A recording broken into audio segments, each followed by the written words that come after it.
Good morning. Today is Monday, September 20th, 2021. Commissioners Court is meeting in regular open session. Today we are joined by ASL interpreters Dario Garcia and Selena Salum. Commissioner Olguin, would you like to introduce our Pledge of Allegiance students today? Yes, thank you, Jessica. So on the line, we have with us Ryan Morales, who is a 9th grader at Eastwood Middle School. Hello, Ryan. Hi. Hi, Ryan. Welcome. Thank you. Thank you. We are ready for you. We're ready when you are. Here we go. Hi, Ryan. You have people that know you here. Since the flag of the United States of America, it's a republic for which it stands, one nation under God, indivisible, with liberty and justice for all. The flag is Say it. Honor the Texas flag. no, you go back. You can do it. Honor the Texas flag No, please, say go, Grandma. In a minute. Honor the Texas flag. Right here. You want to go. Okay, stop. Honor the Texas This flag. flag. I Its allegiance to Texas. One stand to God in this book. Your liberty is book. Thank you. Thank you so much, Ryan. Great job. Have a great day at school, okay? Have a great day. I will. Thank you. Thank you. Bye. And now we will Thank you so receive much. an invocation by Pastor Grady. Welcome, Pastor. Always a pleasure, privilege to have you here. Thank you. Thank you so much for the invitation. Father, let us pray. Father, we thank you again for another beautiful day and another beautiful opportunity to rise to the challenges that befall our city, our state, and even our nation. We pray for wisdom as we reason together, as we come together in unity, one nation under God, indivisible, with liberty and justice for all. As we continue to fight for the soul of the nation, as we continue to surround ourselves with the kind of acts that will include all citizens of the great city of El Paso. Bless our commissioners and all of those who lead by precept and example, that you might be glorified, that you might be honored in all things. Amen. Thank you, Pastor Grady. Always great to have you, and I want to thank you for your courage and such a great role model for our community. Thank you very much. Thank you, Judge, for having me. Have a you. great day. Thank you. Judge, would you like to make some opening comments before we begin? Yes, I'd like to welcome everyone on behalf of the commissioners and myself. We welcome you. This is our second time that we're able to be face-to-face, and today we're going to have an amazing resolution, and we have some incredible individuals here with us today at a commissioner's court. So I want to thank everyone, wish everyone the best, and please stay tuned to the resolution. I think you'll see how heartfelt it will be, and just wish everybody a great week and very productive. And obviously, let's keep our guard up as a community. We know how to be prudent. We know how to do things right. And so we're looking forward to our community rallying independent of any challenge. I know that we're capable and El Paso strong to be able to accomplish anything that comes at us. So thank you very much. Item number 4 is the consent agenda composed of items 4A through 4W.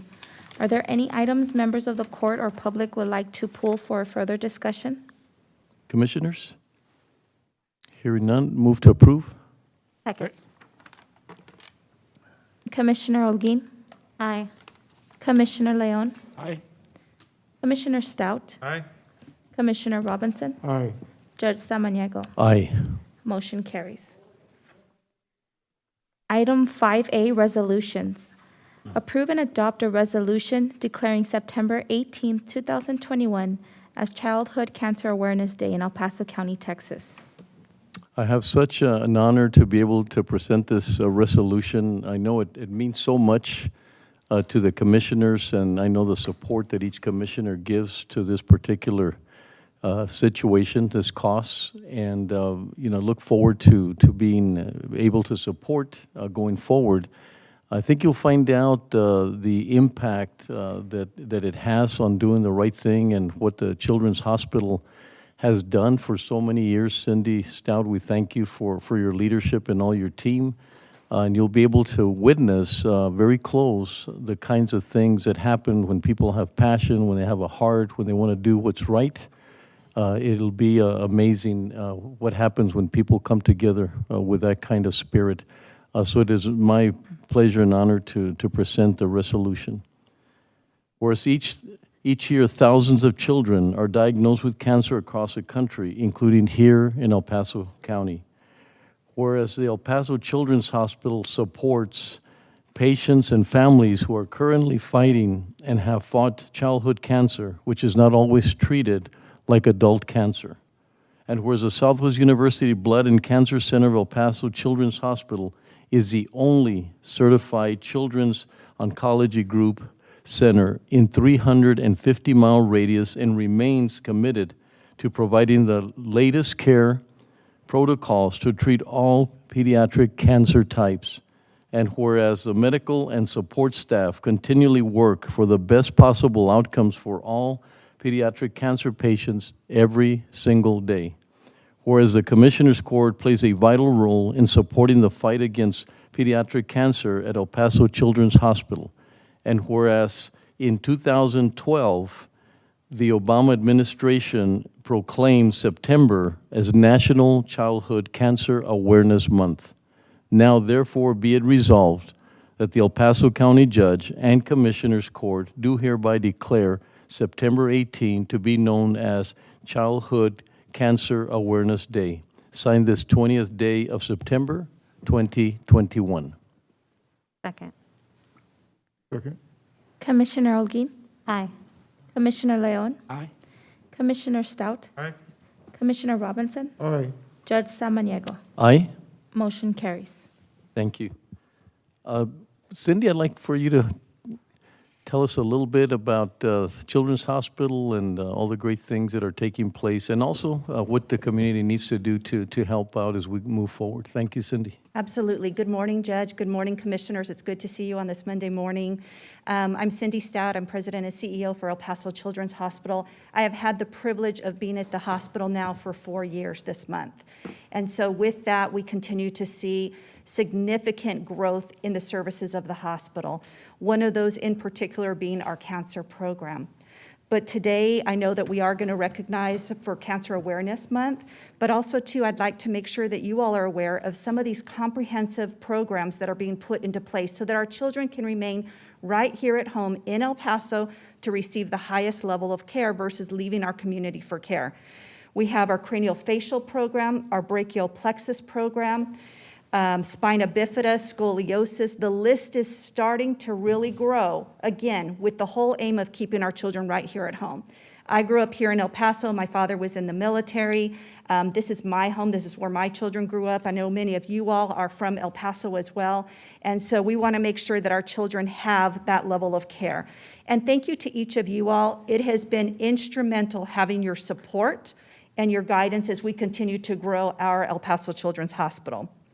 Today, as we talk about cancer awareness, we have had over 560 children treated and diagnosed at El Paso Children's Hospital since we opened our doors on Valentine's Day in 2012. We have since then named our Blood and Cancer Center as a Southwest University Blood and Cancer Center.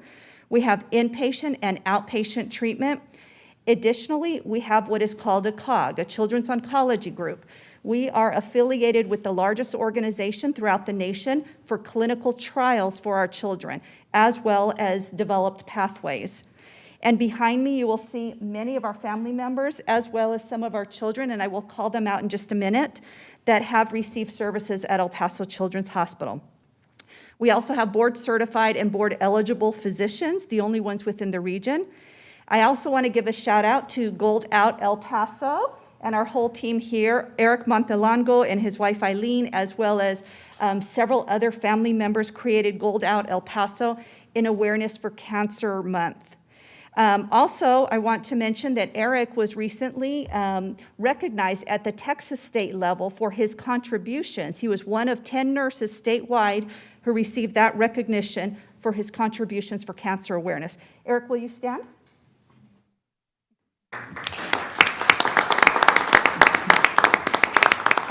Thank you. As you all are aware, a cancer diagnosis impacts not only the child, but also the family members and the friends, and the whole groups that interact with the children. Our goal, again, is to make sure that our children remain here in El Paso with the support of their families, their friends, their teachers, and their whole support system so that, again, they can continue to thrive and be able to really ultimately impact this cancer diagnosis. We have one of our warriors here with us. William, will you stand with me? This is William Peavy.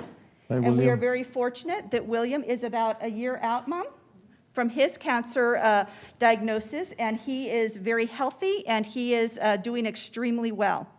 Congratulations, William. We're so proud of you. I also want to call out some other family members that we have here. Their children are Julian Gonzalez, Mr. Gonzalez there, Haley Ozeta, Sandra's over here, and then we also have our family members who we are honoring their children as well. Mia Ojeda, Adrian Montes, and Stephen Dominguez. We have their family members here with us, so I'd like to also to recognize them.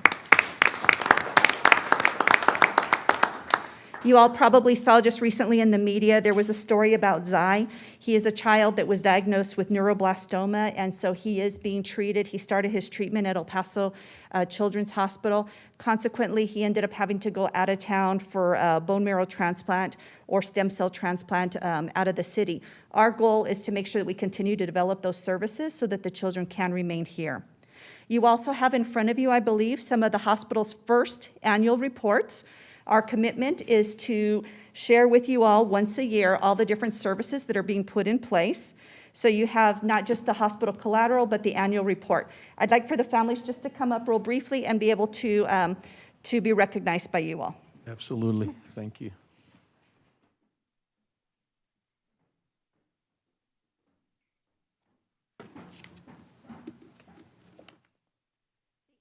The warriors, not just the children, but the families, because they also too go through this very difficult cancer diagnosis. And for the support that you all have given us, we very much appreciate it. Well, thank you very much. Cindy, is anyone would like to speak? They're very welcome. I'm very proud that Sergeant Major has become a friend of the county, and he's also here today. So, great. Sergeant Major, would you like if you'd like to say a few words, we'd appreciate that. Thank you. Okay. Good morning, commissioners, Judge. I would like to thank this opportunity. I'm one of the co-founders of Gold Out El Paso. Our purpose here in the city is to bring childhood cancer awareness. If there's more awareness, one day there'll be a cure for childhood. My daughter Mia Ojeda was diagnosed at the age of 2, and she fought a long battle. And just like other families, we had to go out of town. She had several surgeries, and unfortunately, she did gain her wings 3 years ago. I wouldn't be here if she was alive.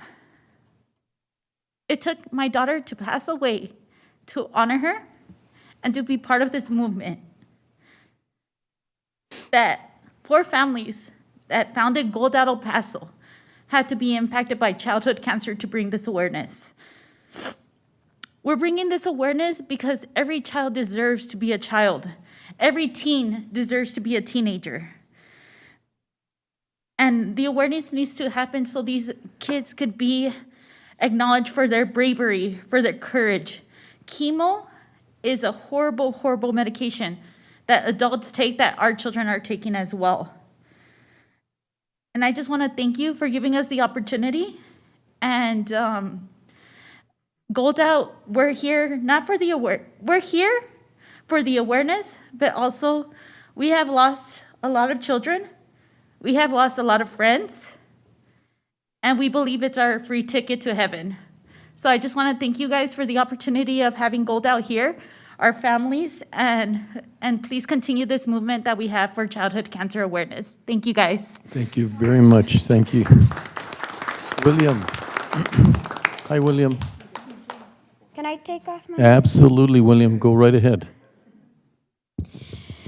Cancer is a type of sickness which makes kids super sick and not able to do stuff like play, run very fast, or be excited to see stuff. When I was first diagnosed, I had cancer in the blood, which I was very sick. I didn't like to play anything. I went in my room. I just sat, and I didn't really do anything. So my mom took me to the hospital or like a doctor's, and they said I had the flu 2 times. And the third time, I was diagnosed with cancer. And cancer is a type of sickness which makes kids very sick and could nearly, kill them. Some sicknesses can't get rid of, so they just, And many kids don't survive through their cancers because how bad they could grow in numbers, because that it hurts them, it scares them. They have to take all these meds that they don't know. Especially if you're born as a baby, you have a big opportunity of passing away. And I've met other friends on my journey, but some of them did not make it. Like, which she has earned her wings. Rest in peace, Mia. And also, other cancers can cause, well, like, some kids don't really make it, like, because it can grow on their back, it could grow in their lungs, it can grow in their bones, it could do many things to them. It could even make them go disabled, like they can't talk normally, they can't think correctly, and it makes them family members sad when they lose their loved ones. Like, many kids pass away from this sickness, which is cancer, which causes many and many children to die from. I hope one day they have a cure for many cancers that we can't get rid of, like the cancers that you get in your lungs. It keeps growing until you have to make sure your child has their last moments with you. Many kids only have this opportunity in a while. Like, many kids are fine, but some kids have to go through sicknesses like cancer, a lot of stuff that would hurt them. It makes them feel unhappy. How did it make you feel? Good. Sad.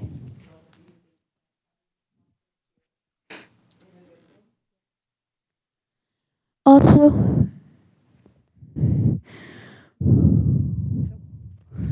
thank you. Wow. William, thank you very much for your courage. Thank you very much for the hope that you're giving others. You've just become my superhero. You're an amazing young man.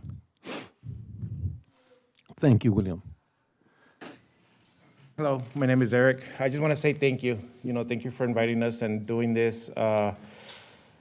We as Gold Out and El Paso Children's Hospital, our main goal is to treat our kids and for them to be recognized and just bring out the awareness. Our goal as Gold Out El Paso is to make the city gold for the month of September. We've started it, and we're going to keep going. We're not going to stop. We will be recognized. The kids will be recognized. Thank you. Eric, thank you for your everything that you do and how you're being recognized and everything you're trying to accomplish there at the hospital. You give everyone so much courage. I see your compassion for children, and we thank you very much for being that person. Thank you, Eric. I don't know, Sergeant Major Gonzalez, like I said, he's become a friend of the county, and so I'd love for him to tell us a little bit about his situation. Thank you, Court and Judge. What can I say that hasn't already been said here, right? The passion that comes out of the Gold Out El Paso team, and it's said, out of the mouths of babes, the truth comes out, and we just heard it right here. And as a friend of the court, as a native El Pasoan, and as somebody who has a warrior going through this right now, that is seeing the effects that what Gold Out is doing, just the lighting up their smile and fighting for them every day. It's just tough, to see it. But we know that as we come out here and we get the name out, Gold Out some more, and people start seeing what's actually going and the effects that it has on the children, the families, and the survivors of those who have earned their wings. I'm just blessed to be part of this community that cares so much, that has so many people that are continuing to give back. Not only, some of them haven't lived through what our children, our families, ourselves are living through, but they have the passion and the compassion, as you said, Judge, to go out and make a difference. And that's what Gold Out is here doing, is trying to make a difference and making sure that every child that's fighting is not fighting alone. Every family that grieves does not grieve alone. And every child that celebrates, we celebrate with them, because their victory is our victory. Thank you. Thank you, Sergeant Major. We're fortunate that Sergeant Major is originally from our community and here with us at Fort Bliss, so we thank you for that. I think if we understand, I guess the biggest message is that how difficult it is, but when you include having to leave town, it's just almost inconceivable. And then when you add that during our times of COVID, which means certain accommodations and all the things that the Children's Hospital have to do, but this idea of doing everything possible as a community, we talked about Zai and his situation, and he's been at the hospital in and out, but when he has to leave, that compounds everything so much more. So we thank you all, Gold Out and everyone else, for your courage. And but you know, as heartbreaking as it is, they told me, my friend, the interpreters, that they're going to be doing that a lot. That means cry, but or tears. But I think that within everything that happened today, there is also hope. And I think the hope that we have of knowing that we could go to the next level and less children have to go out of town and more of the cancer is conquered, that's what is also a part of today. As heartbreaking as it is, I think what you brought here to our community and to the parents that are listening is the hope that's out there, that light that's out there that every single parent needs to know that we'll come together and we'll be with them together, and the Children's Hospital is going to rally, and Gold Out and other families will come together to whatever they can lessen the pain and the heartbreak. So I thank you all for being here today. It's quite an honor for us at the Commissioner's Court to have this particular resolution and that we're able to promote it. I would love for more and more people, if we'll talk about how we could get William's message out there, because I don't know, I could say it in a million ways, but William knew exactly how to say it, and you're going to bring a lot of hope to a lot of people, William. Thank you. Judge, we do have somebody joining us virtually. Okay, thank you. Priscilla Jennings. Ms. Jennings, can you hear us? Oh, there you are. Can you hear me? Hi, how are you? Hi, I'm good. How are you? Real good. Tell us about you. I am Zai's mother. Mm-hmm. I have Zai with me. Hi, Say Zai. hi. The most beautiful smile and laughter I've ever seen in my life. Thank you. Thank you. I just think that it's incredible what you all are doing, and it's so important for our community. No child should be going through what they have to. So I just wanted to say thank you.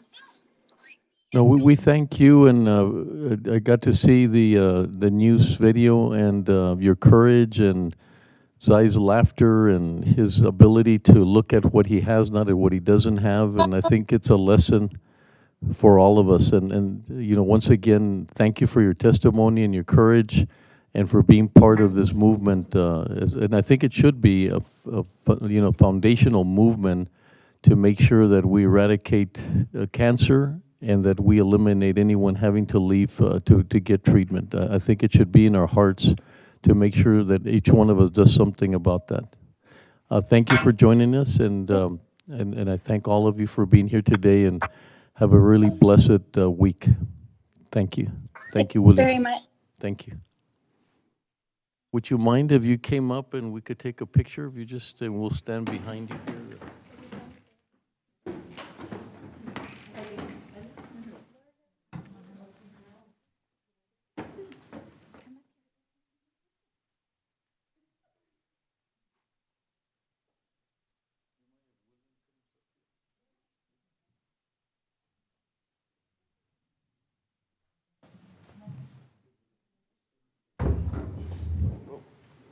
Front and center.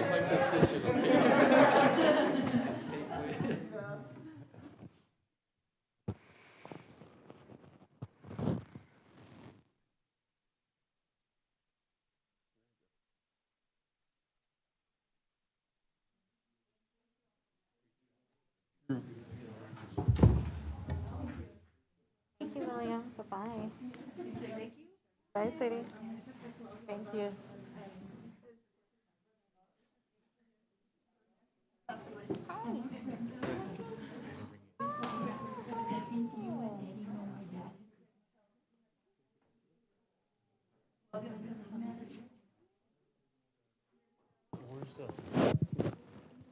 Could you do mine? Yes, thank you for being here. What is your name, also? My name is Bonnie. Bonnie, okay. I'll let her know. How you doing? Good to see you.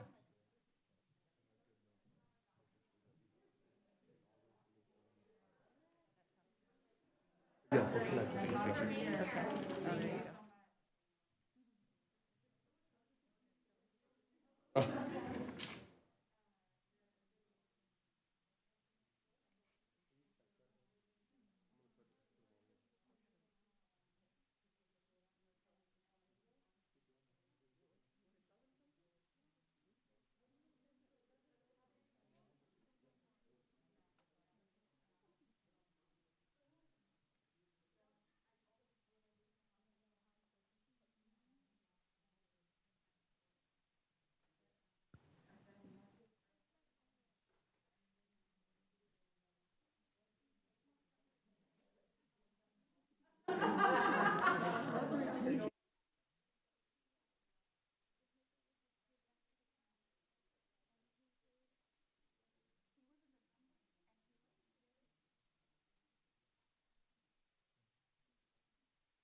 Okay.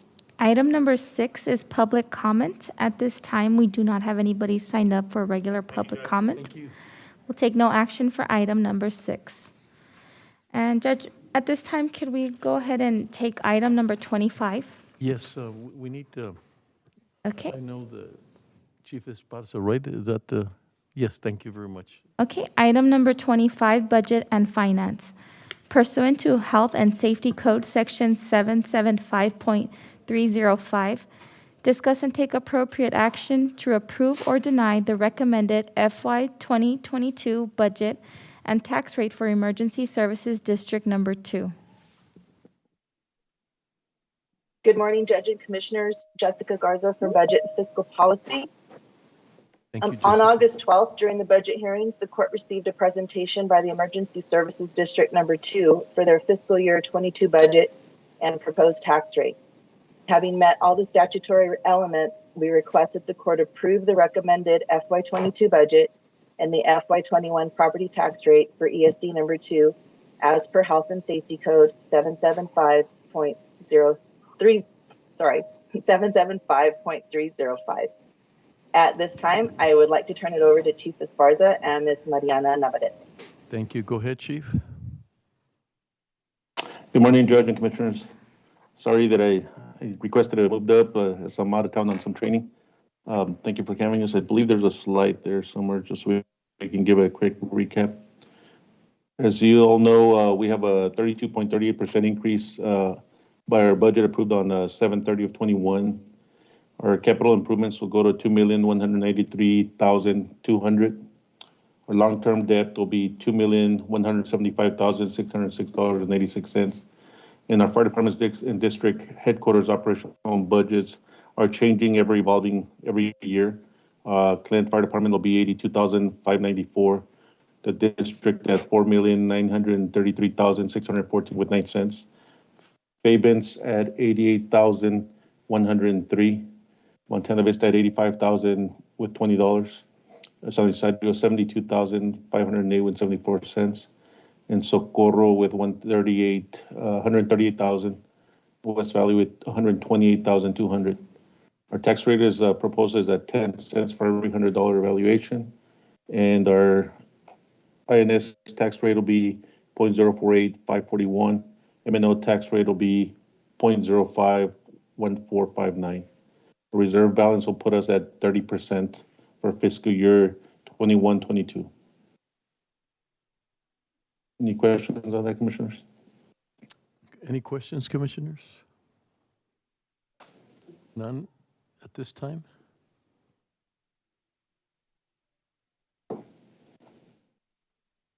Mariana, any further comments, or Jessica? If not, I No, move to- Commissioners. Hi. Good morning, Judge. Good morning, Commissioners. Good morning. Move to approve. Second. Commissioner Olguin, Aye. Commissioner Leon, Aye. Commissioner Stout, Aye. Commissioner Robinson, Judge Samaniego. Aye. Motion carries. Okay, thank you. Thank you, Jessica. Judge. Thank you, Commissioners. Thank you, Judge. Chief. Thank you, Commissioners. Okay, take care. Have a Thank great you. day. Thank you, Jessica. Bye-bye. Thank you, Jessica. Back Go ahead. to the regular order. Item number 7, presentation. 7A, receive a presentation from the El Paso Sports Commission regarding a Community Partner Award received for the FY 2020 year. Good morning, Judge. Good morning, Commissioners. Melissa Carrillo with County Administration. This morning, we have Mr. Omar Ropel from the El Paso Sports Commission within your audience. And so I'd like to turn it over to him so that he could provide a brief presentation to you all. Thank you. Welcome, Omar. How Thank are you. Good morning, Judge. Good morning, Commissioners. Good morning, everybody. Thank you, Melissa. During this last year, El Paso County Coliseum didn't stop working for our community. When almost every venue in the nation was closed, we were actively involved into community activities. We held trainings of law enforcement, like El Paso Police Department Bomb Squad, El Paso Sheriff's Hostage Training, Customs and Border Protection, Canine Training.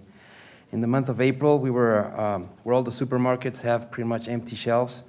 There was a food shortage. Mayor Leeser, before he was a mayor elected, he called us and he asked if he could organize a food distribution in our place. We designed a plan where in one morning we distributed meals to over 800 families. That made a precedent to other organizations in the month of June. We partnered with Carmela Galicia and the noble mission they have at El Pasoans Fighting Hunger to distribute food to needy families from all over El Paso County.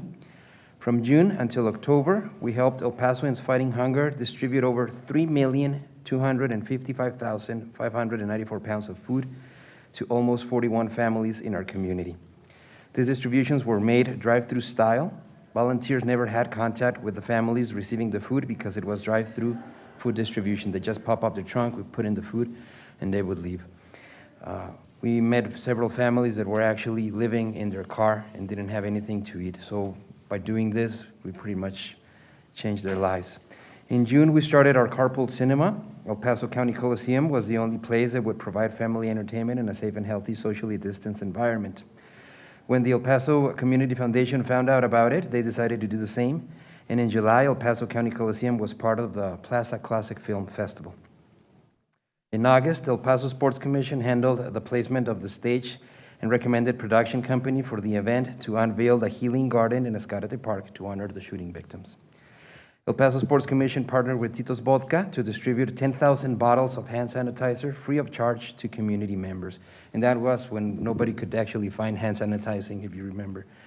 El Pasoans Fighting Hunger in the office of Beto O'Rourke approached us to see if they could provide the space for the food distribution through Lyft. And that was for needy families who didn't have access to come and get their food. This is an activity that up to this day, it still continues to happen here in the Coliseum. In October, University Medical Center of El Paso used their facilities for their annual flu drive, vaccinating thousands of El Pasoans and dedicating one special day for county employees as well. In October, we had one of the most important elections in the history of this country, and El Paso County Coliseum was part of this historic event. When our beloved Coliseum was turned into a drive-through voting poll, many El Pasoans came to vote using their cars during this pandemic, and it happened again in the run of elections in December. In November of 2020, we helped Angel Gomez distribute over 1,000 Thanksgiving meals to families in need. In January of 2021, El Paso County Coliseum was designated as a mega COVID vaccination distribution center. When we were told about this opportunity, we immediately said yes and partnered with University Medical Center of El Paso. Brian Kennedy detailed logistics and numbers. Thank you for sharing this knowledge and experience in ingress-egress of events. Some days we had more than 3,000 shots a day. From January to July, more than 205,000 COVID-19 vaccinations were administered in the Coliseum. We were one of the main reasons why El Paso is one of the cities with higher vaccination rate in the state and in the country. In March, we partnered with El Paso County to host monthly tax sales. Before coming to the Coliseum, they would have them on the steps of this county building. Through partnership with Judge Samaniego, who through this idea, we decided to bring them to the pavilion where we had plenty of secured parking, plenty of space to hold all of them at the same time. And it is a place where air flows to avoid obviously spreading the COVID-19 virus. That is why it is our honor to present the Community Partner Award to Judge Ricardo Samaniego, Commissioner Eliana Holguin, to Commissioner Carl Robinson, Commissioner Carlos Leon, and Commissioner David Stout. This is just a small token of our appreciation for the partnership we have and the positive ripple effect that it creates within our community. We wanted to present this award in the beginning of the year, but with these crazy times that we're living, we just couldn't find the time to present this award. This recognition was also awarded to key managers from University Medical Center of El Paso, head-speared by their CEO, Jacob Cintron, Maria Zampini, and Pat Valdez Rios. They all received their respective award as well. We look forward for a promising new fiscal year, and as of right now, we have shifted gears into events that will provide quality entertainment. Just to give you an example, we have booked every weekend left in this calendar year with the exception of 3 weekends in the calendar year. That is Thanksgiving weekend, Christmas weekend, and New Year's Eve weekend. Everything else, we're fully booked, and we are ready with a lot of activities. Just this weekend alone, we're gonna have the county fair. We're gonna have Pepe Aguilar almost sold out, back-to-back shows on Saturday and Sunday. And then after that, we shift gears, move on the rodeo dirt, put in ice, have an NHL game, really big one, first time in El Paso, and then Disney on Ice. And that's only in the next 2 weeks. So thank you for everything. Omar, Bo, any comments? You've been a great part of this, so whatever you'd like to contribute, it'd be. Well, I'm kind of a bit of the sports guy. I'd love to present the sports monthly reports. I would like to let you know that the Hotel and Lodging Association and I have met. We're on a great standing right now and looking forward to working together.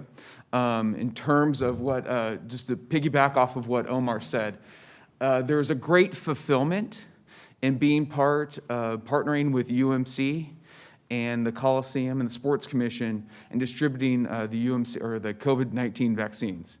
That was a long 5 months for everybody involved from UMC, but to see the reaction from the community and the overwhelming support from the county, UMC, and everybody to get it done was something that we all take great pride in. So I'd like to pass that along, that it's fantastic that we're able to get that done through the help with Brian Kennedy, Omar Ropelli, and myself. It was really a lot of fun to be a part of. The fact that so many people got the shots and everything they needed to hopefully feel safe. I would like to add, since I am the sports guy, that one of the greatest events, I think, coming to El Paso in history and its beautiful sporting history is this NHL preseason game between the Arizona Coyotes and the Dallas Stars, to be held at what once was an equestrian center that, as Mr. Kennedy pointed out, might have gotten 1,000 people throughout the year. It now gets about 1,800 per night for Rhinos games for the last 15 years. And now to win the NBC's Kraft Hockeyville and to host an NHL preseason game, I think, is unprecedented for this community and something that we're very, very excited to be a part of. So like Omar said, we have Pepe Aguilar, Disney on Ice coming back for its second run this year. That's how much they love the El Paso community. Then to an NHL hockey game all in 2 weeks is a pretty exciting time for us. So thank you. Well, thank you, and you know, obviously, I speak for commissioners, but we really thank you for this recognition. But I think the other part that's extremely important is the public understanding the partnership that has taken place, whether it's a testing, the vaccine, or the food distribution. The Coliseum has been, you know, iconic in everything. People know where it's at. We don't ever have to tell anybody, you know, this is how you get there, because people seem to know. They've been at a show, an activity, all of us. I mean, it's, I liken it to Escada to every one of us. You know, my dad had worked for the Popular, and they had their Christmas party there at the Coliseum way back when I was a child. And so, thank you for everything that you do for the community. I know it's going to be difficult to separate Brian Kennedy from the Coliseum or anything else, you know, because of everything that he did, but I know that he was a great mentor to all of you, and I think he sort of gave you the path, and we're very thankful for him doing that and what, you know, everything that he's accomplished. But there's no doubt from what he tells me, how he thinks of both of you and what you're going to take this to the next level and continue to be that great partner for our community. So, Omar, thank you for this recognition, but it really, I wish there was a way we could return it back to you and say, you know, this is something we did together. So thank you both for being here today, and we're very honored by this, getting this recognition. Commissioner Stout, do you want to? Yeah, I was just going to echo your sentiments, Judge, and thank you all very much for the work that you've done, especially through COVID. I mean, it's a lot, in part, the reason why we have 75% of our population with full vaccination is because of the work that you all did, and you know, partnering with UMC. So I really thank you for that, and a belated happy birthday to my friend Bo. Oh, thank you, Commish. How belated? Let me. When is your birthday? Oh, Wednesday. Oh, Wednesday. Oh, well, happy belated as well. Thank you very much. So, thank you, Commissioner Stout. So, thank you very much, and you guys have a wonderful day and a great week. Thank you. Likewise. Thank See you at the Coliseum. Thank you.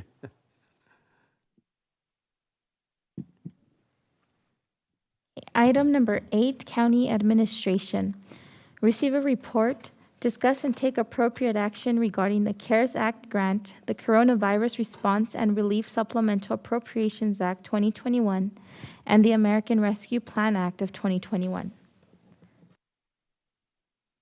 Good morning once again, Judge and Commissioners. Jessica Garza from Budget and Fiscal Policy. In today's CARES report, there was little change from last week. Expenses and purchase orders continue at $24.7 million. Current commitments total $1.4 million, and the overall remaining funds total $1.3 million. Just over $700,000 of the remaining balance is allocated to cover ongoing PPE and operating costs, and the remaining available funds are in the reserve account for the court's further consideration.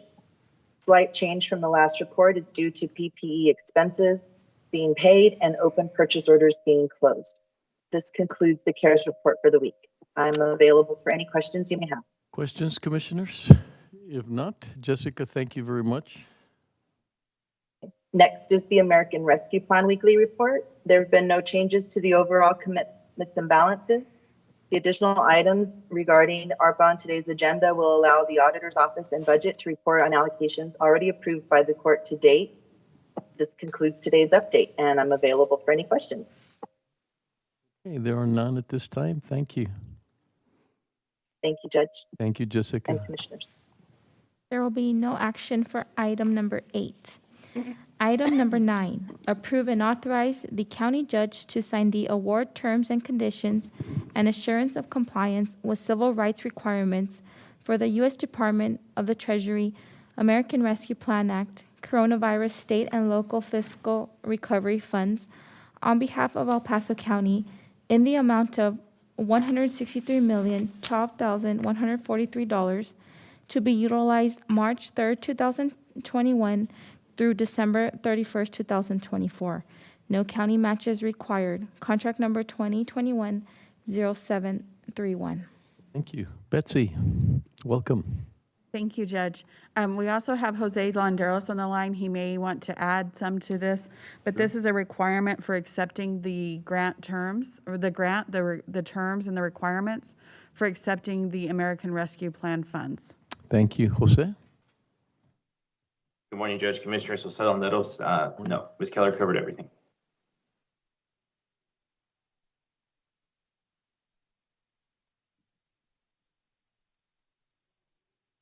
Go ahead, Jose. I think. One more time. Good morning, Judge, Commissioners. Jose Landeros, Planning and Development. Ms. Keller covered the intent of the item. This is just a formal agreement between the county and Treasury to actually receive the funds and comply with all reporting requirements set forth by Treasury. We're asking for the court's favorable consideration this morning. Thank you. Move to approve. Second. Commissioner Olguin. Aye. Commissioner Leon. Aye. Commissioner Stout. Aye. Commissioner Robinson. Aye. Judge Samaniego. Aye. Motion carries.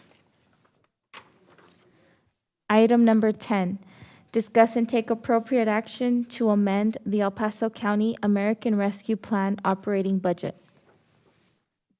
Jose, back to you. Good morning again, Judge, Commissioners. Jose Landeros for the record. This item is to amend the existing operating budget for the American Rescue Plan. As you may recall, a budget was presented to the court in June with some preliminary objectives and goals and funding expenses. Since then, the Treasury Department has released formal guidance on eligible expenses and the appropriate categories for them to fall into. And so we are ultimately going to bring back a final budget for the court's consideration at the October special session. However, there are two items that we want to move forward on ahead of time based on direction that the court has given to staff during the fiscal year 22 budget hearings.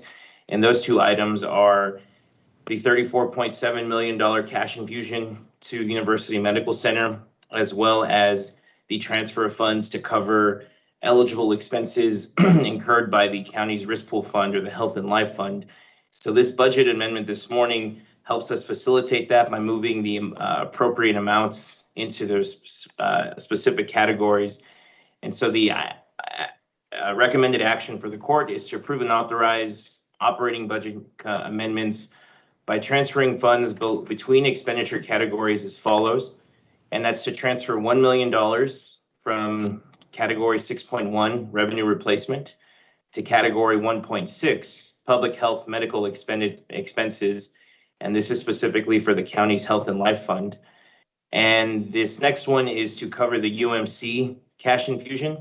And so it is recommended to transfer $6.3 million from category 1.1, $500,000 from category 1.2, $3 million from category 1.4, $1.67 million from category 1.12, and $5.9 million from 5.3, in an amount to total $17,376,448. And this is to transfer to category 7.3, administrative and other transfers to other units of government. And this will help cover the UMC contract that is also on the agenda this morning for the court's consideration. I'm available to take any questions the court may have. Yes, Commissioner Holguin, please. Thank you, Judge. Thank you, Jose.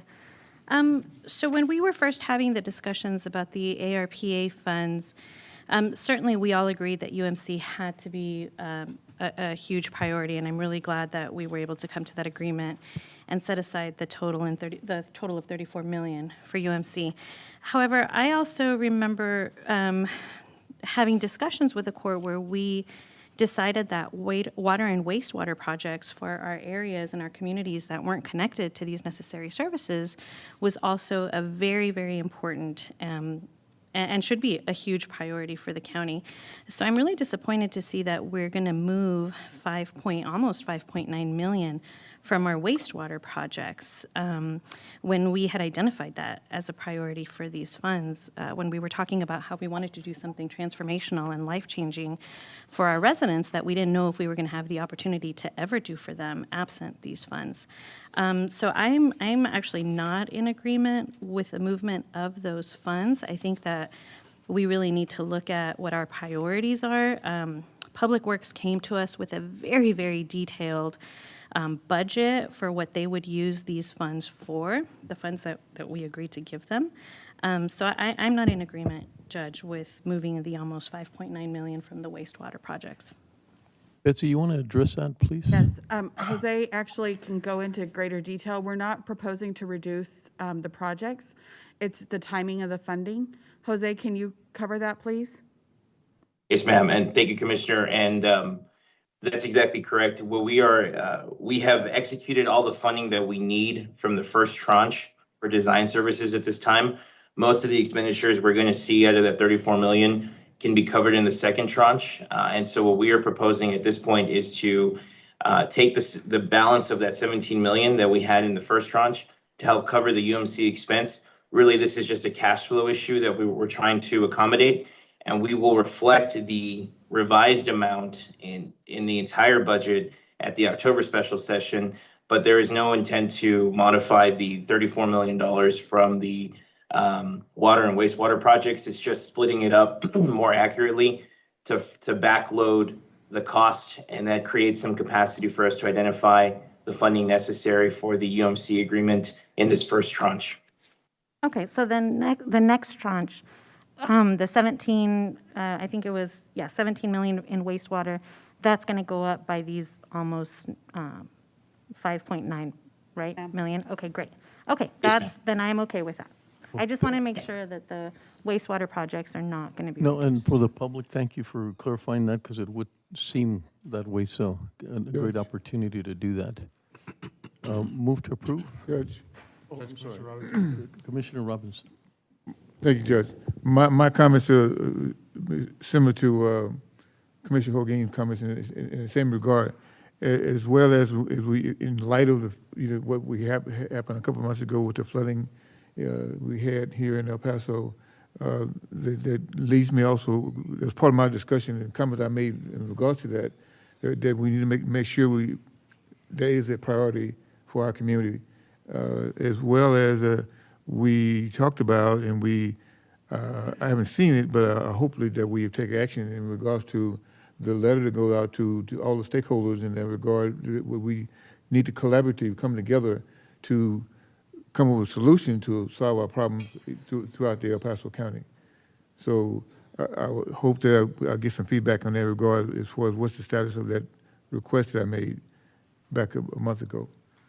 Thank you, and I think you're emphasizing how the court feels about not taking her finger off the idea of sewerage and drainage and water, and it's a big, very important to us, and so. Yes, major problem. Major for us, so thank you, Commissioner Robinson. There was a motion by Judge Samaniego. Do we have a second? Second. Commissioner Olguin? Aye. Commissioner Leon? Aye. Commissioner Stout? Aye. Commissioner Robinson? Aye. Judge Samaniego? Aye. Motion carries. Item number 11, approve and authorize the transfer of American Rescue Plan Coronavirus State and Local Fiscal Recovery Funds to the County Health and Life Fund in an amount not to exceed $1 million on an as-needed basis as identified by the Budget and Fiscal Policy and Human Resources Departments. Jose? Good morning again, Judge Commissioners. Jose Landeros for the record. This is ratifying the decision that the court provided staff, the direction the court provided staff during the budget hearings to cover some of our eligible County Health and Life Fund expenses out of the ARPA budget. And we are asking for the court to, now with the budget amended appropriately, authorize up to $1 million in expenses to be transferred from ARP into the Health and Life Fund as identified on a rolling basis by both HR and the Budget and Fiscal Policy Department. I'm asking for the court's favorable consideration, and we'll be able to take any questions that you may have. Thank you. And we had discussed this at length, so move to approve. Second. Commissioner Olguin? Aye. Commissioner Leon? Aye. Commissioner Stout? Aye. Commissioner Robinson? Aye. Judge Samaniego? Aye. Motion carries.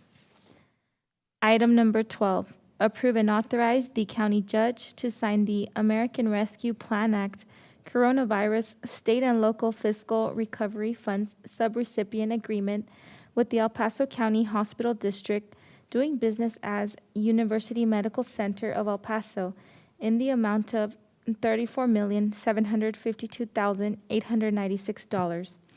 Account will be set up following ARPA budget amendments. Contract number 2021-0736. Thank you. Jose?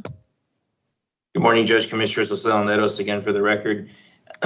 This is the formal subrecipient agreement that has been drafted by the County Attorney's Office in close coordination with legal counsel for University Medical Center to transfer the total $34.75 million over to the hospital district for under category 7.2, transfers to other units of government as an eligible expense identified by ARPA. A lot of work by the county auditor, budget, and all of our counterparts at UMC has gone into this contract to bring this item to you this morning. Would be remiss if I didn't thank everyone for their work on this, especially Ms. Anna Schumacher in the County Attorney's Office, who drafted this alongside Mr. Omar Villa, legal counsel, chief legal counsel for UMC. This again is just the formal agreement based on the direction the court gave to staff a few weeks ago, and we're asking for the court's favorable consideration to authorize a transfer of $34 million over to UMC. That will be evenly split between both tranches, including the money we have now and then the money we expect to receive next calendar year in 2022. available to take any questions that the court may have. Thank you, Jose, and thank you for recognizing our legal team, some that are here today, but just very fortunate to always have them and their hard work, so thank you very much for that. Any questions? Move to approve. Second. Commissioner Olguin? Aye. Commissioner Leon? Aye. Commissioner Stout? Aye. Commissioner Robinson? Aye. Judge Samaniego? Aye. Motion carries. Thank you, Judge, Commissioners. Thank you, Jose. Great work. Item number 13, discuss and take appropriate action regarding El Paso County's preparation and response for COVID-19. Judge, Commissioners, I do believe we have Chief Rodriguez on the line, and I'm checking to see if we have Dr. Ocaranza. Excellent. Chief Rodriguez, are you with us? Yes, sir. Good morning, Judge. Good morning, Commissioners. Thank you. Not too many updates for y'all today, but one significant one that we do want to communicate to the public that we have reached the 75.15 fully vaccinated. So that is, in terms of herd immunity, that's something that we've been working on as a community. We want to thank everyone, to include the Commissioners Court, City Council, our partners with UMC, the Health Department, the Fire Department, our great Office of Emergency Management, and everyone else that has made this possible. We are absolutely the first city in Texas to receive this level of vaccines within the community. And as you all recall, we were way ahead of the federal goals that they were trying to reach before July 4th. So we were way ahead of those 6 weeks prior. So, we're very happy to communicate that to the court, but also to the rest of the community. We should be very proud of this effort to be able to get us to this point. And we are seeing the benefits of that as other jurisdictions throughout Texas and throughout the country continue to suffer a great deal through COVID. We're actually doing pretty well. So we're happy to report that. Again, friendly reminders, our COVID vaccines are still being administered at our COVID clinics and at the Convention Center. We're still doing the third dose for immunocompromised through George Perry. They can make an appointment there for that. And we continue to prep for the boosters for the Pfizer vaccines. Last week, as we communicated, or on Friday, they did express that they are now going to be doing boosters for the general public. We are anticipating an announcement this week for a decision on whether or not they're going to allow boosters for 65-year-old persons and older, and for those that might be that are in high risk occupations. So we will keep the court appraised of that. The Power Flu campaign continues to or has been kicked off, as we mentioned last week. You can get more information at www.bpowerflu.com, and we have 10 events scheduled over the next 3 days. Testing, of course, we continue to see a slight decrease on testing over the last several weeks. We still have our 3 main sites at UTEP, the Don Haskins Recreation Center on the west side, and the County Sports Park. And of course, we still are doing testing by appointment curbside at our 3 COVID clinics on Alameda, Remcon, and Railroad. If anyone has any questions, they can contact 21 COVID hotline.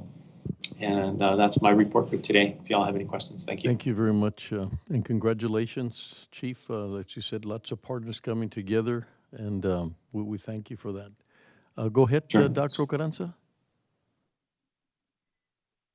Yes, good morning, Judge, Commissioners. Thank you very much for allowing us to present an update on the COVID-19. We continue to see that the number of new cases and hospitalizations have a trend down.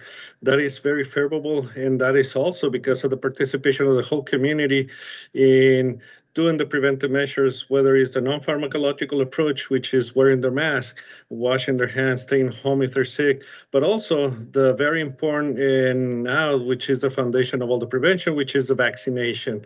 With the vaccination reaching the 75%, we need to continue going up and vaccinating as many people that haven't been vaccinated as possible, but also we need to continue administering the second doses and also the third doses for those that are eligible to receive. We'll be waiting for the decision on the FDA and the CDC advisory committee on immunization practices so they can give the recommendation how we're going to be doing the third doses to the community at risk.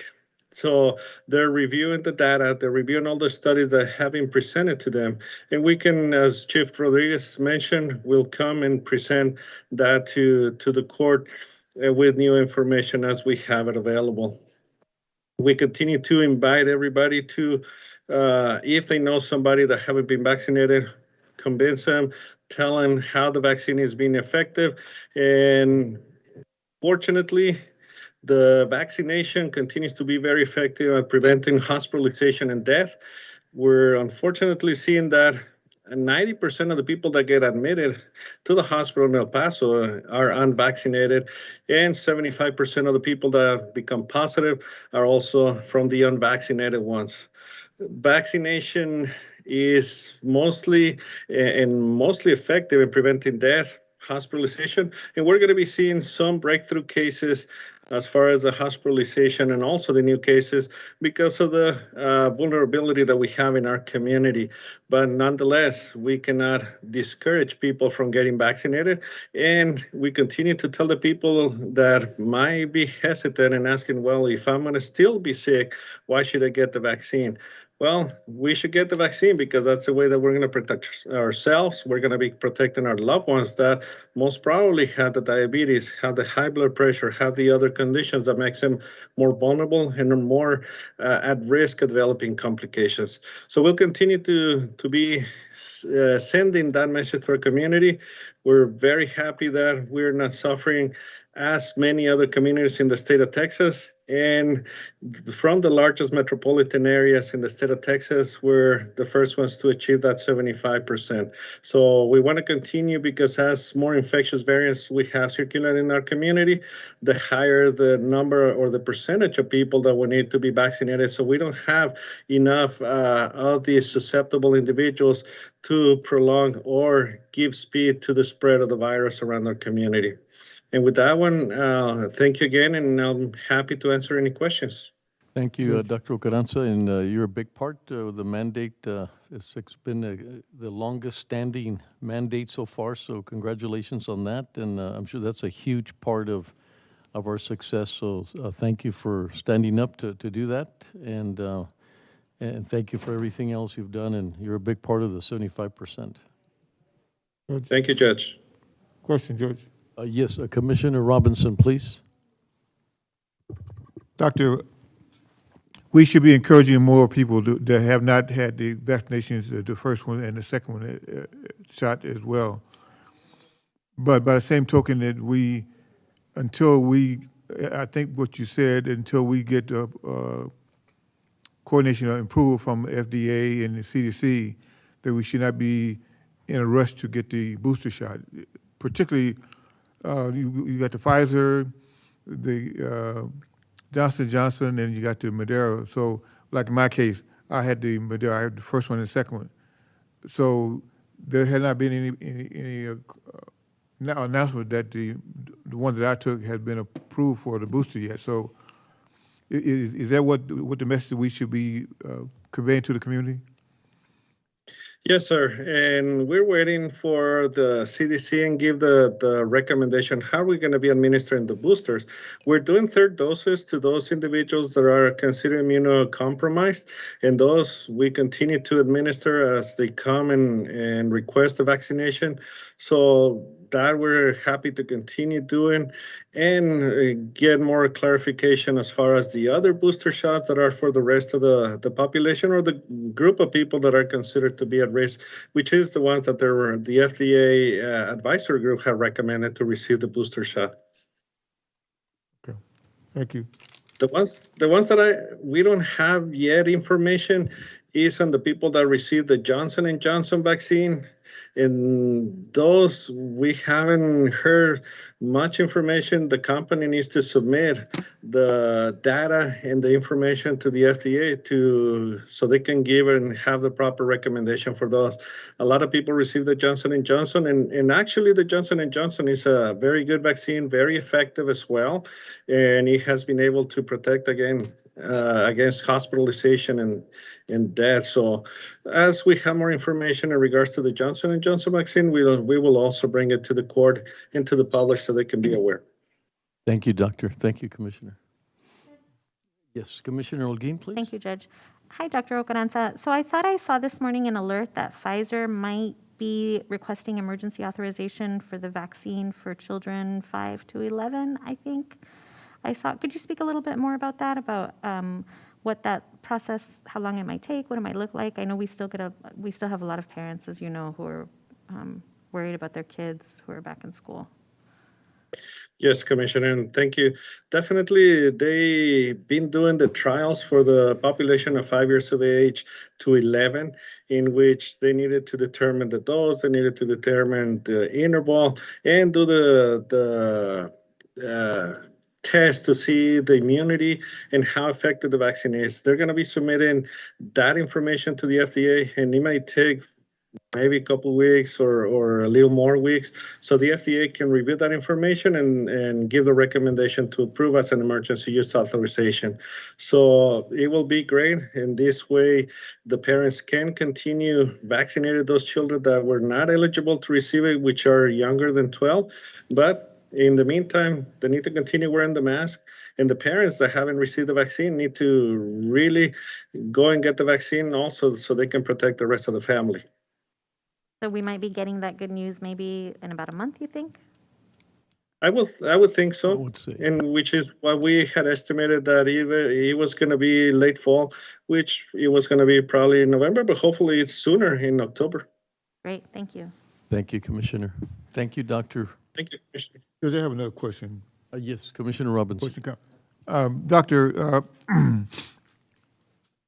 we as public officials, elected officials, or we're not doctors. You are the medical authority for El Paso County.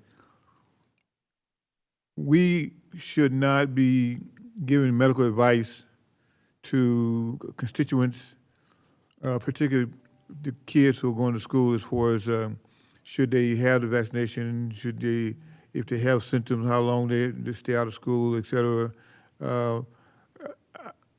Is it your opinion that any advice to be given should be provided by a medical doctor as opposed to Carl Robinson or anyone else who is an elected official?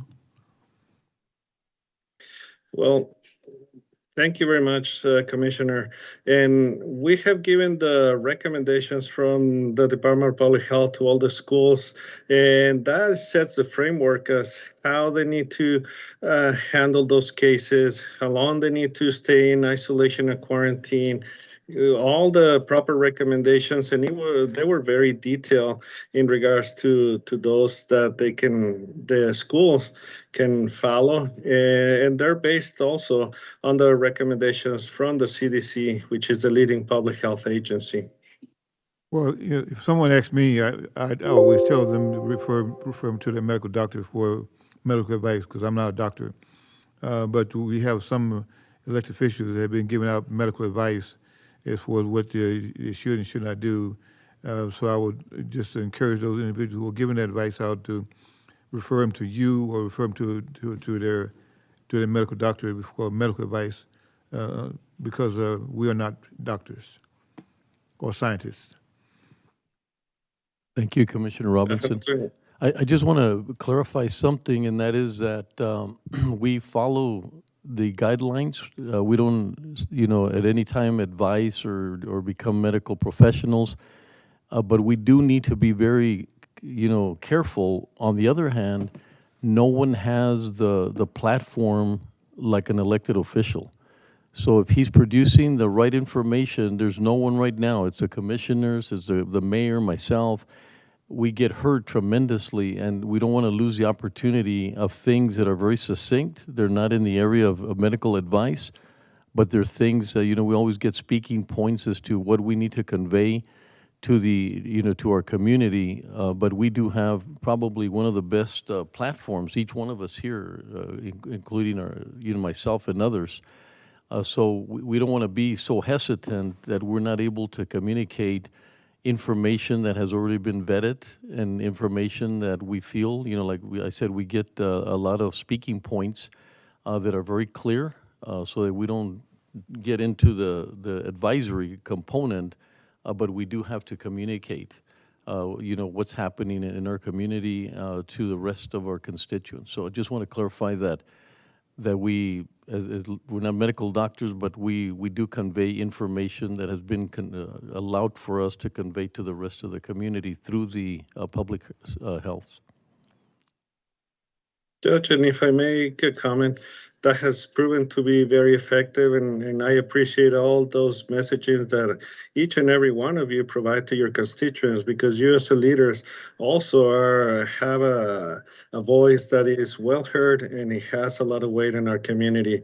And what has proven to be very successful is that team approach that we have done, in which we look at the science, we look at the data, and we provide the recommendations for the general population.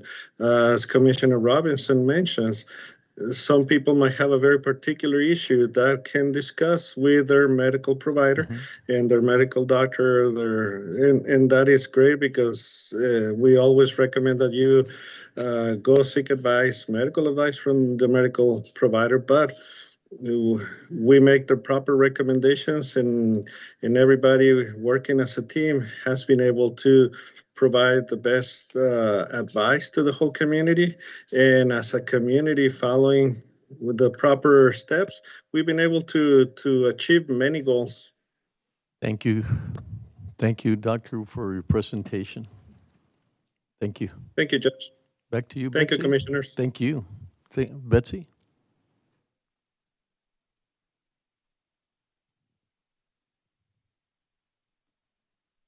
Sorry, Judge. It's okay. Technical challenges switching back to the courtroom. Do any members of the court, Judge, starting with you, have any updates they want to share? Yeah, just very quickly, obviously, the 75% is quite a landmark. It was placed by the president, and so very happy to do that. We will be having a press conference at 2:30, the mayor and myself, somewhat of a congratulatory focus, but also, making sure that we keep our guard up and that things are beginning to move in the right direction. A lot of requests from Juarez about the children and maybe not getting so we're under the same circumstances, but from 12 to 18, I've gotten a lot of requests and trying to see if there's any possibility that we could do the Tornillo, initiative once more, but to children. So that's something that I'm working with the mayor of Juarez, along with Mauricio Ibarra, our consul. Also, just got an orientation yesterday, quite extensive, from Chief Chavez and from Juan Acosta from ICE on the Haitian situation, and the way it's related to COVID is the fact that Title 42 has been a lifesaver thanks to Secretary Mayorga extending it to Haitians. As you know, we've got about 15,000 Haitians that are in Del Rio, and some are being diverted away from there. So we're trying to prepare as much as we can to making sure that we have the space and the ability to quarantine, the ability to separate. And so I think it's very manageable. Just want to thank the incredible relationship that we have with our federal agencies and how they work together. I can tell you without a doubt that is not the case throughout the border. We have become the beacon and the safety valve for a lot of the other communities that are coming here. And I thank all the Ruben Garcia, the Annunciation House, and everyone else that is able to process quickly and be able to to handle the situation accordingly. Because of the Title 42, the majority of Haitians and requested by the minister, Premier Minister of Haiti, is that he's requesting that they go back to the country, that he feels that they're able to receive them, saying everything possible to say, you don't have to go through this, come back to our community. And so we're helping them as much as possible. The flights are leaving every day. We're not at any crisis mode unless things change at this time. But at this time, the majority, or not the majority, 100% of them are going back to their country. Once again, we're very humanitarian, and we are the beacon of hope for a lot of communities, and we continue to do the right things in processing these individuals who go through very difficult journeys. So that's about it. Like I said, we're looking forward to getting ready for the booster and what we need to do. If you think about it, it'll be right back to square one, where we have the ability to have the hubs and everything that we need to do to be able to accommodate that. So we need to look at that very closely. So that's about it, Betsy. That's, like I said, a lot of general information, and as the week moves forward, we'll be more specific about what we can and cannot do as we move forward in the protection. Very important to find out how much protection we have. If you've taken the vaccine in January, where are we at from being protected as a community? So we do not want to go back anyway and drop some of that herd immunity that we have if we're not protected going forward. So thank you, Betsy. Judge, Commissioner Leon? Any update? Thank you, Commissioner. I don't have an update, but I just wanted to comment real quick. I think that we need to be really careful patting the federal government on the back for doing what they're doing with Title 42. I don't think we are helping these people. They're basically shirking their responsibility. These folks are coming from a long way away and sending them back home instead of welcoming them and giving them the asylum that they are seeking is the wrong thing to do. And so I disagree with what's going on with Title 42, and I think that we as a community should be very vocal about asking for that program to be ended, and that we push our federal agencies to do whatever they can to help these folks and not just be pushing them out as they are with Title 42. It's a terrible program, and I think it's time that it ends. That's not a rebuttal of any way, but just want to clarify that CDC has everything to do with Title 42, and the federal government has nothing to do with Title 42. If we didn't have Title 42, it would be very unhumanitarian. At this time, the Prime Minister is requesting that they come back to their country, and right now we would be in a huge crisis. We've already looked at space availability because of COVID. And we would be in a very, very difficult situation as a community to accommodate what's taking place at this time. So it's not a matter, in my opinion, it's not a rebuttal, just a clarification that we're 2 days away from a crisis of not being able to handle the situation if everything continues to go in that direction. And like I said, if the Prime Minister is doing everything possible to welcome them back, and like I said, for Title 42, if it were to drop now, it has nothing to do, it has to do with COVID and whether or not we can accommodate, and we're not able to accommodate without Title 42, we would be a crisis of COVID and a crisis of humanitarian crisis at this time. So like I said, not a rebuttal, just what I want to do is clarify my understanding of what can happen if we didn't have that as it relates to COVID. Not as it relates to immigration or reforms or anything like that, but to the ability to handle a COVID crisis, and that's what CDC is trying to prevent. Okay, Commissioner Robinson? No, nothing at this time. Commissioner Olguin? Not an update, but I did want to just take a few minutes to thank Irene and Rosalva and everyone at the Community Services Department, because this past week we were able to reopen our senior centers, obviously still in a very limited capacity.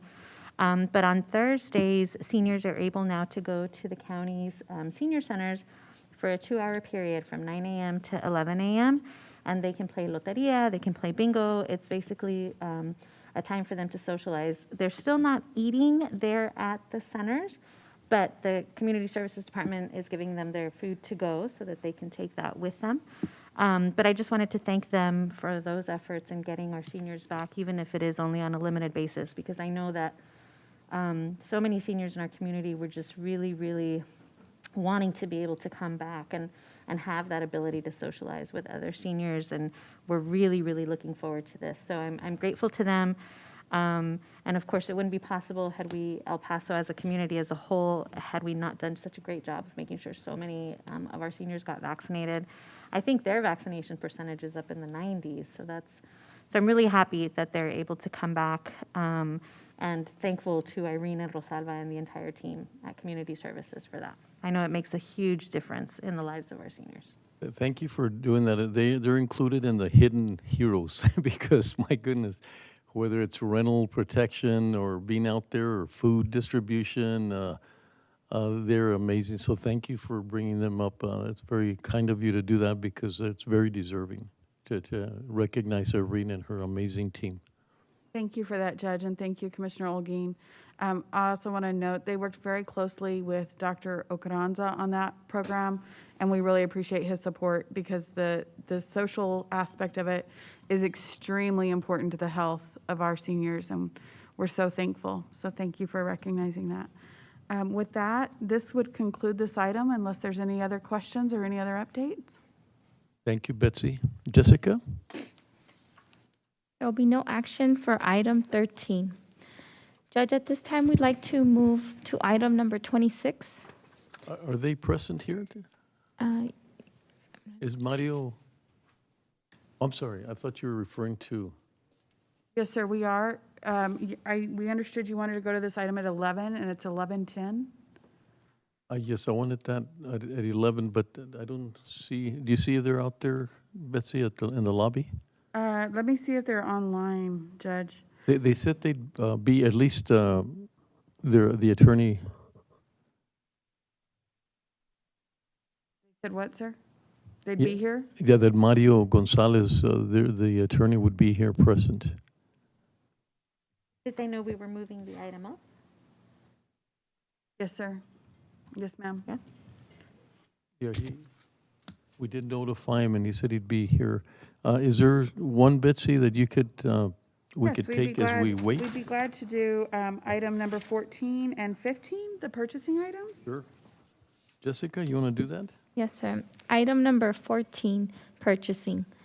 Approve the purchase of playground park systems, installation, and related equipment using buy board contract number 592-19, awarded to Exerplay Inc. of Cedar Crest, New Mexico, in the amount of $170,003.55. Furthermore, allow for the expenditure of the remaining $1,706,000 from the Texas Parks and Wildlife Department 2019 grant using the buy board contract awarded to Exerplay Inc. of Cedar Crest, New Mexico in upcoming purchase orders. Purchasing approved on September 7th, 2021. Funding is available in SG Parks 19 cap outlays and the TPYD FY 2019 grant. For the record, Joe Lopez, interim purchasing agent. What we're doing here on this item is awarding the purchase of playground equipment and the rubberized ground covering for the Parks Department for various projects during the use of the Texas Parks and Wildlife grant that was awarded for $1.7 million. Right now, what the court would be approving is the use of the Exerplay contract awarded by the Buy Board of Texas. For the first installment of this, for $170,003.55 for one of the park improvements and equipment for the playground equipment. You would also be approving the use of this by board contract to spend the rest of the $1.7 million for upcoming projects. That way you would not have to reinvent the wheel each time that the playground equipment comes up for purchase during the use of this grant money. So we're requesting that you approve the purchase of the playground and park systems installation related equipment using by board contract number 592-19 awarded to Exerplay and in the amount of $170,003.55, and furthermore allow for the expenditure of the remaining $1,706,000 from the Texas Parks and Wildlife Department grant using this by board contract awarded to Exerplay. We will be bringing up each individual purchase from this grant as it comes up for the ratification by the court. And we request your approval. Thank you, Joe. Yes, Commissioner Holguín? I didn't have a question for Joe, but I had a question for Veronica Myers if she's on the call. Veronica, are you on the call? There she Good is. morning, Judge Commissioners. Veronica's out of town attending the Parks Conference, but if I can be of help, I'd be glad to answer any questions you might have, Commissioner. Absolutely. Go ahead, Thank you, Commissioner. Norma. I'm just wondering, so I know the first expenditure, the $170,000 is for Gallegos Park, but do we already have a list of other parks that we think we're already looking at might be needing some of this new equipment? Is that already a list that's being developed, or how is the remaining of the funding from the grant going to be spent? Do we already have a schedule for that? Yes, we have Gallegos, all our all-ability playground equipment being considered for this purpose. And as we continue to bring the other ones, as we get awarded, this will expedite the process. And so up front, we have the three of them, the three of all-ability playground equipment. Okay, so those are going to be the first three projects funded with this funding. Okay. Yes, ma'am. All right, great, thank you. Thank you, Commissioner. Any further questions? Yes. Oh, yes, Commissioner Robinson. This is a general question as far as have we had any vandalism lately in our parks, particularly since we put in new equipment, et cetera? Have we had any vandalism? I know that we had an episode back a couple of years ago in the city parks where we had put in brand new parks equipment, and within days after they were installed, we had some vandals that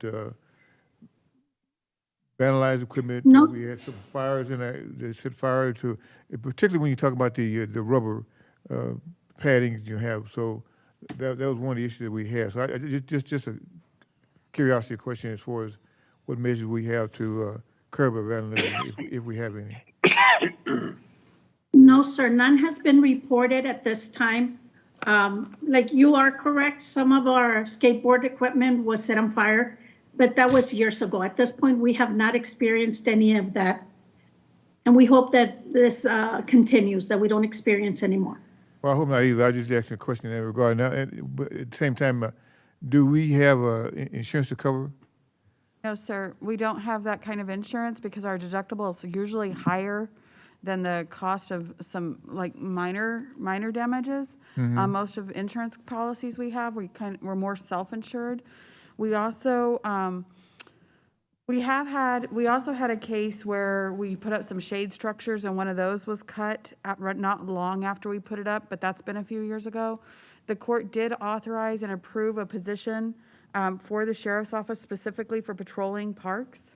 And since then, we have seen not nearly the level of that type of vandalism. Well, and I want to say I don't think it was terrible before, but it seems to have helped with that extra patrol.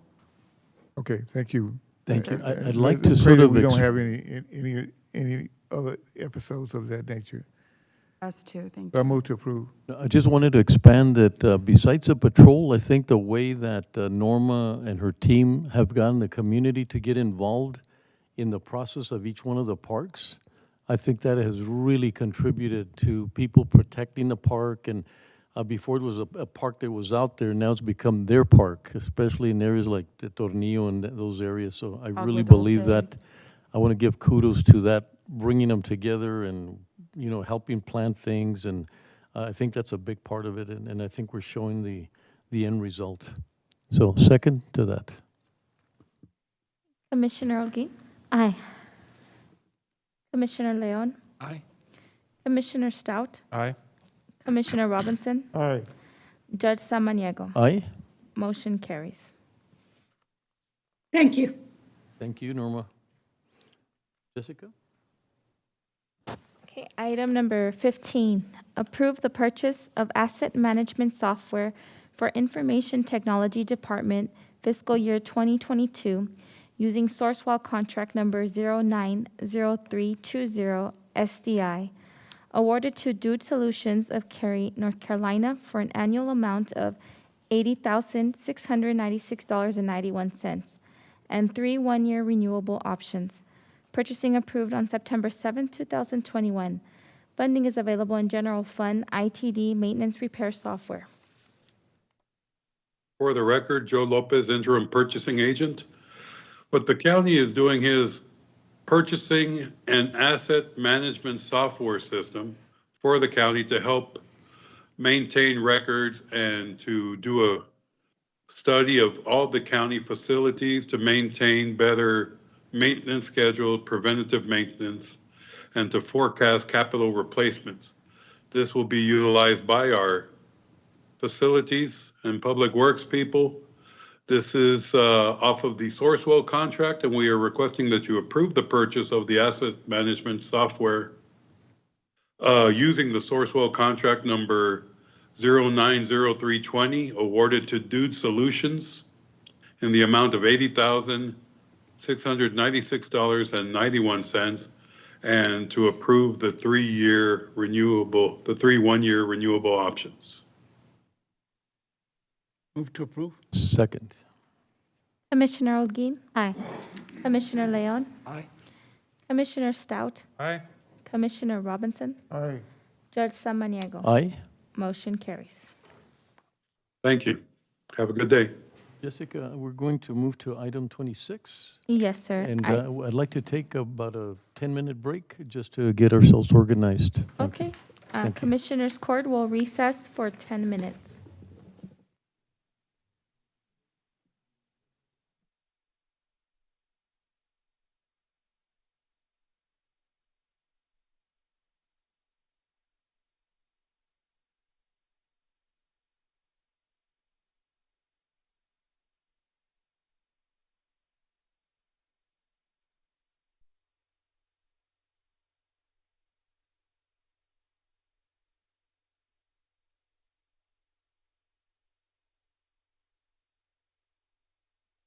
To support them.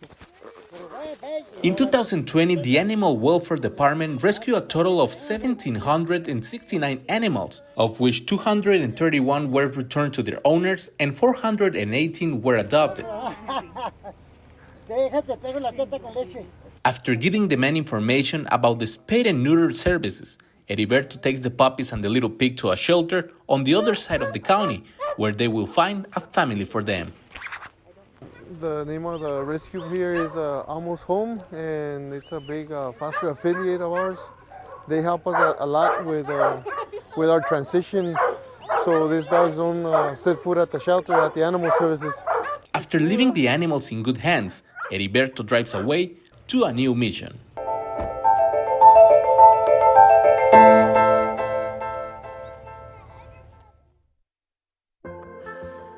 El Paso goes by many names. Sun City, 915. We are known for history, culture, food, and art.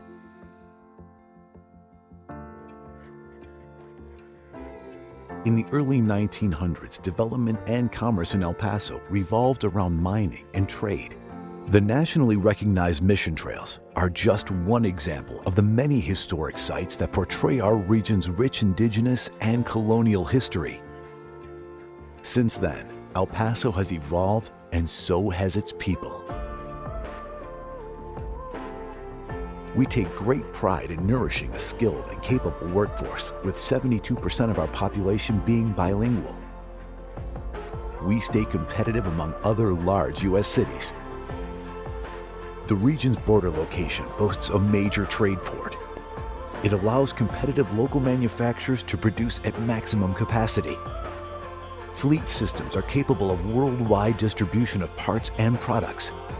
Our state-of-the-art higher education systems are nationally recognized. The Texas Tech University Health Sciences Center El Paso, the nation's first comprehensive health sciences institution on the U.S.-Mexico border, provides students the opportunities to become doctors, nurses, and researchers. The University of Texas at El Paso offers 74 bachelor's, 74 master's, and 22 doctoral programs. Local government agencies and other economic development organizations help industries become established and expand in our community. The County of El Paso is great for business, but we also keep true to our southern hospitality with plenty of outdoor recreation options. It's easy to keep active in El Paso.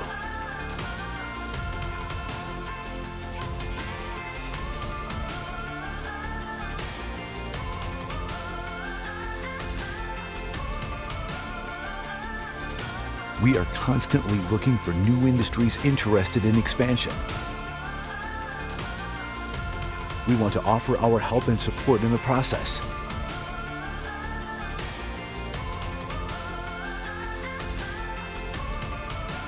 No matter the name, El Paso is proud, strong, progressive. We are El Paso.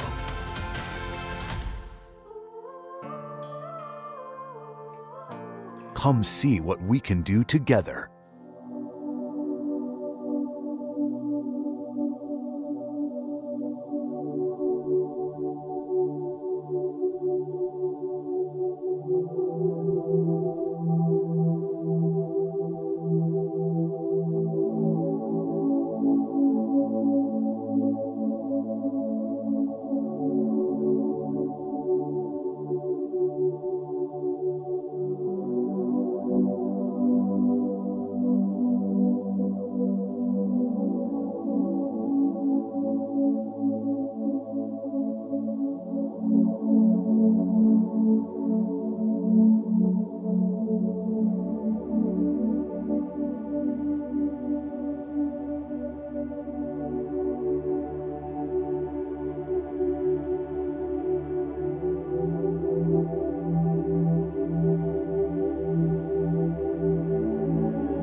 status of El Paso County's current bail procedures and Texas bail reform legislation.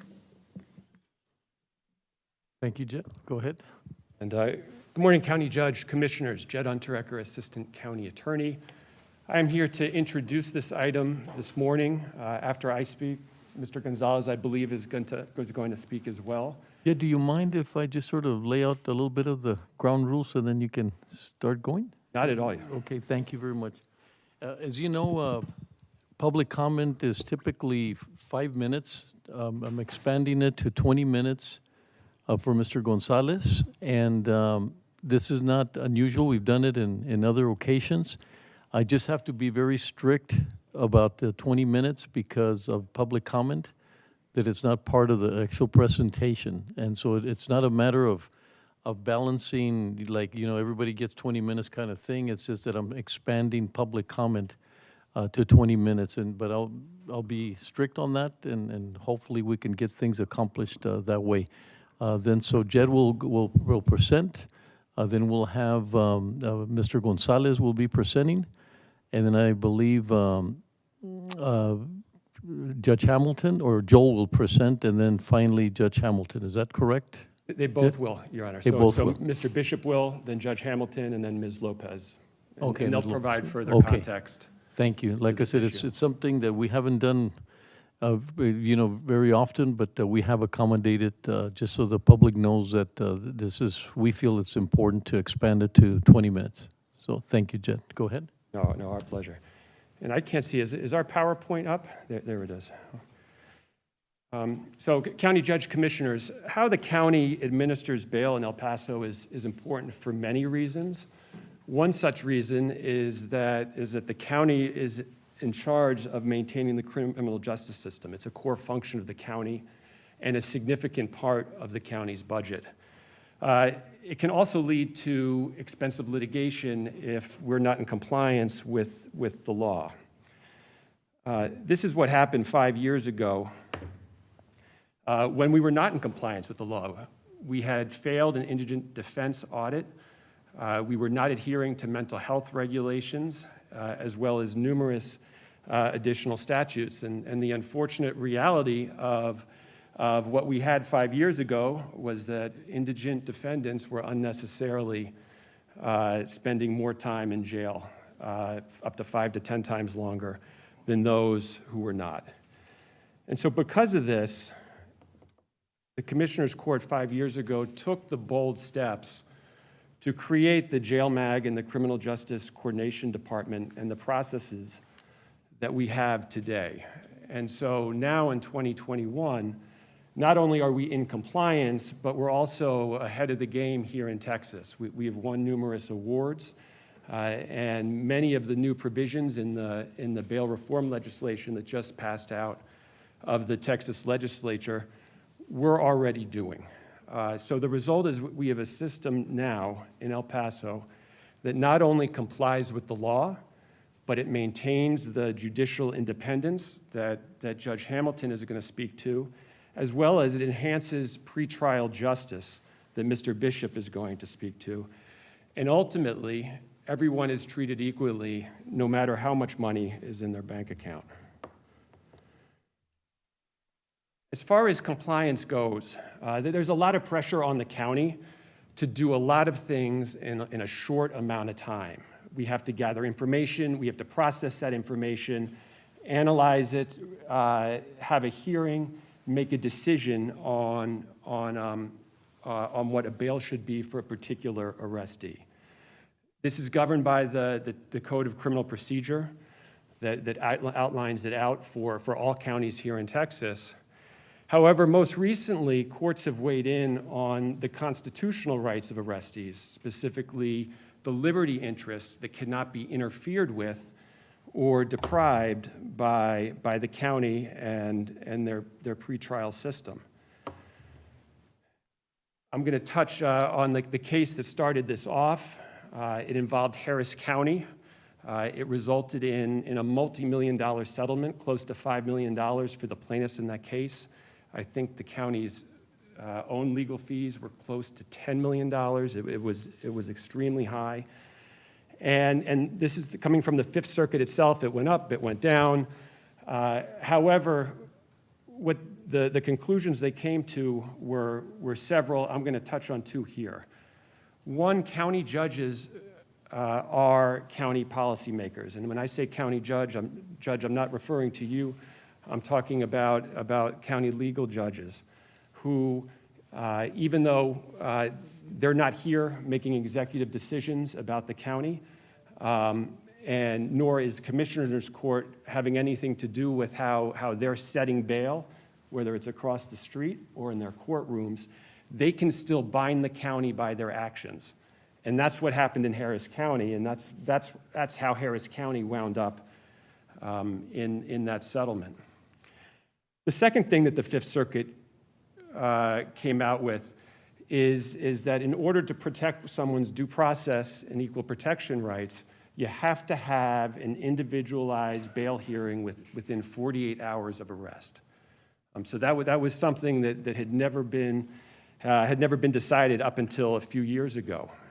So that means there has to be a case-by-case evaluation, in our case usually by a magistrate judge, where all this information has to be collected, and the person who's arrested must have the opportunity to see that evidence that's being presented against him or her, and have the opportunity to respond to it as to what bail should be or what should not be, and to give the judge the information that he or she needs to make that independent evaluation as to what the bail is.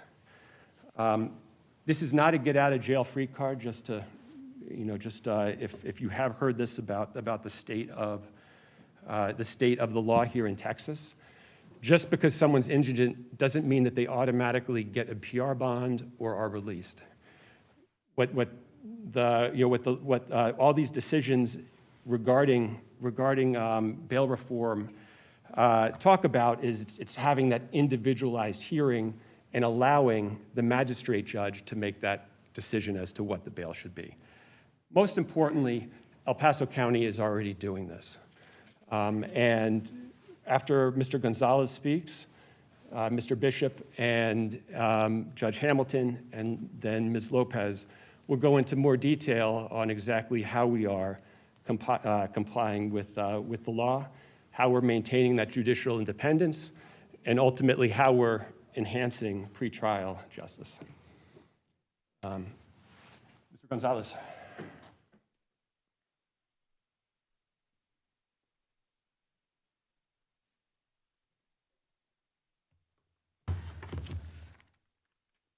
Judge Maniego, members of the Commissioners Court, thank you for giving me the opportunity to address you on this very important topic.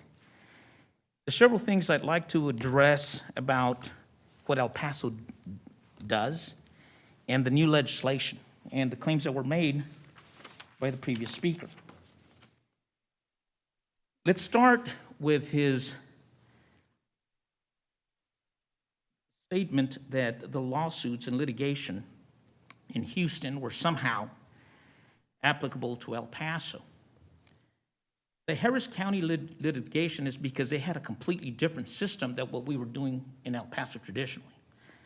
In El Paso, if you get arrested, or if you got arrested, the officers would write up a complaint affidavit, and then they would take you before a magistrate. Now, that magistrate could be anybody. It could be the JP. It could be the judge of Horizon City. It could be the judge of Socorro. It could be any municipal judge of the city of El Paso. It could be any associate judge.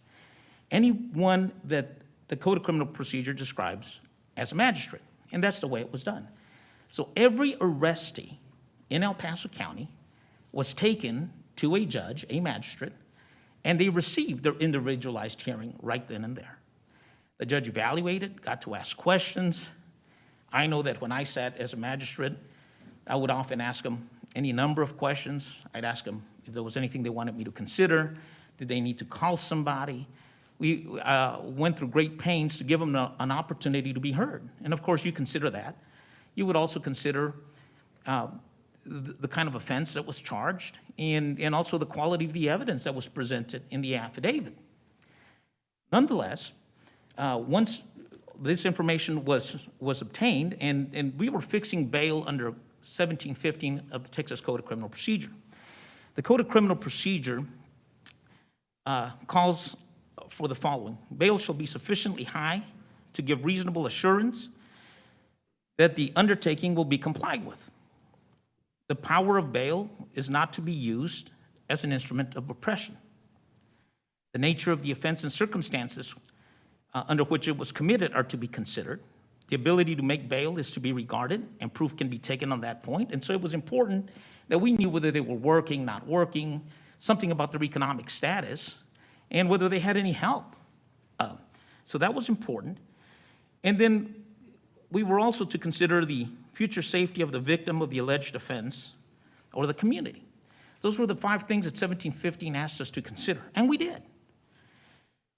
And we would then come up with what we thought was a reasonable bail, and we would set it. Now, El Paso, at the jail across the street, had a suggested bail schedule. That's the best way I can describe it. And it said, look, Class A misdemeanor, $500, $300, whatever it was. You have other offenses, it goes up. But that was just a suggested bail schedule. It wasn't a true bail schedule. And every individualized magistrate made his or her own decision. Why is that important? Because in Harris County, that's not what they were doing. In Harris County, what they were doing is they had a bail schedule. And they would arrest you. You didn't see a judge. You didn't talk to anybody. You got booked. And there was a bail schedule. If you could make it, you made it.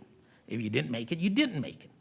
And so somebody might be sitting there, 3-4 months because they were just indigent on a misdemeanor.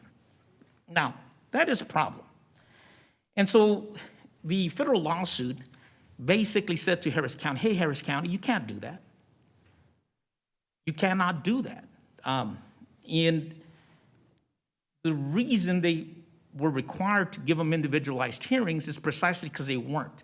So the Harris County litigation arose because there was a bail schedule and there was no individualized hearings. El Paso was never that. In El Paso, you got arrested, you went to a judge, you got your bail set, and then you were in there. If you needed to come back and get your bail reviewed, you can always go back and ask for time. Now, the current legislation that passed, Senate Bill 6, the Damon Allen Act, does say that if an individual wants a review of the hearing, they can get it, and they can get it within 48 hours. And why not? That's appropriate. That's a good value that we have as Americans, that if you ask for a review, that's great. If you are satisfied with what you have, that's fine too, because you already got your individualized hearing at the front end. Now, one of the things that has happened after the CJC was created in December of 2015, the policy of taking arrestees to a bunch of other magistrates started changing dramatically. Now pretty much 100% of the arrestees go to the jail and go to the jail magistrate. There's no reason for that. By doing it that way, you've had to increase the number of judges at the jail magistrate. It used to be that it was just Judge Carter who did it all. He was there 40 hours a week. Now we have multiple judges. And I'm not sure that that's the best use of taxpayers' dollars. Now, because we are going to have to give individualized hearings and review hearings under the Damon Allen Act, maybe it's appropriate to have 2 judges. I don't know that we should have 4, but it's expensive. But what El Paso was also doing that was incorrect, because they made a statement here that said, hey, we're already ahead. Everything that legislation does, we've been doing it. That's not true. They've been using something called a smart praxis system.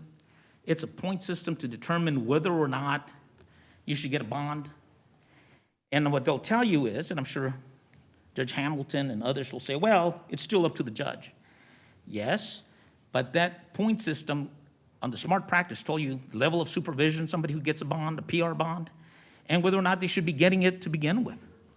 I have the very many different drafts of the smart praxis system, and I've provided flash drives to Commissioner's Court in the past containing all those documents I'm referring to.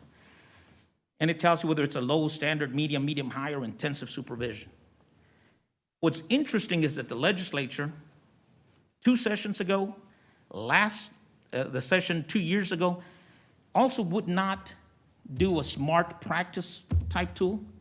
There was very serious concerns about whether it was even able to guess at whether or not you would be violent in the future or whether or not you would show up.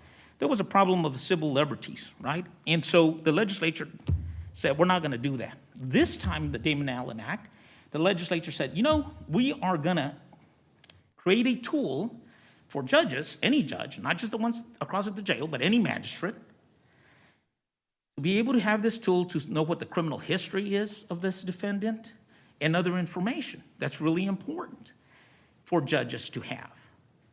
That's going to be free. But what that's not going to do, what that system is not going to do, it's not going to make recommendations. It's not going to score it. It's not going to tell you whether you should be letting somebody out or not. And I'll read the text to you in just a second if I can get this open.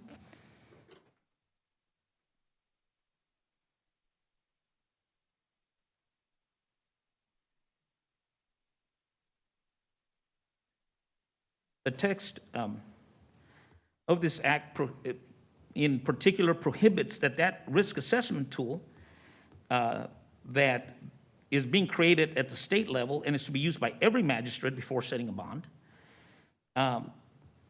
They particularly don't want this to be used as a scoring system, and they also don't want it to be used in an effort to either grant or deny a bond. It's just something to consider.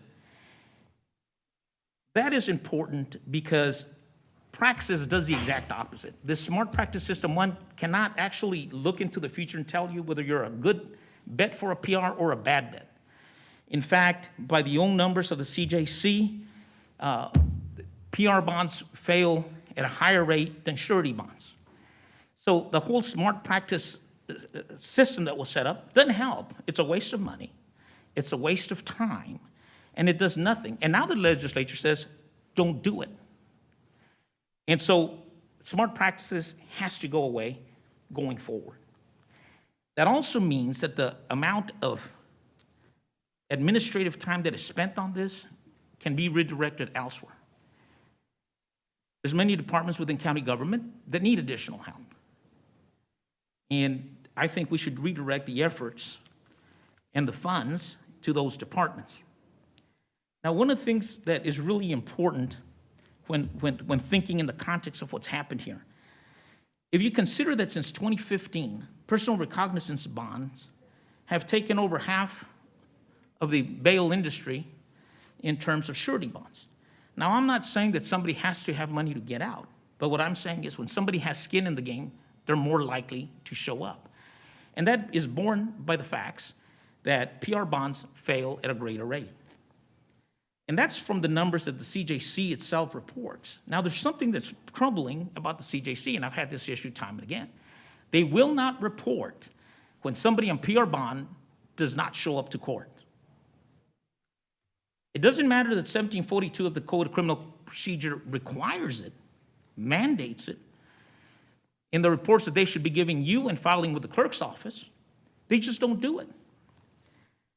What they say is, well, if a warrant issues, we'll report it. Well, that's not what Texas statute says. Texas statute says if they don't show up, you have to report they didn't show up. It doesn't say only when a warrant gets issued. Now, I'm sure Mr. Bishop will say, well, there's no way for us to tell because the judges aren't telling us. That's a non-starter. You know, all the judges have to do is make a note. All the court coordinator or one of the clerks has to do is enter that the person didn't show up on the computer. And if they say the system's not set up, all that ITC needs to do is they need to make a little toggle switch where they can just show that he didn't show up.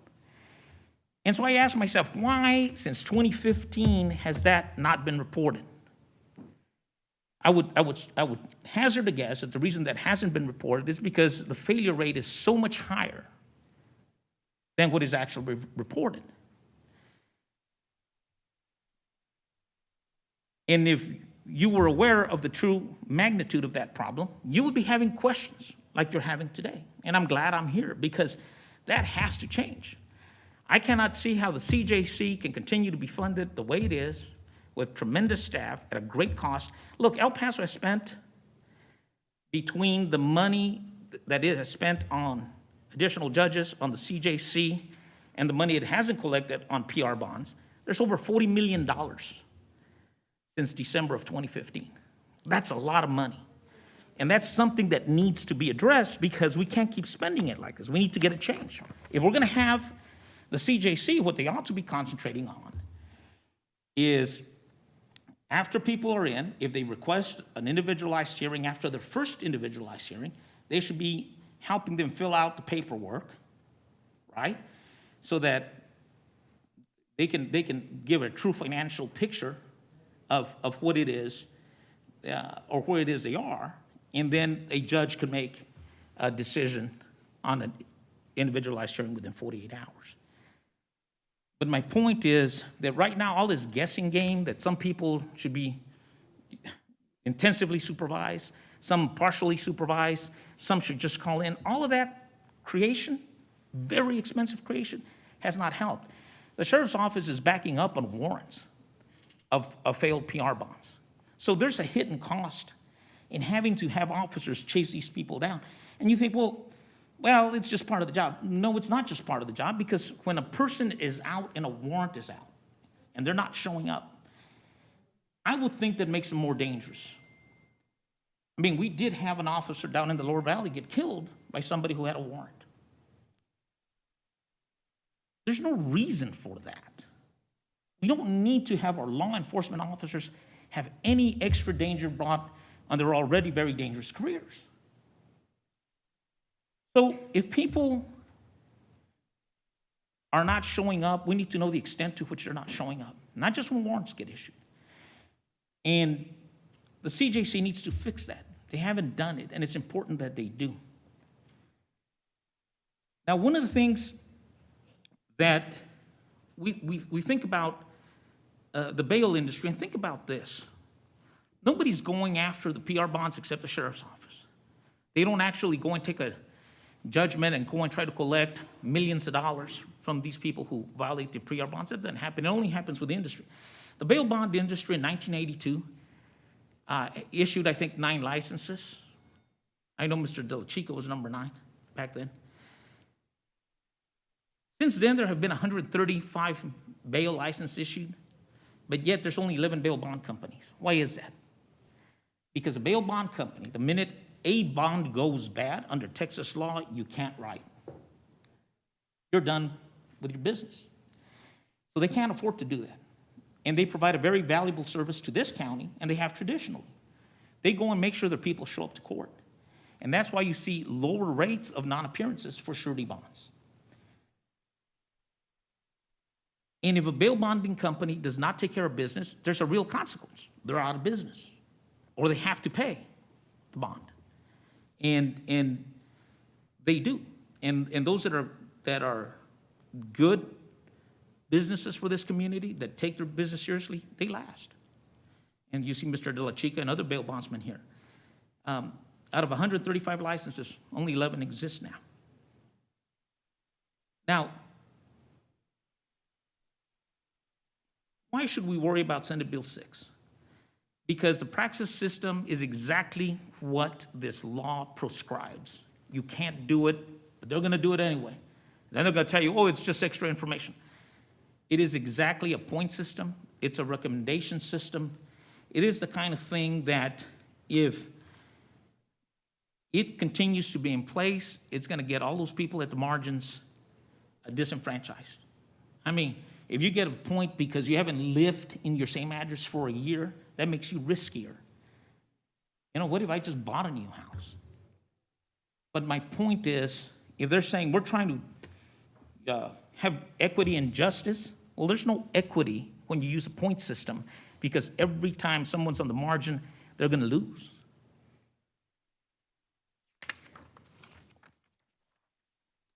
Now let's talk about saving the county Mr. money. Gonzalez, we're Yes, at sir. 15 minutes, so just so you'll...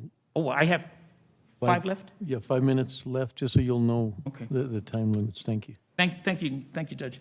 Now, let's talk about recidivism. Those are the things that they're going to come and talk to you about. Well, the smart praxis tool doesn't really measure recidivism. We have their internal emails that I've previously provided where they're saying, hey, we really can't guess. There's no real way to know. But maybe the judges will be influenced by this report. These are internal mails from the CJC. We also have an internal email that says, if you're a judge and you don't follow the system, we need to know why. Now, if there's true judicial independence across the street, you shouldn't have to explain yourself away. But the email is there.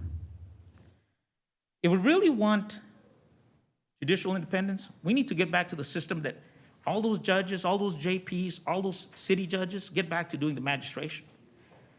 You know what? It was free. It didn't cost the county anything.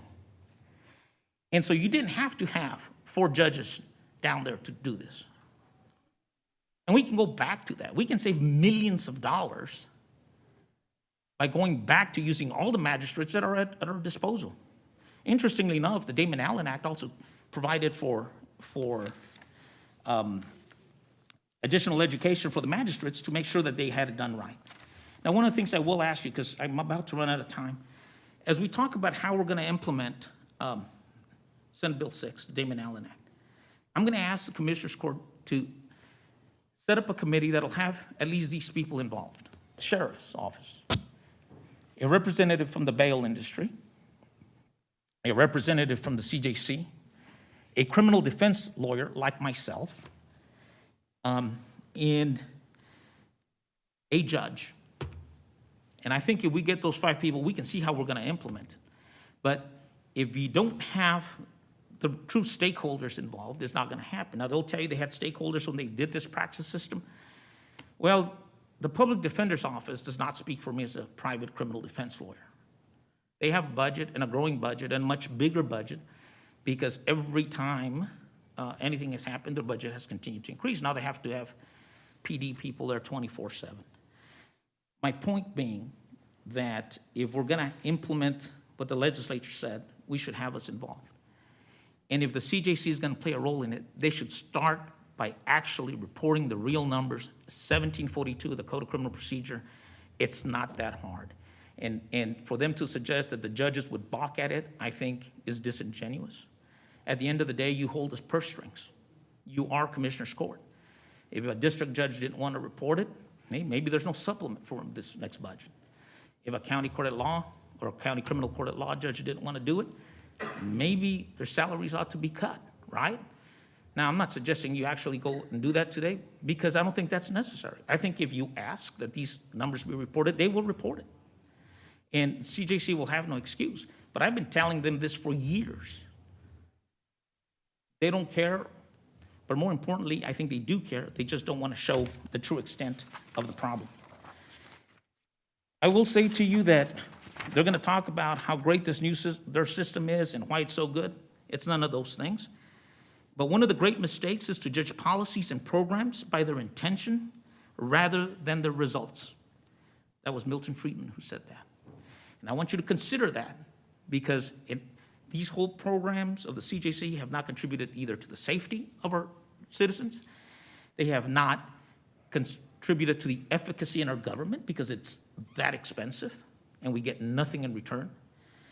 They haven't considered to the civil liberties of our citizens either, because they're using a make-believe system that doesn't really work.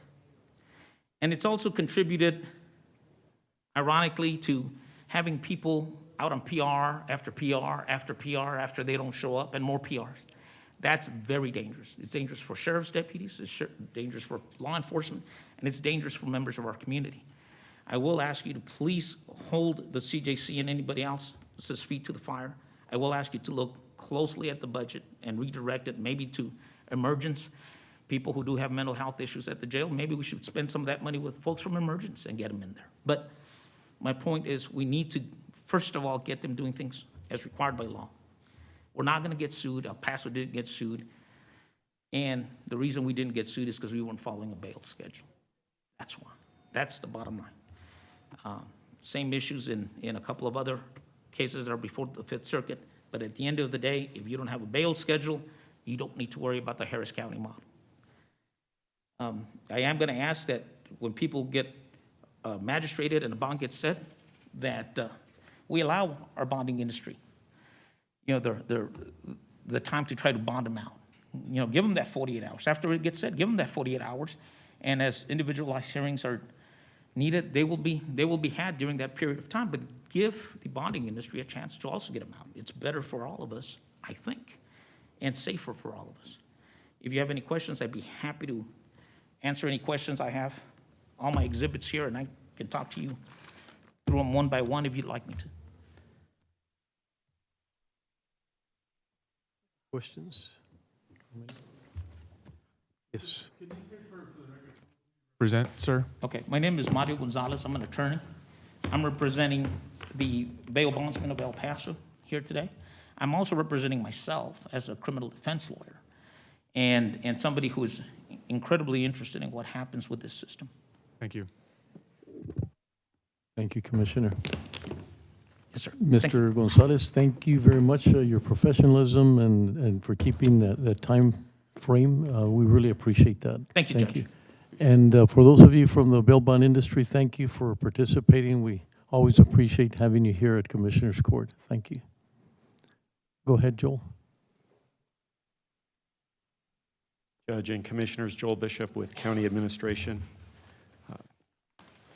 Thank you, Mr. Gonzalez, for your thoughts and your observations there. I feel like I'm the bad guy here, though, because I'm cutting into lunchtime.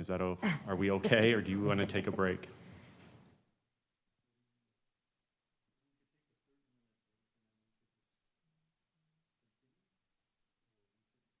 How many more presentations do we have? We have Mr. Bishop, Ms. Lopez. There's two more after me. It's up to you, Judge. Yeah, about an hour.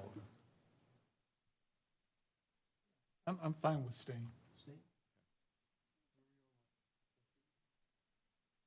Very rare that because we know that all our support systems wait to be able to take a break and so forth, so I just worry about that. What I think I'd like to do is just go ahead and, I just hate that they're here now, but if we don't take a break now, it'll probably be till 1:30. I think that we'll take a break, so. We can take a break. Huh? I said we can take a break. How are you, would you be okay with a 30-minute break and then we get back? Does that work for all of you? Okay, we'll do that. Joel, we'll take a 30-minute break and we'll be back and then we can have a continuous flow after that. Thank you. Commissioners Court will recess for 30 minutes. That time frame, just so they'll know the time? That'll be at, It is 12:09 p.m. yes, so it'll be at 12:39.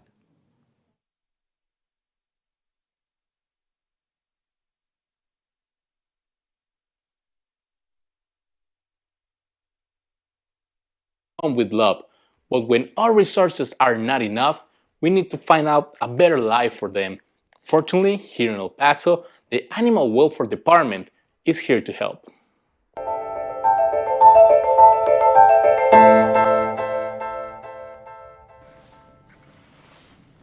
Every morning, the officers of the El Paso County Animal Welfare Department get into their trucks and set off for different parts of the county to help citizens with their pets. My main job is to protect, capture, and care for animals, educate the community. We do everything from our trucks. We do foster transportations. We do adoptions. We do microchipping. El Paso County is one of the largest counties in the state of Texas, and its Animal Welfare Department has only 8 officers to cover all the land outside the city. The county is very big in terrain. It's bigger than the city, actually, but the houses are kind of sporadic. It's a lot of terrain to cover. Today's mission is to collect some puppies and a little pig on the outskirts of the county. Es un bebito, ¿verdad? Tiene un mes, 2 semanas. From a man who no longer has enough resources to support them. In 2020, the Animal Welfare Department rescued a total of 1,769 animals, of which 231 were returned to their owners and 418 were adopted. After giving the men information about the spay and neuter services, Heriberto takes the puppies and the little pig to a shelter on the other side of the county, where they will find a family for them. The name of the rescue here is Almost Home, and it's a big foster affiliate of ours. They help us a lot with our transition, so these dogs don't set foot at the shelter, at the animal services. After leaving the animals in good hands, Heriberto drives away to a new mission.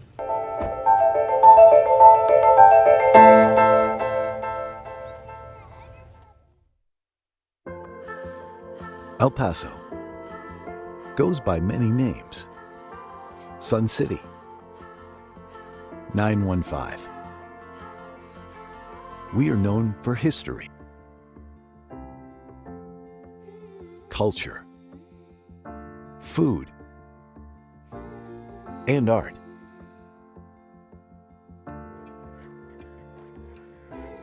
In the early 1900s, development and commerce in El Paso revolved around mining and trade. The nationally recognized mission trails are just one example of the many historic sites that portray our region's rich indigenous and colonial history. Since then, El Paso has evolved, and so has its people. We take great pride in nourishing a skilled and capable workforce, with 72% of our population being bilingual. We stay competitive among other large U.S. cities. The region's border location boasts a major trade port. It allows competitive local manufacturers to produce at maximum capacity. Fleet systems are capable of worldwide distribution of parts and products. Our state-of-the-art higher education systems are nationally recognized. The Texas Tech University Health Sciences Center El Paso, the nation's first comprehensive health sciences institution on the U.S.-Mexico border, provides students the opportunities to become doctors, nurses, and researchers. The University of Texas at El Paso offers 74 bachelor's, 74 master's, and 22 doctoral programs. Local government agencies and other economic development organizations help industries become established and expand in our community. The County of El Paso is great for business, but we also keep true to our southern hospitality with plenty of outdoor recreation options.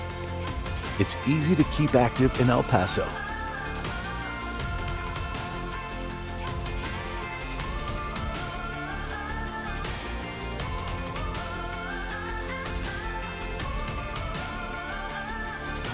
We are constantly looking for new industries interested in expansion. We want to offer our help and support in the process.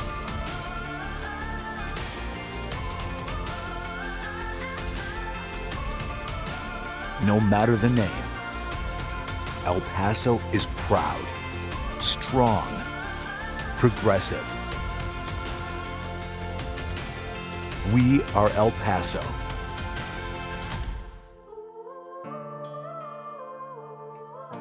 Come see what we can do together.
Most of us have pets, and we know that we have to take care of them and give them a home with love.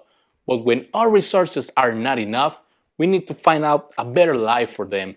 Fortunately, here in El Paso, the Animal Welfare Department is here to help.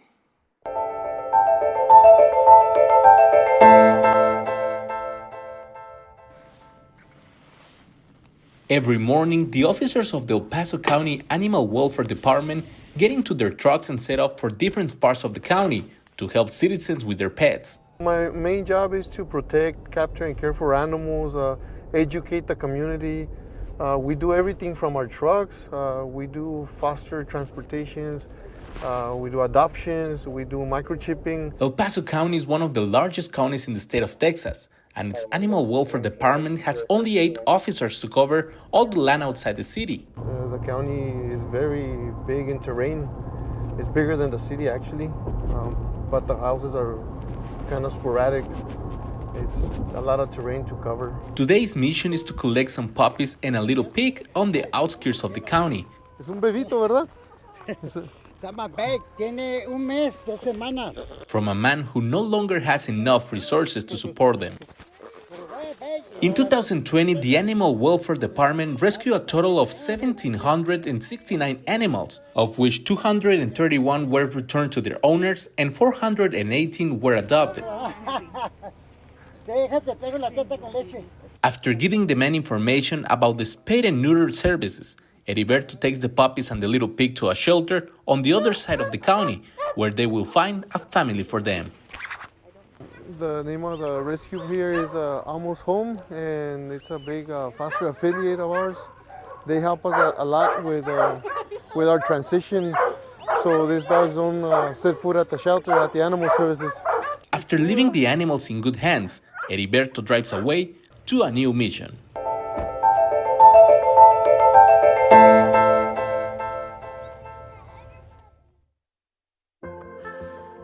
El Paso goes by many names. Sun City, 915. We are known for history, culture, food, and art.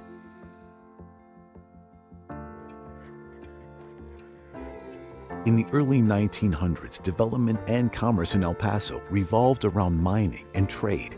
The nationally recognized mission trails are just one example of the many historic sites that portray our region's rich indigenous and colonial history.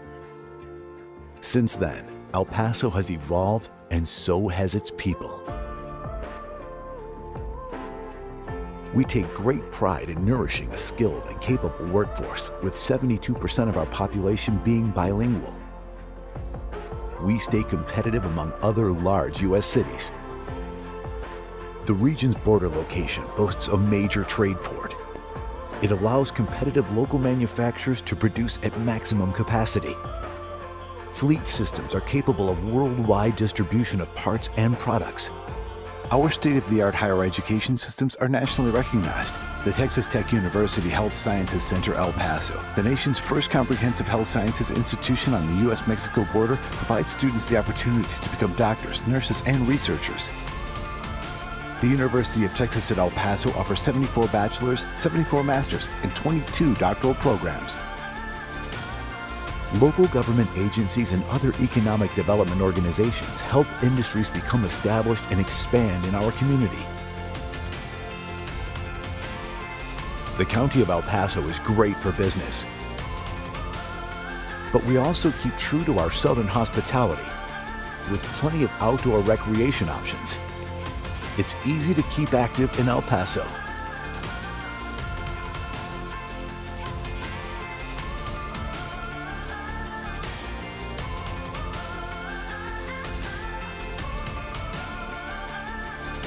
We are constantly looking for new industries interested in expansion. We want to offer our help and support in the process.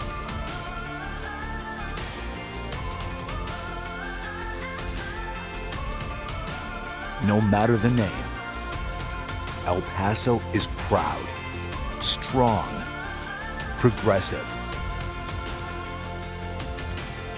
We are El Paso.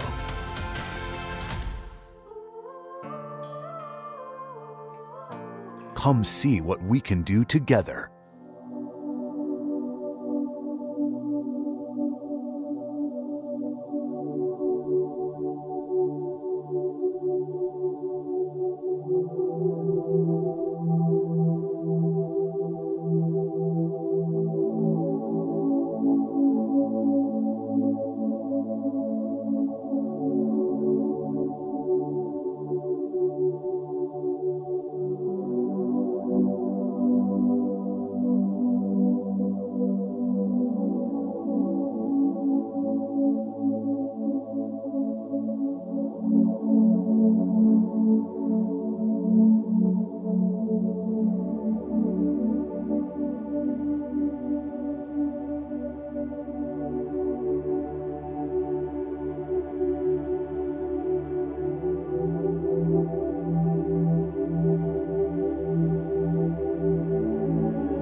Most of us have pets, and we know that we have to take care of them and give them a home with love.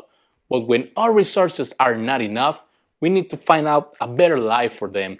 Fortunately, here in El Paso, the Animal Welfare Department is here to help.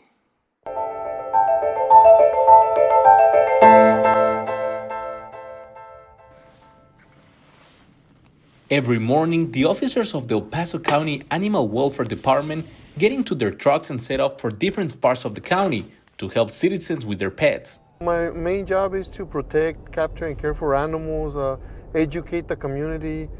We do everything from our trucks. We do foster transportations.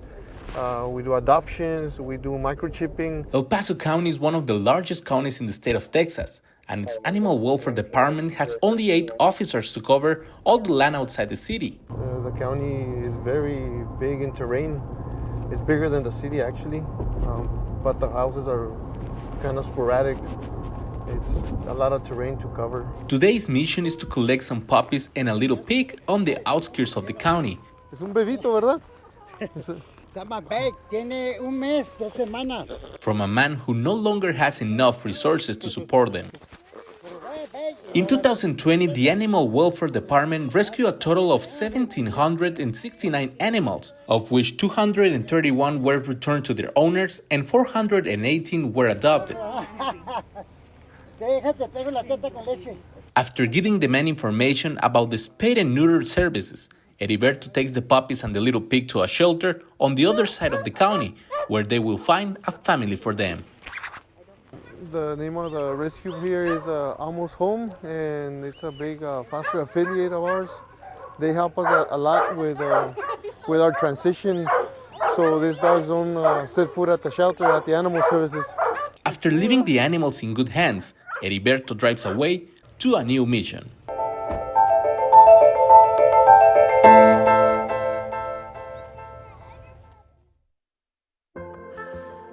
El Paso goes by many names.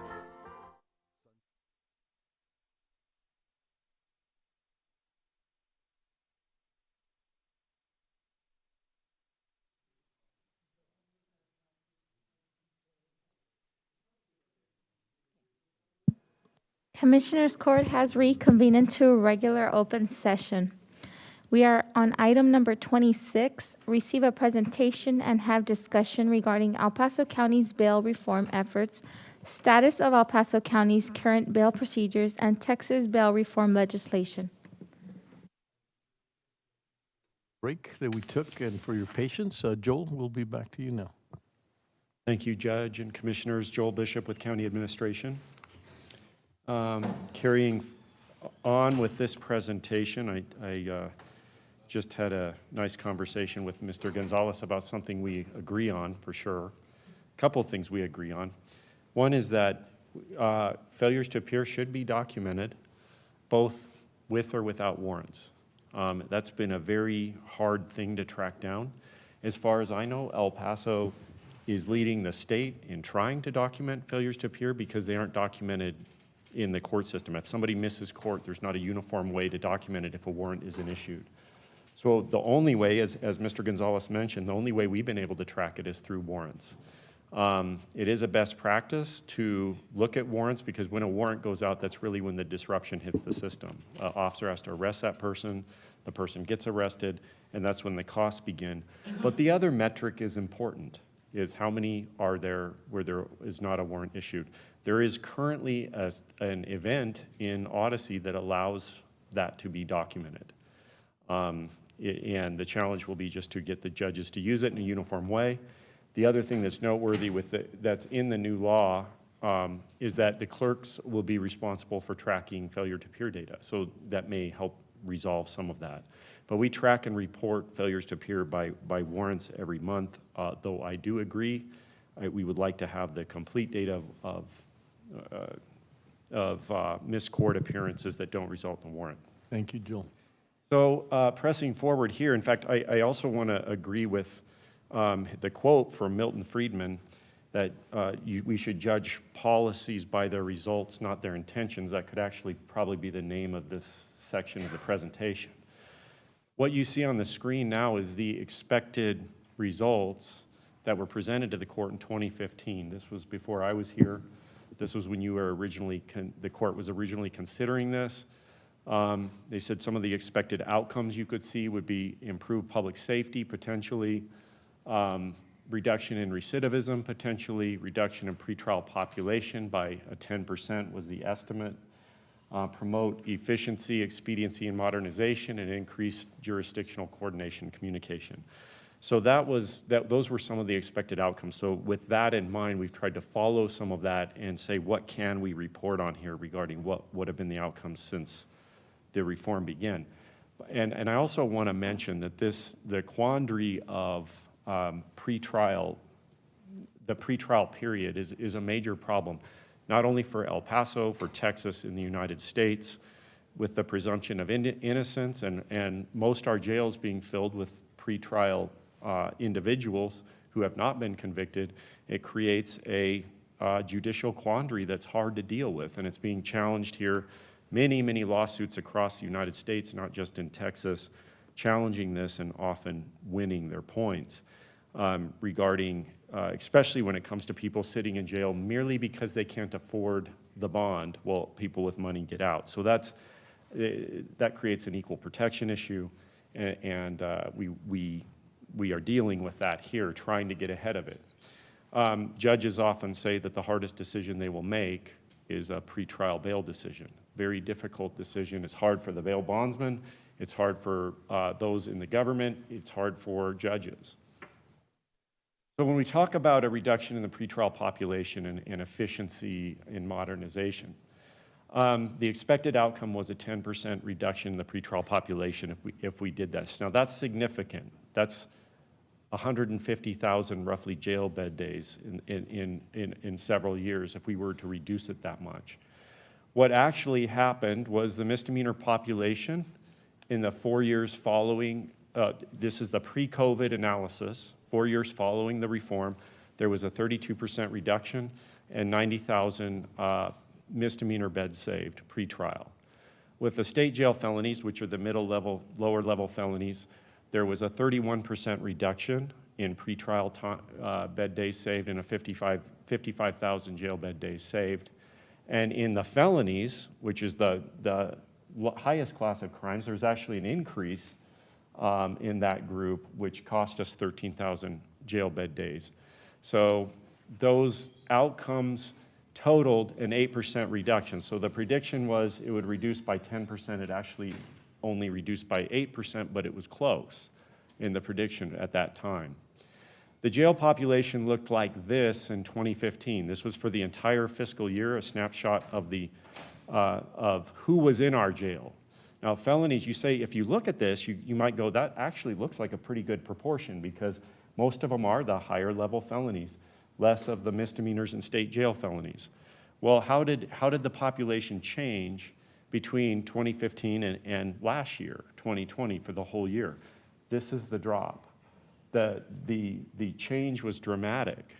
Far fewer misdemeanors, far fewer state jail felonies, and far more felonies are in our jail now. Now, that's a significant improvement. Now, the question would be, how does this compare to maybe the state of Texas? So I looked at that actually this morning.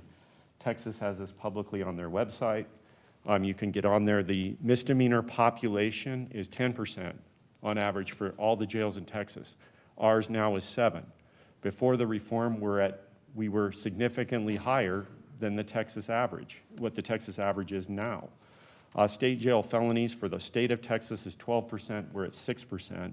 And for felonies for Texas, it's 79%. We are currently at 87%, which I think is pretty good.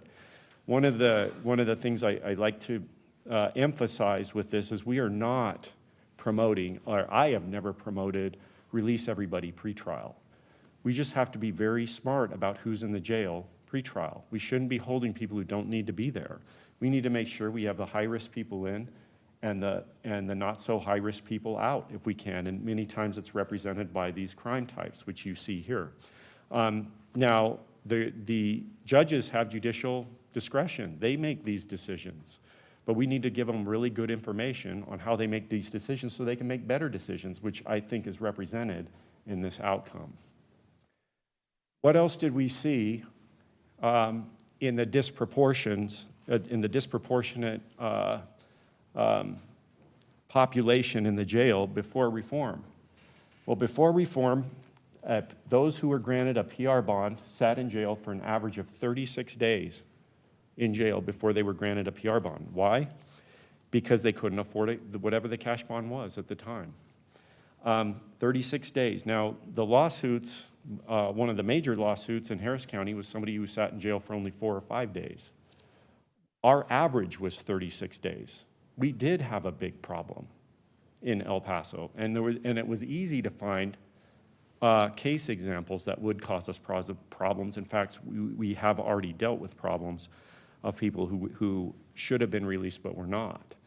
And we also know it goes the other way. Sometimes people who are released on PR bonds that do commit crimes, and we do wish they would have been in jail. But it goes with cash bonds too. There's been many cash bonds released and surety bonds that have committed heinous crimes as well, and those have to be considered. So it goes both ways. The big question that judges have to deal with is, should this person be in or out? And what are my legal mechanisms to keep them in or out? Well, the reform we did here dramatically decreased the disproportionate time that those who are granted a PR bond stay in jail. And really, that's a representative mostly of our indigent population. Now they stay in jail an average of 13 days before they're released, as opposed to 36. There's still a disproportionate average. Surety hasn't changed much. It has gone down some by 21%, and those who post straight cash bonds has gone down by 27%. This is a dramatic increase, a 64% reduction in time pre-trial for defendants released on PR bond, which is, I think, a good outcome. The actual outcomes, again, were an 8% reduction in the pretrial population overall.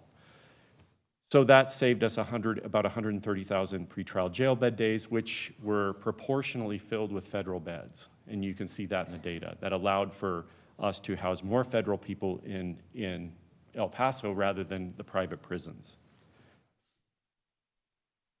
What about public safety? There was a hope to be an increase in public safety. There were concerns that, hey, if we do more PR bonds, there's going to be more crime and more violent crime. That is a concern.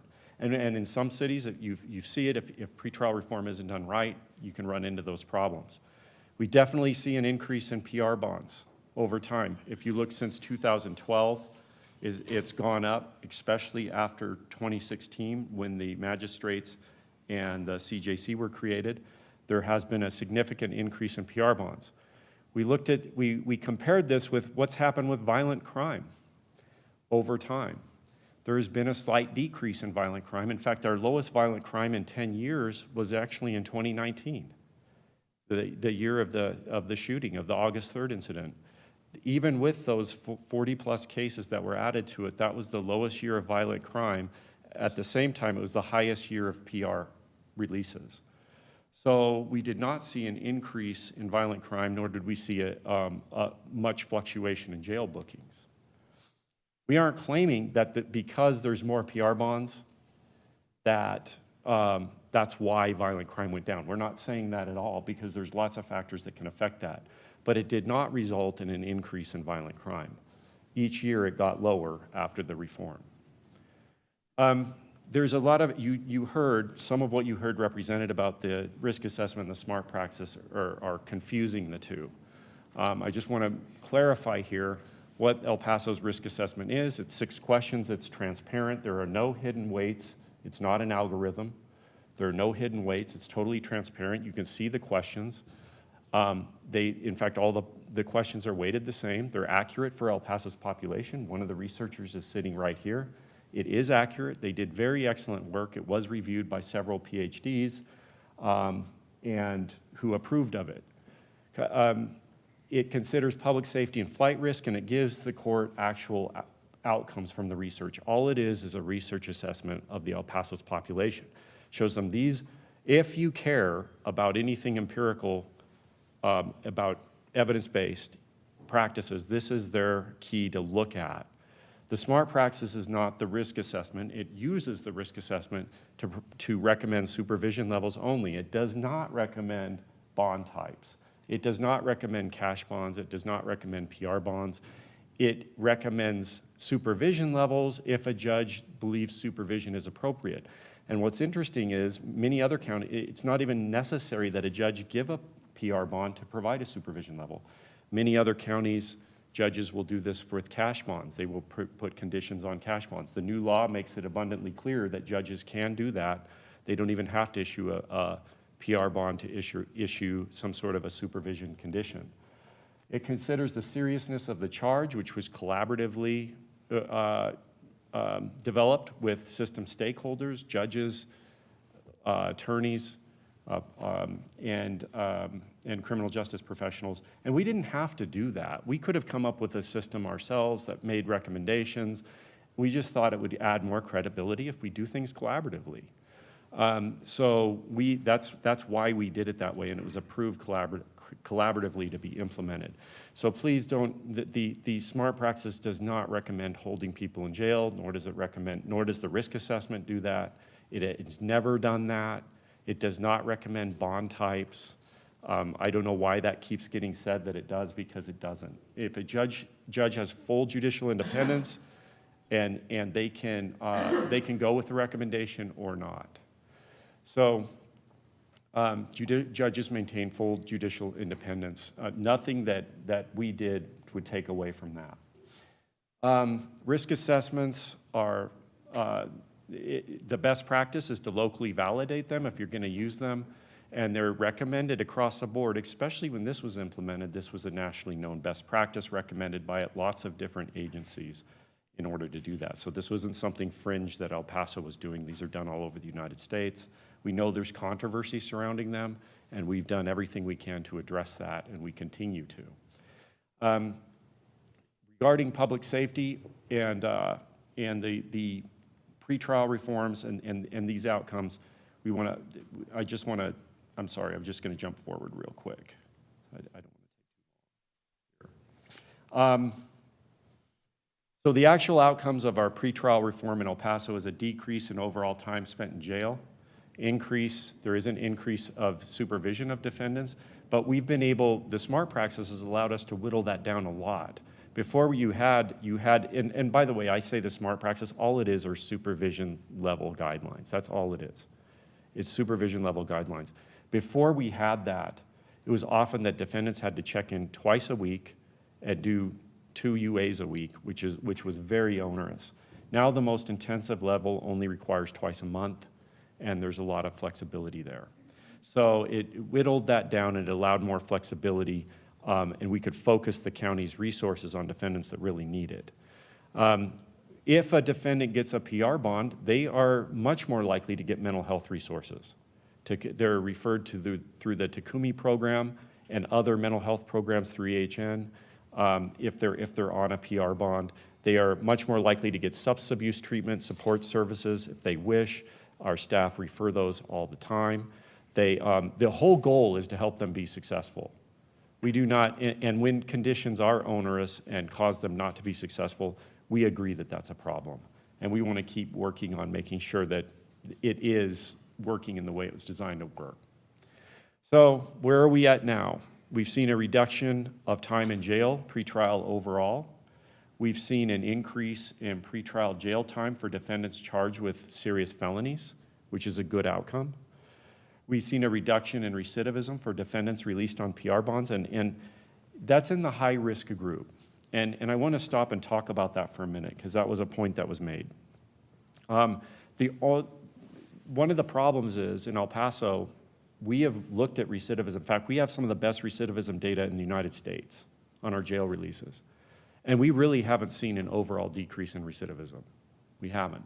Wish we could say we did. All this money we spend on programs and everything, that we're seeing some sort of an overall justice system decrease.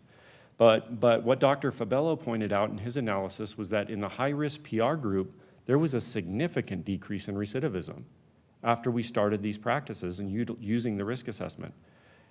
That's in the report that was referenced. And the other thing that he mentioned was that these PR bonds, because they sit in jail for a long time, they are the indigent, they have many other problems in their life, these are the higher risk individuals to begin with. They have 3 times more mental health issues than those who can afford a cash bond. They have 56% more criminal history in their background. They're higher risk, they're harder to manage, and they're gonna have more failures. So yes, cash and surety bonds have better outcomes. We'd expect them to. The PR group is a group that we really try hard to work with to help them through the issues that they come in with, because they are definitely the higher risk group, and we have empirical evidence that proves that. We've avoided litigation, and we have avoided litigation. I believe that we definitely have.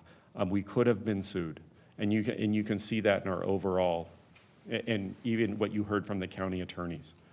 We've seen a decrease in violent crime. Now, again, I'm not claiming that that's because of this, but it has not gone up. Violent crime has not increased, and it's slightly gone down, with our lowest year of violent crime being 2019, which was the year that the most PR bonds were granted in El Paso's history.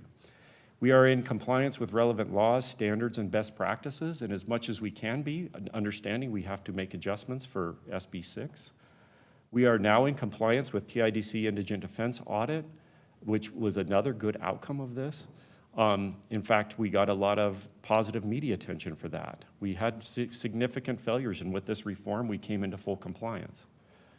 We've reduced the pretrial population significantly, almost to the goal that was reported, and we've seen a proportionate increase in federal beds. And in the 4 years, that proportionate increase resulted in over $10 million in actual money from the feds to El Paso.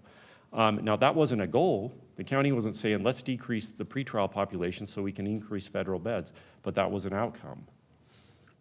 What are the challenges? We still do have challenges. We do want to improve jail processing efficiency. We've been working a lot recently with that. Having these new processes has made it more challenging to process inmates into the jail in a timely manner for law enforcement. So we've been working a lot to problem solve that and improve jail processing efficiency. We want to keep focusing on the issue of recidivism. It hasn't gone up, but it hasn't gone down either, except for that high-risk PR group where we have done a good job reducing that recidivism. We want to connect these defendants released to make sure there's a continuum of services with mental health support. There's been a gap in release between defendants getting mental health issues in the jail and with that support that they need once they get in the community, and we want to keep focusing on that. And we want to make sure that we conform to the new legislation outlined in Senate Bill 6, which we have a big head start on because of the reforms that the Commissioners Court did.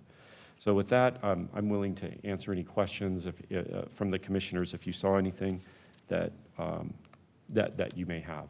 One other thing I might mention too is that I don't know if, there wasn't a name mentioned for the individual that was tragically, the officer that was tragically shot. But I keep hearing this, and I'm not sure why, because it is my understanding that that individual is out on a surety bond. If I'm wrong, I'll be the first to apologize.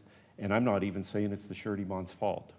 I'm just saying I don't know why that keeps getting put on the PR bond list, that was a surety bond, and there's a lot of other examples. And I don't believe it has anything to do with the bond type. When these things happen, it's the fact that the person was released. Whether it's a PR bond or a surety bond, if a dangerous individual is released and commits a crime, I think the public should ask, why were they out of jail to begin with? And a good outcome is we do want the jail used to hold those high-risk individuals that commit heinous crimes. And maybe more people should be in jail because of that. And certainly one of the outcomes is that we've seen that.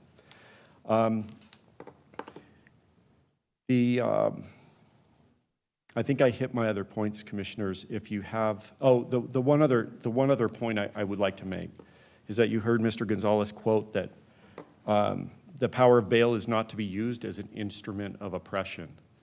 I would say an average of 36 days in jail for the indigent who can't afford their bond would be an instrument of oppression, and that's a problem. And we have that in our data, and we've done a lot to address that problem. I'm willing to answer more questions. Commissioner Leon? Yeah, thank you, Joel. One of the things that was mentioned, and you cleared it up a little better, if I'm a judge, I certainly want to see the risk assessment, whether it's a high bond, lower bond. And I think Mr. Gonzalez mentioned that as not a good instrument, but I think it's a very necessary instrument. And can you just elaborate a little bit on how it's used? Yes, yes. All it is used for is to provide the judges with empirical information with the latest pretrial outcomes. So it's research that says we took a sample population here of several thousand individuals, and we looked at the outcomes, and we said, here are the expected outcomes you can expect. If this person is released on a PR, their likelihood to commit a new crime or fail to appear, they look like this group of defendants. Or it's saying, and again, we're not trying to predict the future. They can't do that. You can release a low-risk person who commits a high-risk crime or a high-risk person that has no problems. They shouldn't be used to do that. Risk assessments shouldn't be used to hold people in jail just simply because of a risk assessment. El Paso's never done that or recommended that. The risk assessment is simply a compilation of the best, most recent research we have of the outcomes of people who are out on bond. And it provides that to the judge so they have that in case they want to supplement their decision with rearrest and failure to appear data. It was very hard to do. Our guys did an excellent job at that, and we are currently working with UTEP to update that. Thank you. That risk assessment, you bet. Thank you, Commissioner. Any other questions? Yes, Commissioner Holguin, please. I have a couple of questions, Joel. So I was a little bit surprised on your slide to see that even if someone is granted PR, it still takes 13 days for them to be released. Did I read that right? That's an average. Now, many of them are released. In fact, I believe the current amount is approximately 25% are released day one. Okay? So when the mags get them at the 15, 17s, about 25%. Most of them still go to cash or cash surety program. But 25% are released day one. Since we implemented the 48 hours, a lot more get done then at the 48-hour bond hearings. So we're seeing more of a significant percentage then. But the average is 13 days. Now that number there's some context around that number that is important. These people are ones who judges typically initially set a bond at an amount they couldn't afford. So these are the ones in jail that can't afford the bond. There might be a reason a judge did that. They're setting higher bonds for higher risk people. So they're saying sometimes they may not want the person out, but they're gonna set higher amounts of bonds for individuals. So it could be somebody sits in there for 3 months before a judge finally says, okay, I believe we have enough stability factors to release them on a PR bond. Well, that gets weighed into the average. So a lot are done right at the front end, but there are some of the really high-risk group that take months, sometimes up to a year before a judge will actually change the bond to an amount they can, or to a PR bond so that they can be released. So all of that is averaged, and the overall average is that 13 days. So we have some really good slides on that help quantify that. And then just to make sure I understand, so the risk assessment, it sounds like that's not specific to a particular arrestee. It's more trends, right? Whereas it is not, you can't say this is this person's risk level.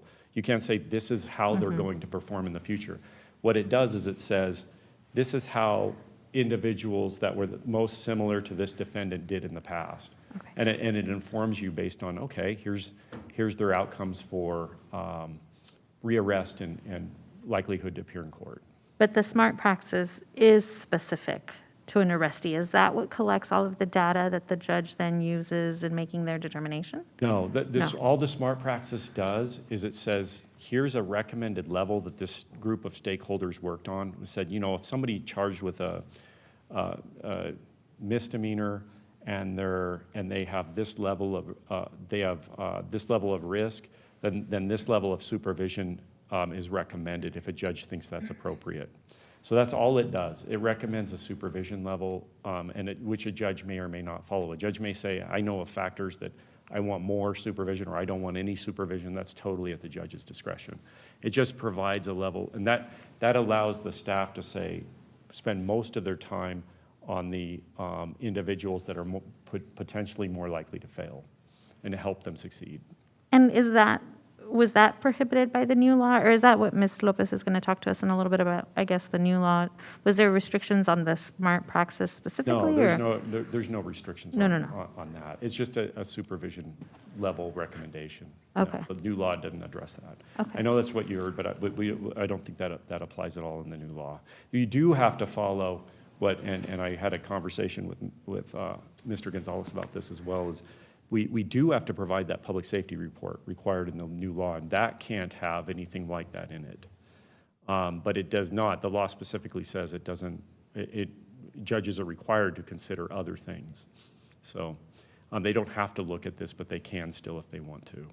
Okay. And then just last question. So I know you referenced in one of the slides a split bond. And I'm not sure if everyone understands that. Maybe you can explain that a little bit better, what that is.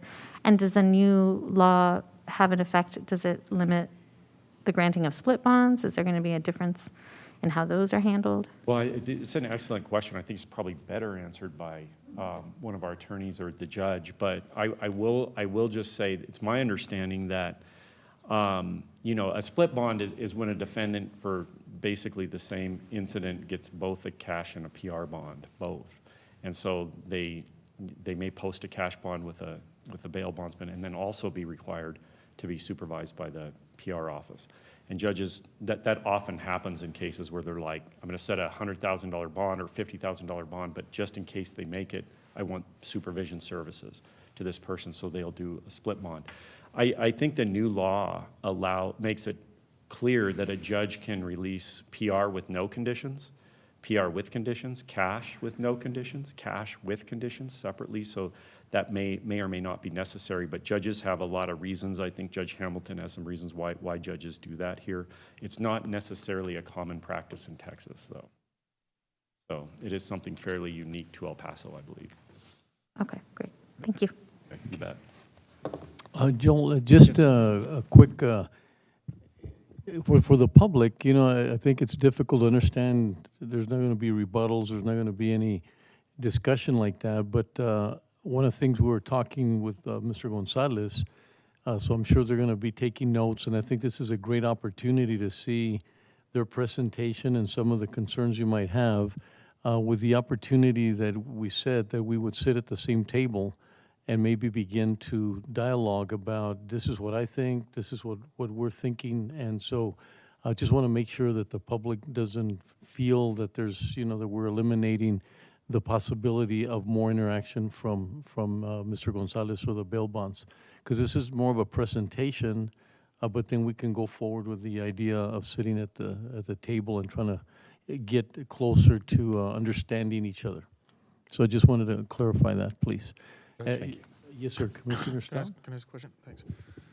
Thanks, Joel, for the presentation. Just real quickly, I think I heard Mr. Gonzalez say something earlier about these pretrial risk assessments and the tools being biased, and I know that we've heard and read about that. Can you just talk about that a little bit and what you've seen? Sure. and Absolutely, yeah. So there's a concern that's risen in recent years across the country that risk assessments may exacerbate disparities, racial disparities, and other disparities, because the assumption would be that there's a biased background in the criminal history. So perhaps there's been something happening that's in law enforcement practices or something that's producing biased outcomes, and that would be reflected in a risk assessment that's used. The question that needs to be asked when that comes up, because it's a legitimate concern, and I think every validation study should control for that. I believe that's being recommended now in the national standards, is that when you go to validate your risk assessment, you control for potential disparities and adjust for them to make sure that an assessment is being fair across the board as it's applied. Some noteworthy recent studies, you would think if you would find that anywhere, it would have been in Harris County. Harvard did a study recently in Harris County on their PSA tool and did not find that it aggravated racial disparities. That was just released this year. Many other studies have not found that. I think that the question, often the concept is applied and the concern is legitimate, but is that what we're actually seeing in the study outcomes? And there's many academics that are challenging that and saying, no, wait a minute. In the actual pretrial research where they've controlled for this, most of it, if not, and if I'm wrong, if there are any studies on a pretrial risk assessment that prove that racial disparities have been exacerbated, I invite them. Please share them with me. But so far, I have not been able to find any except for there's one proprietary tool, the Compass, which we do not recommend. That's that they may have found some disparities there. But as far as publicly released tools, I'm not aware that they found this. There was some controversy in Colorado over the tool they were using, the CPAT, which was rebutted by the researchers themselves, who said, no, that's not what we found there. So in an open letter in response to that. So we need to keep watching for it. We need to be aware of it, and we need to make sure that we that as we revalidate, we're controlling for that to make sure we have a fidelity in our instrument in that area. Thank you, Commissioner. Thank you, Joel. You've got Judge Hamilton. Thank you.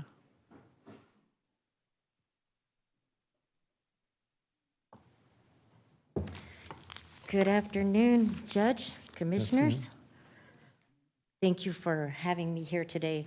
One of the things that I would like to talk about right away, just to kind of clarify, Commissioner Holguin, because your question, when you were asking about the risk assessments and if it was individualized, to that specific person, when we're talking risk assessment, we're talking a tiny little piece of the entire pretrial report that is provided to the judges from the CJC department. So the entire pretrial report is definitely individualized to that person, okay? So the pretrial report contains all sorts of information that the judge uses that we find useful when we're making the determination to what is the appropriate bond, and looking at all of the different factors that a judge has to look at, because that pretrial report gives us criminal history, it gives us family ties, it gives us work history, it gives us all of this individualized information, including a tiny bit of financial information. We actually have another tool that CJC provides to us that we use when an individual is arrested and brought to jail, and that is the financial affidavit. And that is also individualized for that person and literally looks at, are you working? How much money do you make? If you're getting unemployment, if you're getting food stamps, how much is your mortgage? How much money do you have to spend on your, monthly expenses, things of that nature. Do you have to pay child support? All of these things so that the judge can get a complete picture of what that person's financial situation is. And so that's separate, that financial affidavit is separate from the pretrial report, which gives us, so we take both of those pieces of information together, and it provides us a tremendous amount of information that we can use to try to make a good decision about the bond. I don't have a crystal ball.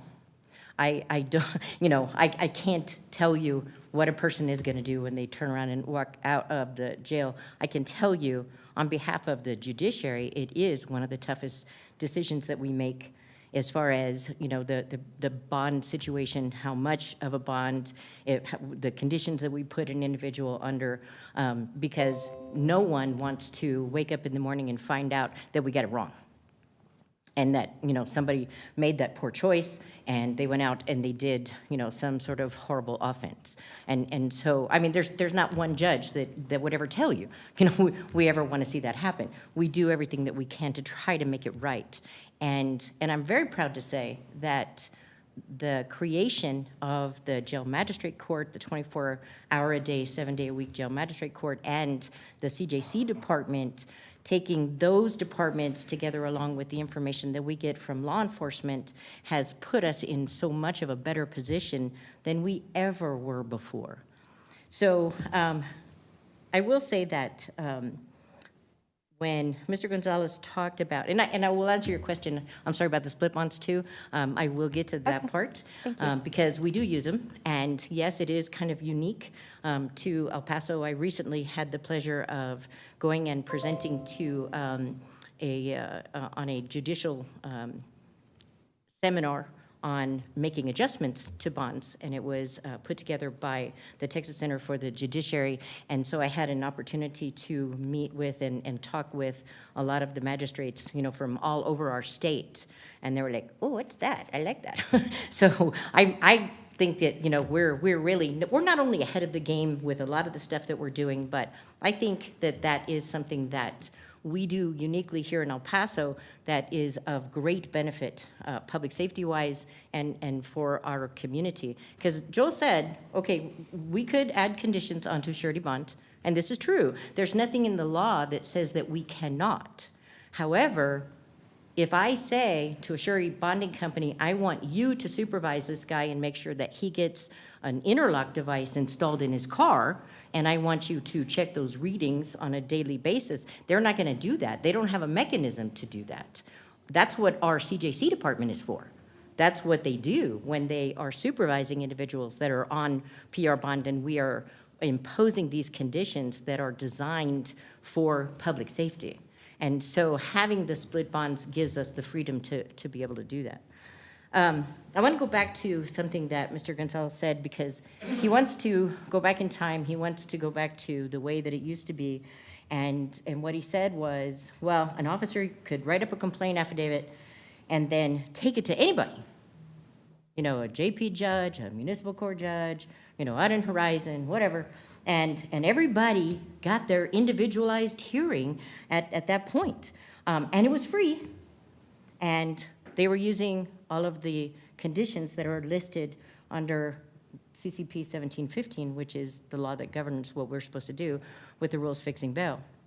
Now, several of you know me, some of you that don't. Let me just tell you, I have been in our legal community since 1995, and when I was licensed and went to work in the district attorney's office, I was a prosecuting attorney for over 20 years before I left, and then I took over as the presiding judge of the JMAG court. So I'm very familiar with our community, with the way things used to be, and I can tell you that the way it used to be is there would be an officer who would be calling and calling and calling, trying to find somebody that could do a mag warning for them, and oftentimes they would meet at a parking lot in a 7-Eleven, or they would meet in a park somewhere, sometimes maybe at the judge's house while they're in their slippers and their pajamas.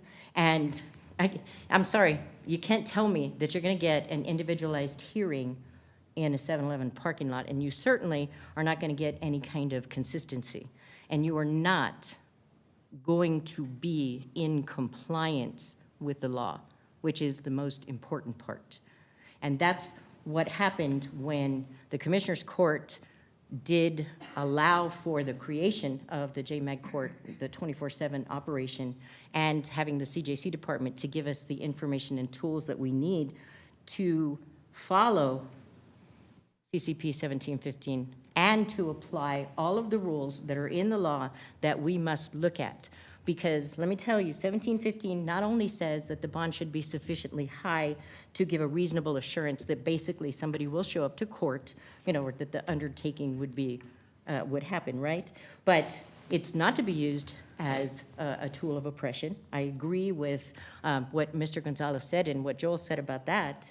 But it also says, 1715 says, you have to take into consideration the nature and circumstances of the offense, the ability of a person to make bond and take proof on that point.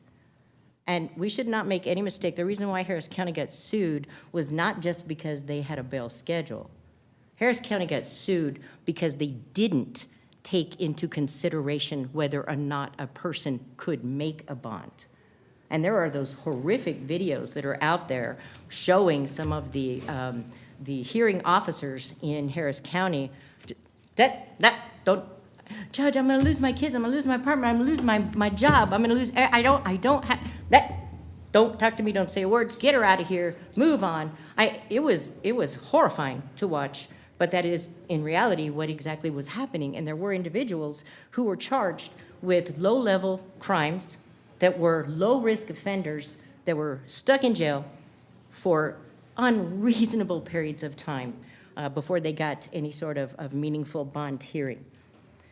What 1715 also says that you have to take into consideration, aside from their ability to make bond, is their work record, family ties, ties to the community, and length of residency, if the defendant has previously complied with bond conditions, aggravating factors. So 1715 gives that first list. Case law gives you the second list that says you have to take all of those factors into consideration before you can make a good determination on what is an appropriate bond. Standing out there in a 7-Eleven parking lot, only having the police officer there with one complaint affidavit and no full criminal history and no other meaningful information, you can't tell me our system was working and it was just fine and we have to go back there. And trust me, commissioners, it was not free.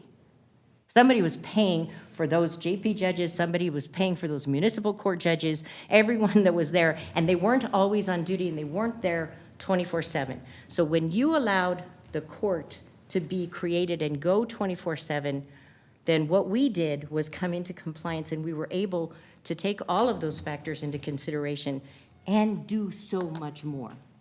I wish I didn't have to tell you that we were so far out of compliance of several things, but we were. And I'm proud to say that after the creation of the JMAG court, we are in compliance with not only 1517, but on several other statutes that were not being dealt with when JMAG court was created.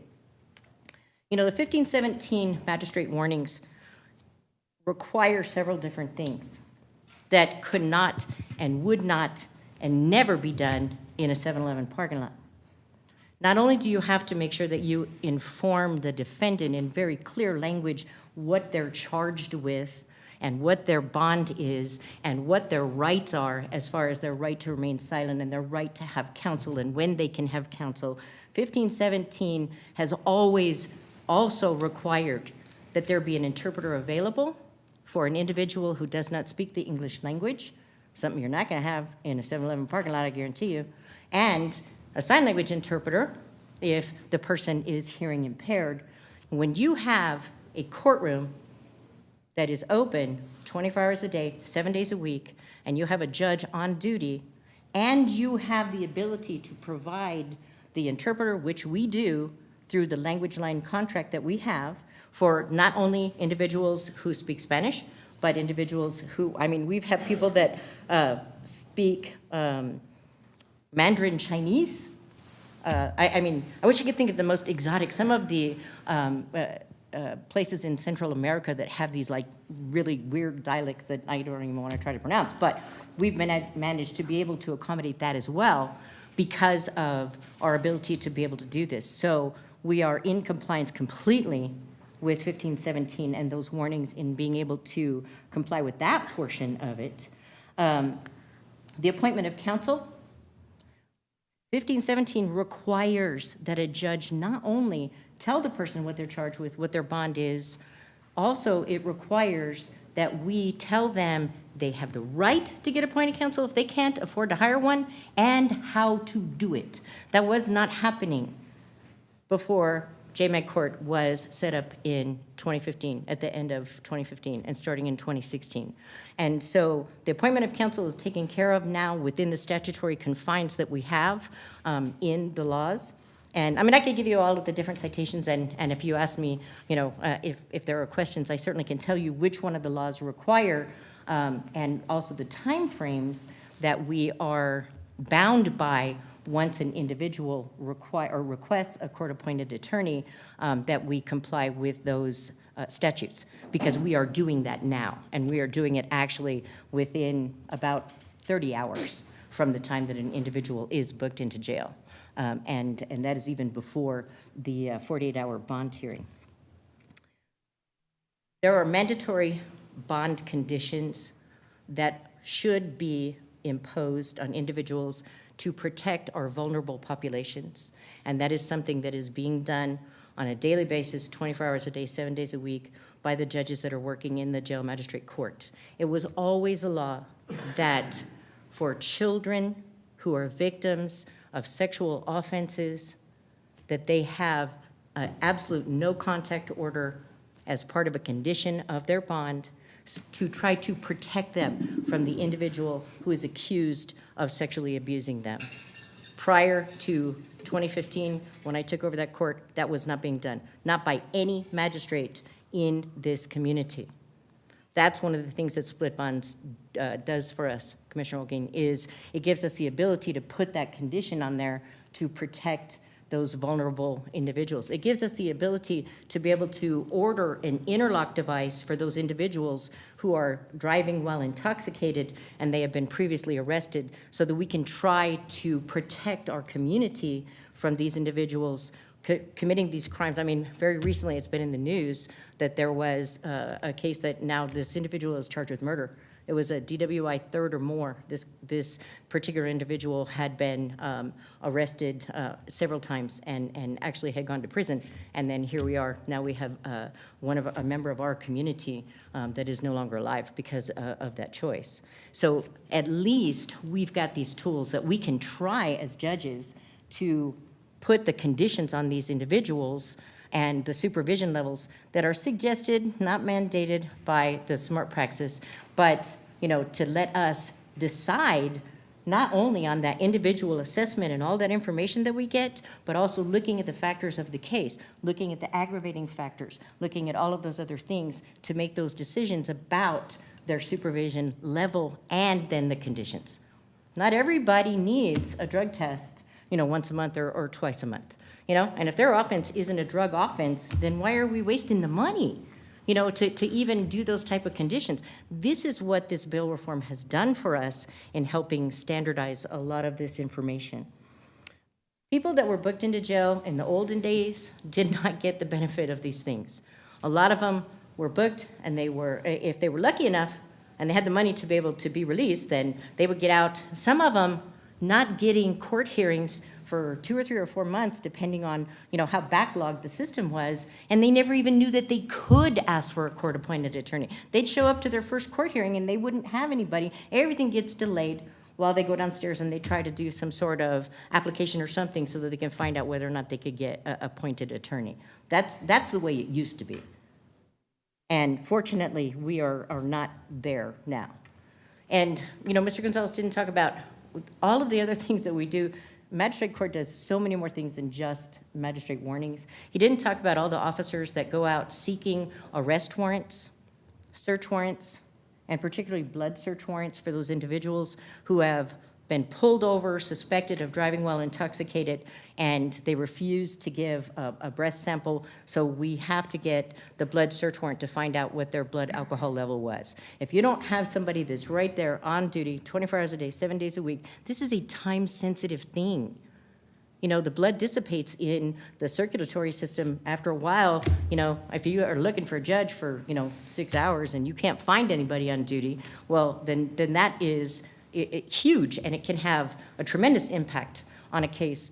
Intoxication assault, intoxication manslaughter, somebody is dead because of these choices, and we don't have the ability to be able to have that information. We've got it right now, and we've got it in the jail, and that happens all the time. And I do want to give you a general idea of how many of those warrants that we get that are being issued. So it's not a bad thing that everybody has kind of been funneled to the jail and the criminal law magistrate court. They all are getting booked into jail, and we're right there. And we're able to provide a lot of these services. So I just want to say that when somebody's arrested and they're brought into the jail, here's what happens. They come into the jail with the law enforcement officer that has the complaint affidavit. They are seen by medical personnel to make sure that they're fit for confinement, that they can stay in the jail. They are seen by a detention officer to check their mental health history. Then they are seen by a mental health professional with EHN, And there are certain questions that are asked to determine whether or not these individuals are at high risk for suicide or any other, if they have any other complications or medical needs, especially with our mental health individuals and vulnerable population. They see the CJC individuals who prepare the risk assessment inside the pretrial report. We shouldn't, parse this stuff out and call them when it's like, it's a whole picture, right? They also, the CJC individuals, run a full and complete criminal history. And they provide that to the judges as well. We call it the red folder. If you ever come over to the jail to visit us and you see anybody running around with the red folder, we have to keep an eye on it because we don't want them to walk out the door with them. But that's how we know that those officers have done what they need to do in going to talk to these individuals to get us all of this information. Once that information is presented to the judge and we have the criminal history and we have the pretrial report and we have the financial affidavit and all of that, that is the time when we are able to review what's going on and we can do the actual 1517.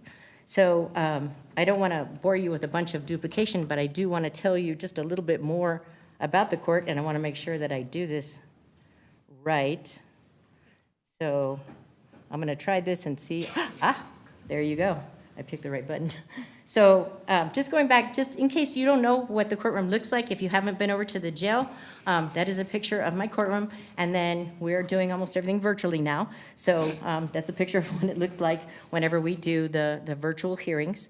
But the court proceedings that JMAG Court does, we do magistrate warnings. We do appointment of counsel. We issue arrest and search warrants. We do bond hearings. We do admonishment hearings. We do motion hearings. We do indigency hearings. Because guess what? We don't have, in the state of Texas, debtor's prison. So the law requires that we do indigency hearings before somebody gets booked into jail to find out whether or not they should have community service if they can't afford to pay the fine.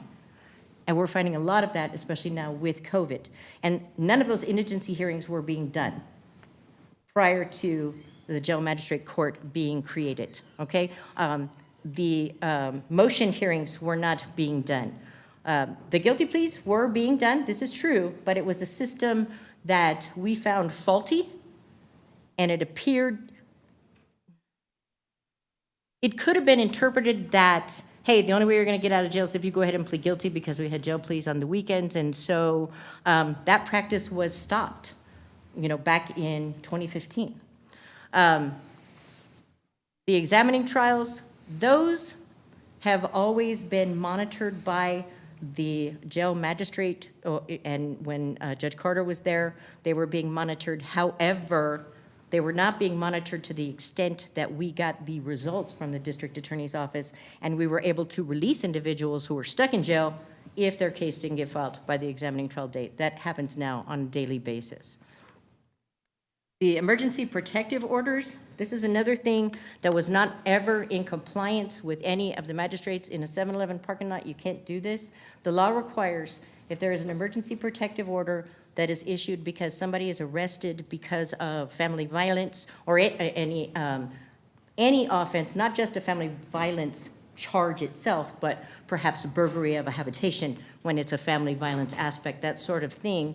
The emergency protective orders could be issued, and the law requires the magistrate, the one who issues that emergency protective order, is required by law to send a copy of that emergency protective order to the school or the daycare facility if there was a child involved that needed to be protected. That did not happen until I took over that court. We were not in compliance with that. The extradition hearings, the Council of Judges made the jail magistrate court the extradition court for the county of El Paso. They did that because we had the ability to go to the training and become experts on that matter. And so we handle 30 extradition waiver hearings approximately a month, because since we are right here on the border, we get a lot of these individuals, especially on the weekend, that have warrants from other states, and they get booked into our jail. And so the judges that work in the jail magistrate court are experts in that area as well. And it's a different type of warning. It's not the same as the 1517 magistrate warning. And I created a brand new form with all of the correct and applicable warnings under the law that are under Chapter 51 in the Code of Criminal Procedure for the extradition hearings. So mental health assessments, we completely were out of compliance with this. The law requires under 1622 of the Code of Criminal Procedure that if the sheriff notifies the magistrate that an individual who is in custody may suffer from a mental illness or an intellectual disability, that information needs to be passed on to the judge needs to review it, and then we make a determination as to whether or not that person needs a mental health assessment, which could ultimately then lead that person into having a specialized mental health bond hearing. Prior to my taking over this court, we were not in compliance with that at all. The sheriff had no place to tell anybody about these mental health warnings. We have a full, robust system now, and I'll give you some numbers in just a little while. It took us a while to get it off the ground. We started doing the orders right away, but we had to work on the contract with the county to be able to have the individuals who provide those assessments available and at the jail and everything. So we really didn't start until 2018 to have the full, complete array of the things that were available on those mental health assessments. Emergency detention orders. The jail magistrate court is the after-hours emergency detention order court.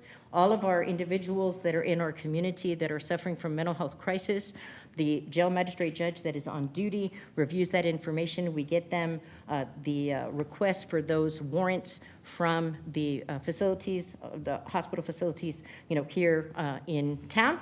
And then the judge makes a determination whether or not there should be a mental health warrant that is issued to keep that person for 48 hours to make sure that they can get stabilized.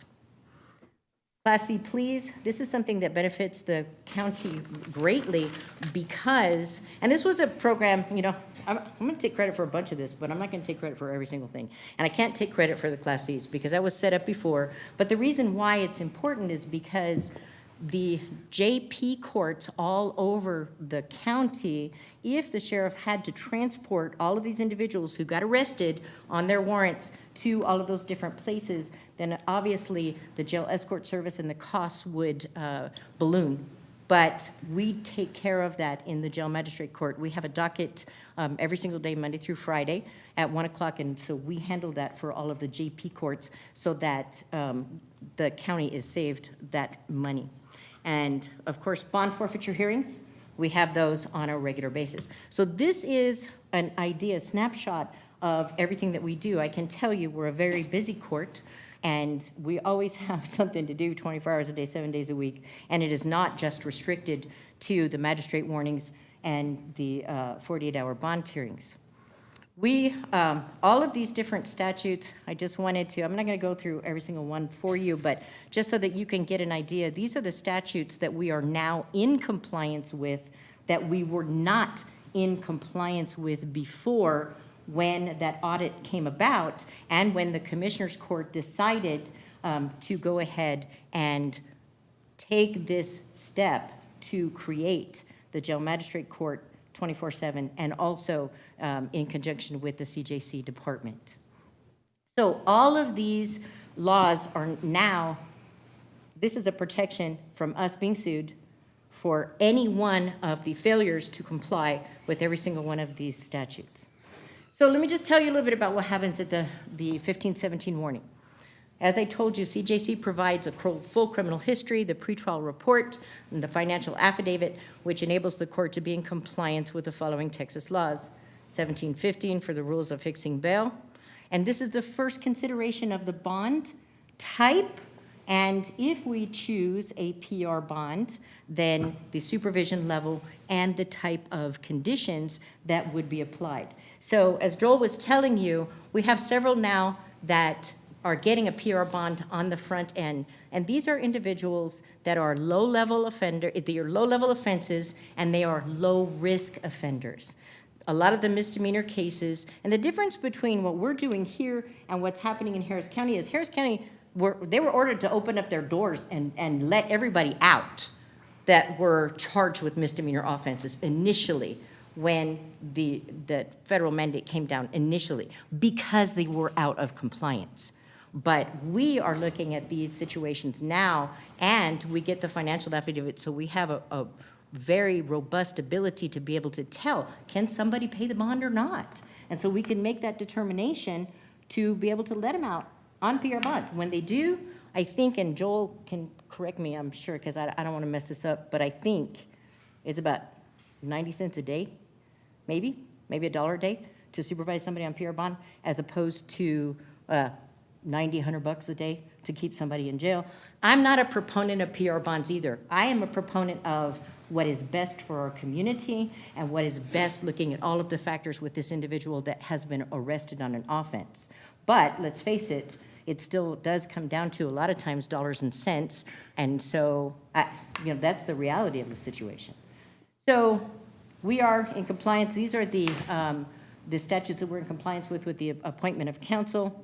And let me tell you something else that we're supposed to do as magistrates, and these laws have been on the books forever, and these are people that are arrested for out-of-county offenses. And this is important because these out-of-county offenses were addressed in Senate Bill 6 and some of the new changes and some of the things that are the reporting requirements for individuals who are arrested on out-of-county offenses.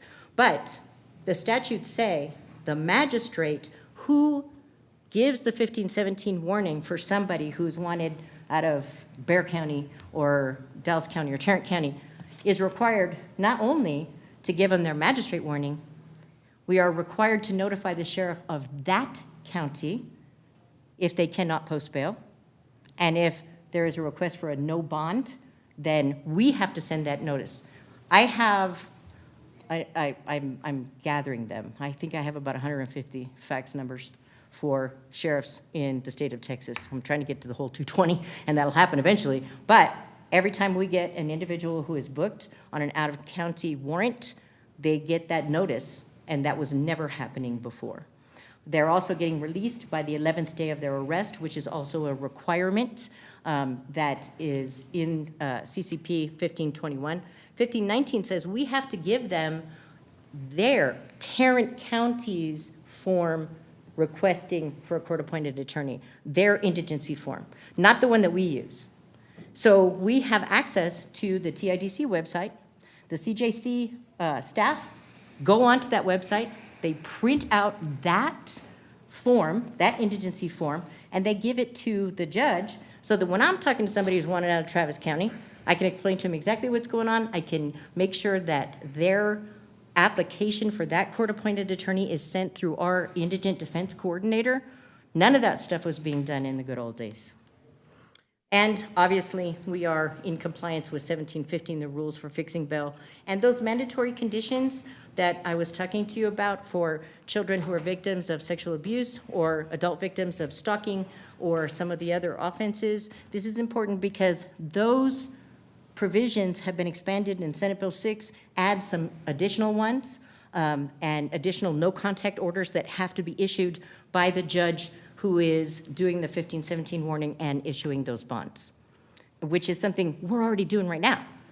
We just need to do it for more offenses. And the interlock device, of course, I've talked to you about, that is under CCP 17441. So, just to give you an idea of what the numbers look like, back in 2017, we did 24,723 magistrate warnings in the JMAC court. Stayed about the same in 2018, 2019, 24,985. Now, 2020, you'd think we would see a really big dip because of COVID. We never closed. We were the only court that was open 24 hours a day, 7 days a week during COVID, during everything, because we couldn't, because we're there in the jail, and we never know when somebody's going to get arrested. And so, unfortunately, people were engaging in risky behavior. They found ways to drive drunk even when the bars were closed. And so even though we saw a slight dip, we still see a significant number. We are on track right now up from January of this year up to August with 14,913. So I think we're going to stay with that average, which is about 25,000 that we are doing. So I guarantee you the judges that are working in the JMAC court 24/7, we're really busy. Now, the types of bonds are surety bonds and split bonds. and of course, the PR bonds. So y'all know what a surety bond is. And somebody goes to a bonding company, and then they can arrange with that bonding company to post their bond. They pay a certain percentage. The split bonds is just a combination of that surety and then also the PR portion. And the PR portion is what enables us to be able to do the conditions that we need to impose on these individuals and make sure that they are supervised. And of course, the PR bonds, the person doesn't have to come up with the money to post the bond. It's not a get-out-of-jail-free card. Just because they don't have to pay money to get out of jail does not mean they just walk away and I'm done.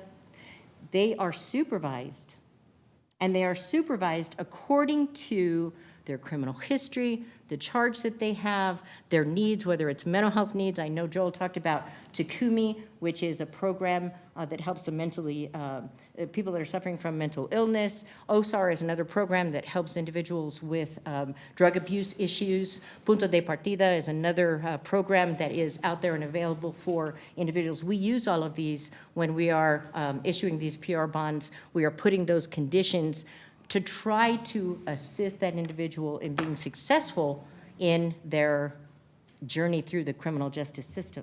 So it is supervised release, and we are looking at the supervision level and the conditions. That's what the SMART praxis tells us. And the SMART praxis was developed, and I was part of that development, where we literally, the committee, this collaborative effort, looked at all of the different offenses in the penal code in the state of Texas, every single one of them. And when you compare aggravated robbery with criminal trespass, obviously there's a little bit of a difference there in what you would need to do bond-wise and supervision-wise. That's what happened with the praxis. That's what we did.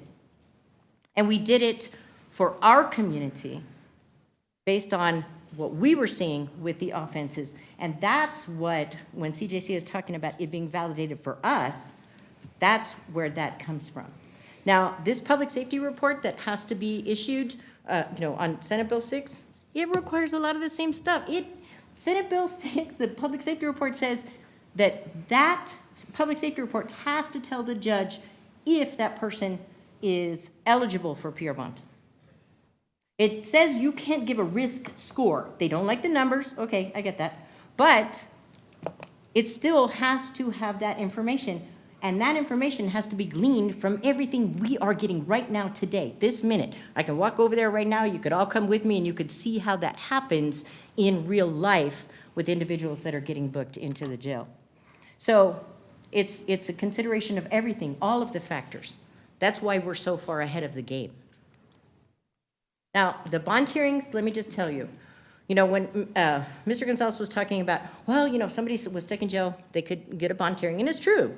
And bond hearings were all based on a request from the defense attorney. If the defendant was still stuck in jail, then the defense attorney could make a request to the jail magistrate court to get a bond hearing. And what we're talking about is cases that are not filed, okay, because then they could talk to the county court judge or the district court judge for a bond hearing, but there are a lot of cases that are not filed, and that's the jurisdiction of the JMAG court. And it's even getting longer because it's taking longer for cases to get filed, especially on the DWIs. I mean, sometimes it's up to a year where my court has jurisdiction over these individuals, which is why we do admonishment hearings and things of that nature, because we still have that case. It doesn't go belong to anybody else but me at this point, okay? So 2017, 33,193 bond hearings. 2018, 2,608. 2019, 2,816. Then the Harris County litigation, we started looking at our system, and we began our 48-hour bond hearings on April 1st of 2020, right at the beginning of the pandemic. Yes, thank you very much. We had to create this whole entire system and deal with the pandemic too, and making them virtual. And look at what we had, 4,187. So the people that are automatically getting these 48-hour meaningful bond hearings that are looking at both sides, the defense and the state, and all of the financial information. That's what's happening in JMAG court right now. And it's just a tiny portion of what we do, aside from the magistrate warnings and all those other things. So right now, we're at 3,032, and that's January through August of this year. So I think we are going to surpass what we saw back in 2020. And I think that's to be expected because there are, lessening of restrictions. They're not completely gone, because of COVID. So who's there at the bond hearings? Obviously, the judge, the defendant, and the attorneys from both sides. This is what a meaningful hearing is. CJC department is there to, not only do they give us the pretrial reports prior to our docket, but we also have the PR bond supervision officers that are there at every single hearing to be able to talk to that individual, get them set up for all of the conditions that we have imposed if we issue a PR bond. And then, of course, our district and county clerks who prepare the orders. Currently, we're virtual, obviously, and we are live streamed on YouTube so that anybody can watch JMEG Court 7 days a week. We have 48-hour bond hearings 7 days a week. That is our docket number 1.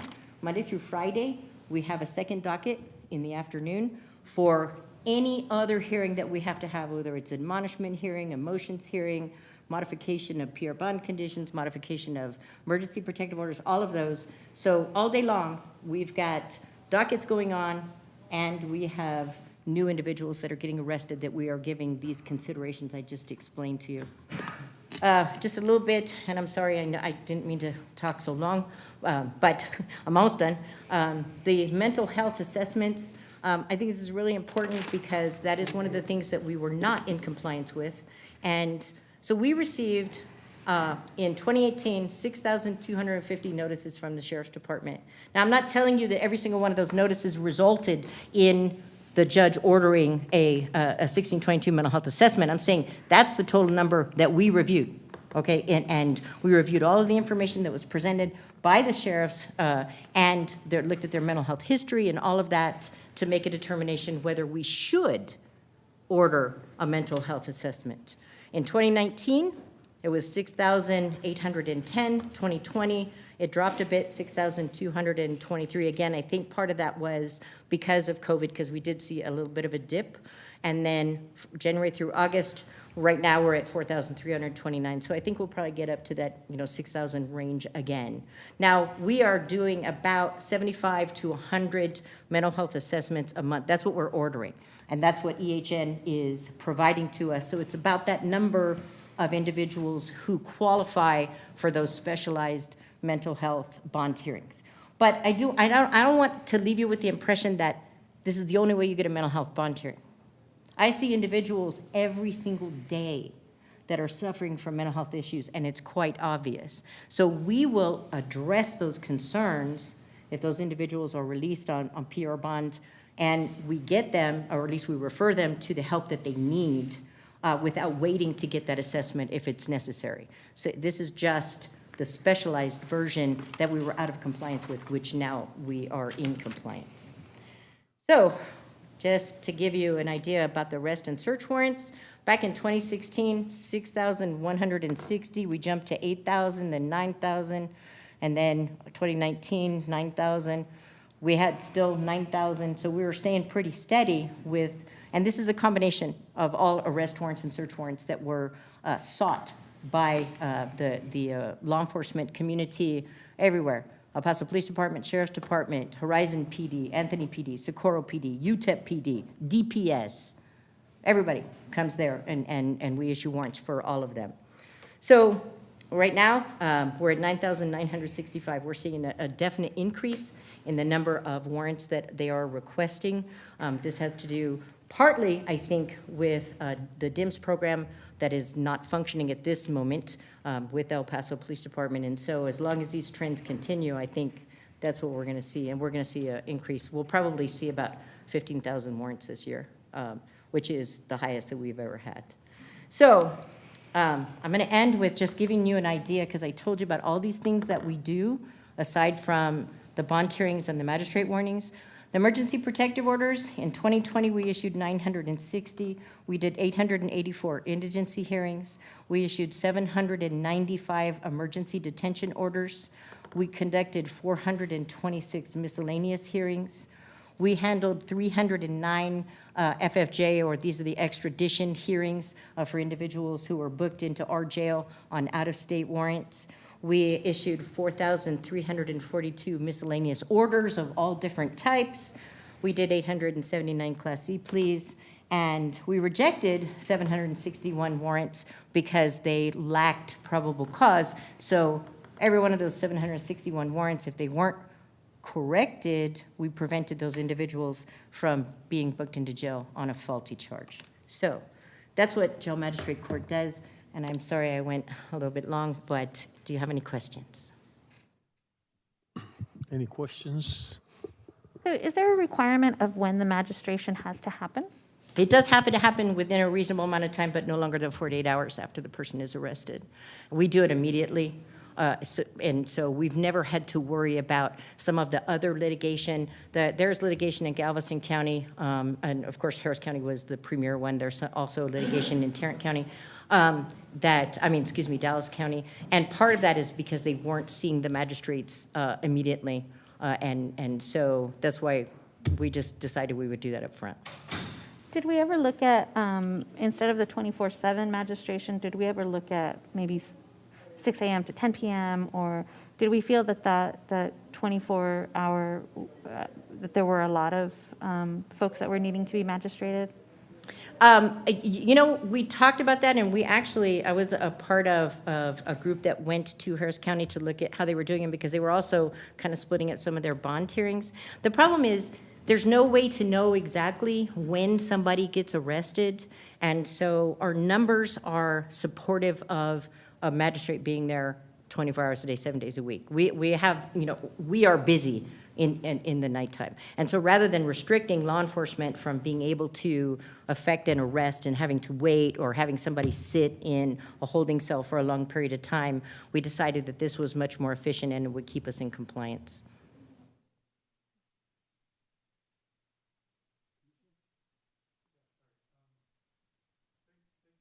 For that very comprehensive presentation. I think a lot of good information that really shows, in my opinion, that we made a really important and good decision in creating the 24-hour magistration. And I wanted to, and I don't know if this is, you can answer this or maybe Joel can answer this, but I think Mr. Gonzalez earlier also throw out a number saying that it was like $40 million that I don't know if he was saying it was a year or if it's $40 million that we've spent since we created the CJC and started doing this.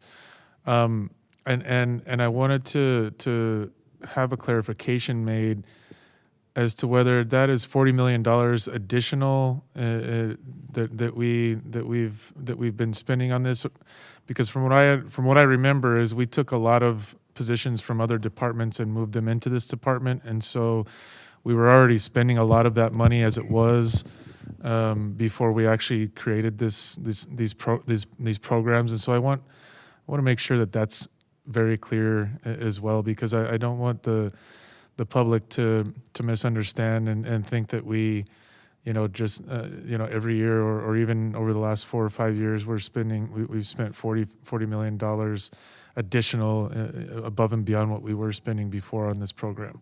And I think Joel is best to answer that question. Okay. Judge, I think, I'm sorry, Commissioner, I think in the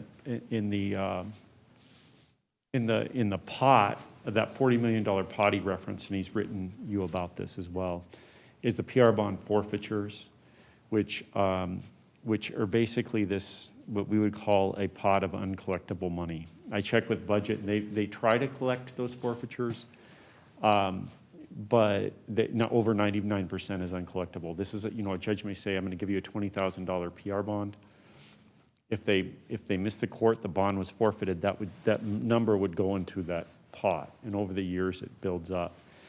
And because these defendants are indigent, it's not collectible. And it is true, if they were able to afford a surety, they could have paid the surety, and then there's some sort of insurance for that money to the county and to the system.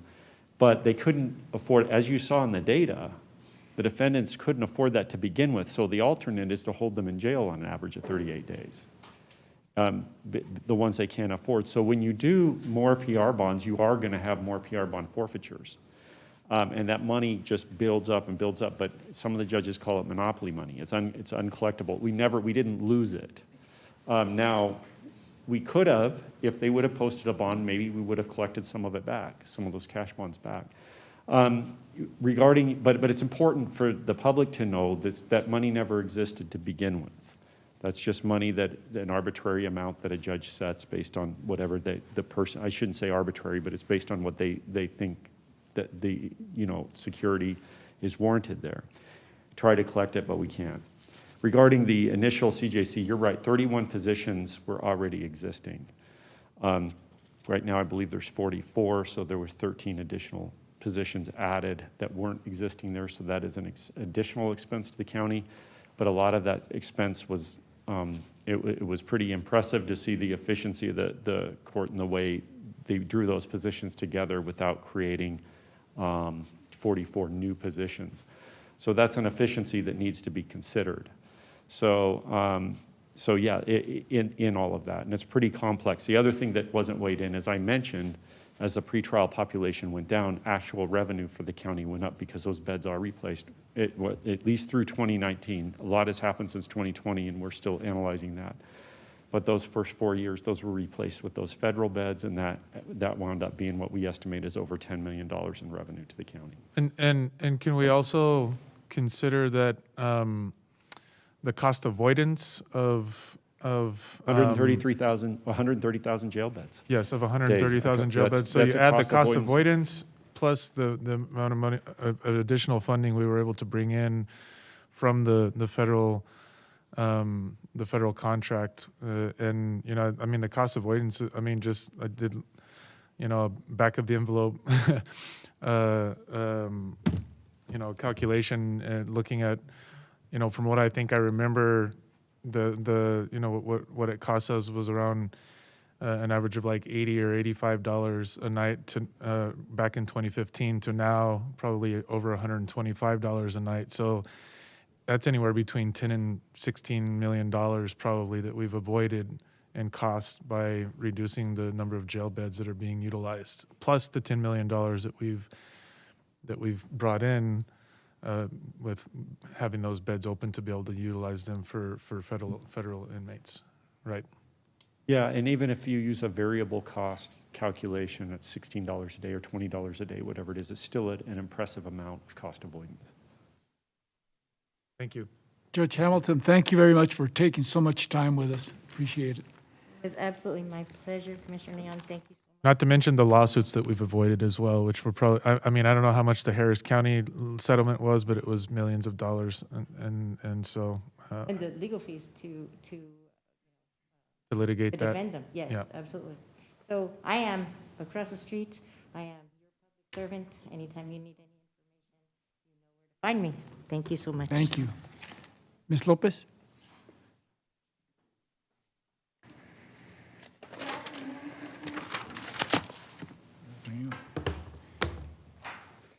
I would like to just clarify that specifically what I'm here doing is giving you all a summary on the new legislation, which is what we were discussing. But outside of that, I would just like to note that what our focus is, and specifically is the County Attorney's Office, and what we are consistently looking at, and we have been evaluating since 2015, is legal compliance by the county, all county departments, and that is compliance with all aspects of the law. And so that includes maintaining the independence of the judiciary, compliance with all existing and new legislation, as well as assuring that the Commissioner's Court maintains its core functions at all time. And here with the legislative summary, I will be brief and just really will be telling you all exactly what the law does, what it does not do, and to what extent the county is currently in compliance with the new legislative mandates. Here's just a brief summary of what the major changes are in the law. It prohibits certain violent offenders from being released on personal bond. This is not discretionary. This is specifically written into the legislation. It requires magistrates to review a public safety report. This is new, and this is what has been the subject of several of the speakers today, and I'll go into a little bit more detail about what that is. And criminal history on each arrestee prior to setting a bail amount. It does add additional new factors that are required for our judges to look at when setting bond, such as citizenship status, as well as past court involvement, to the list of things that are to be considered before setting bail. It imposes new requirements on judges that are setting bail for arrestees, and that those are also additional increasing bail-related training requirements for magistrates. And it requires bond conditions to be entered into TLETs. Now, I will tell you that what I'm going to review and what's in the legislation is not going to be new to you. You all have heard about these things throughout the presentations. That's due to the fact that the county has been in compliance. We are ahead of the game. And so what you'll see throughout the presentation is that, to not go over every single thing, but the reason why some of this sounds a little bit repetitive is that we've watched the litigation that's occurred in other areas. We've told you about 2015 and the issues that we had when the Indigenous Defense Commission came in. And so everything that you will see that has 3 asterisks next to it are all items that the county is already currently doing. And so then we will talk about what we're not, and again, how that relates to the legislation. Offenders that are now prohibited from release, and I should say, once this goes into effect, and it's not, defendants that are charged with an offense involving violence, defendants while on bond or community supervision, and charged with either a felony offense or specified misdemeanor violent or threatening offenses that are listed in the statute. There are several pages of those in the statute. This goes into effect in December of this year.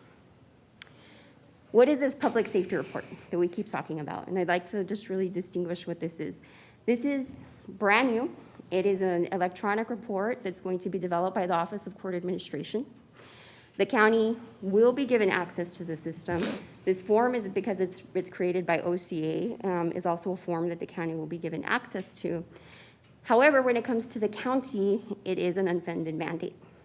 And so if we need cost of equipment or if we need cost of personnel, that's operational. I would not be able to tell you, the judge, the CJC, your folks who are out there on a day-to-day basis will need to come back to the court, and after they finish doing their analysis, to tell you what, if any, funding will be required. That's local funding. Now, this public safety report must be used in consideration of bill beginning April 1st of 2022. And this public safety report that must be used must provide the personal and case identifying information on eligibility for a personal bond, provide information regarding the applicability of any required or discretionary bond conditions. This is like those mandatory conditions that the judge was talking about. Provide a criminal history that includes pending charges for violent offenses and history of any failure to appear. And collect all information that's required on the bail form that is required under a new government code provision as well. This bail form is also something else that is going to be created by OCA and will be provided within the system for the county to use. And I should say, anyone who's setting bond to use, who accesses the system. And again, everything with an asterisk, including the sub-points here under criminal history that include a list of pending offenses, as well as a history of failure to appear, as it is provided on the court dockets, is a practice that's already in place in El Paso County. Now, the law is also very specific in stating that this public safety report may not be relied on exclusively in making bail decisions. It cannot include a score or risk assessment, and it cannot include any information that's not specifically listed in the statute. This is specific to the OCA public safety report. This is not a prohibition on the county or anyone else using a risk assessment. There are no specific prohibitions as to risk assessments that are written into the legislation. That's distinct, and so that may be a misinterpretation of how the law is written, but this is specifically how it's stated, and I would just like to make that clarification, that these exclusions and the prohibitions to the use of this information are specifically to OCA. The legislature is talking to OCA in creating this public safety report, not to those who are making the bill decisions. And so that in no way prohibits the county from continuing to use the processes that it's using now.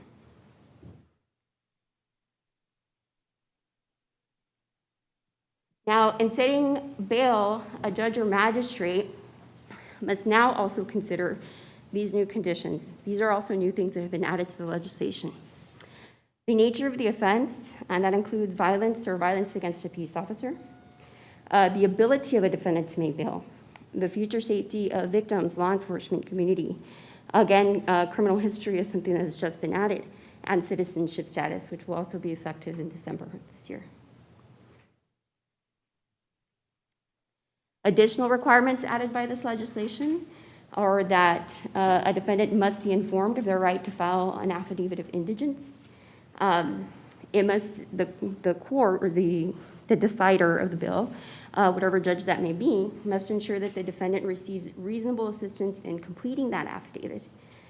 Prompt review of that bill amount after the affidavit is filed, and must issue written findings of support if the bail is not lowered upon review.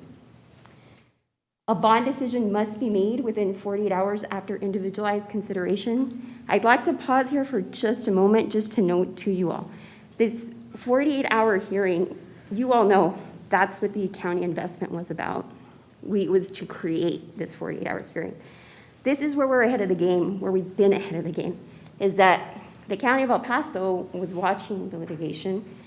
This was really kind of in the cards.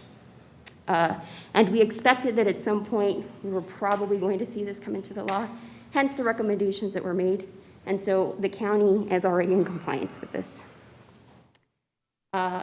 We must notify the prosecutor and the sheriff's of bail conditions, that's on the court clerks. And then notify defendants of bail conditions and penalties for any type of violation. That's a requirement of the magistrates. And we must make a separate record of notice provided to the defendants.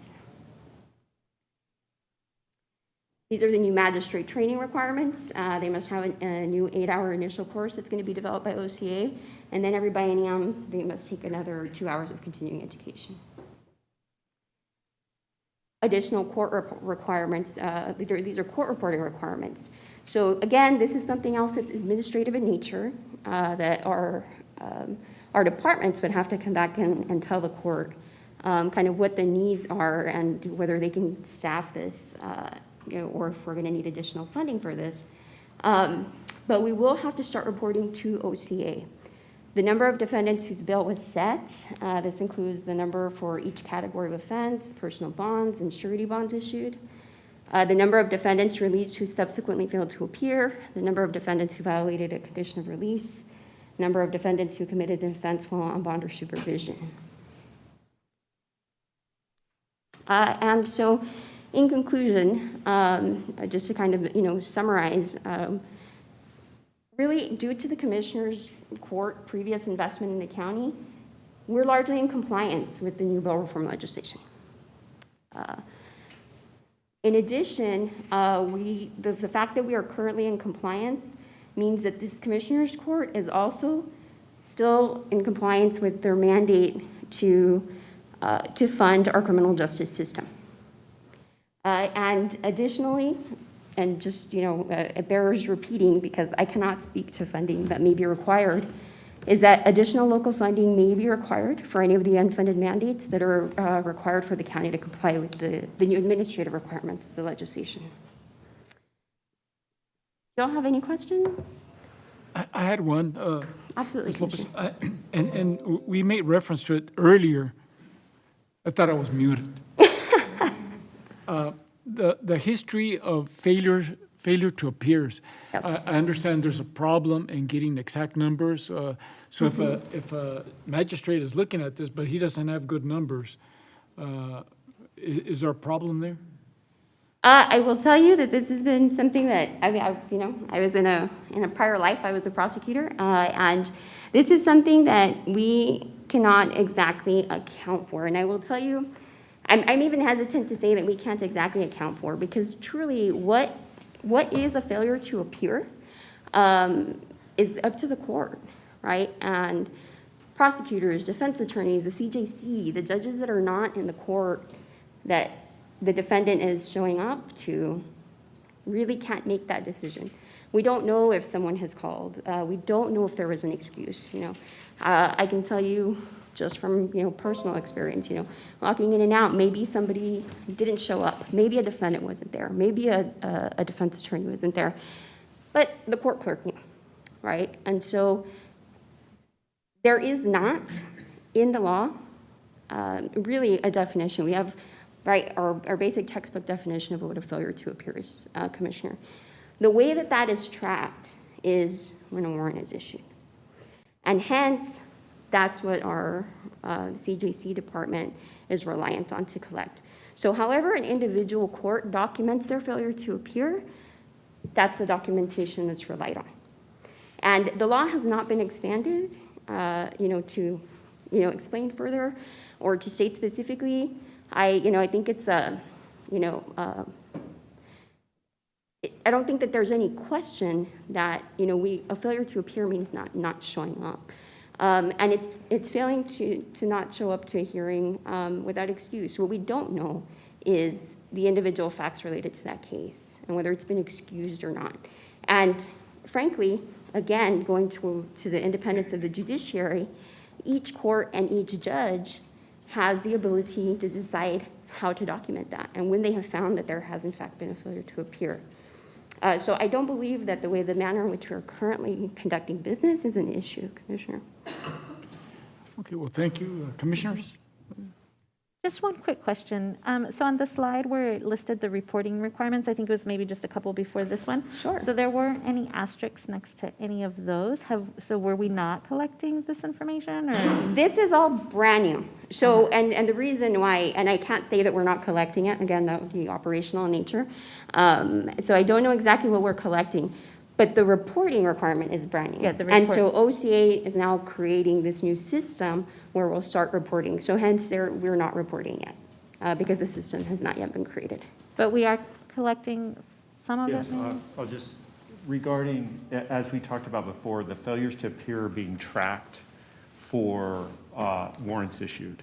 As that is being tracked, again, we can't get the ones yet where a warrant's not issued. We want to, but we aren't there yet. The violations of a condition of release are currently being tracked and reported monthly, and the amount of who committed an offense is being tracked and reported monthly. And I think the number of defendants whose bail was set is tracked, and there's a reported odyssey for that. It might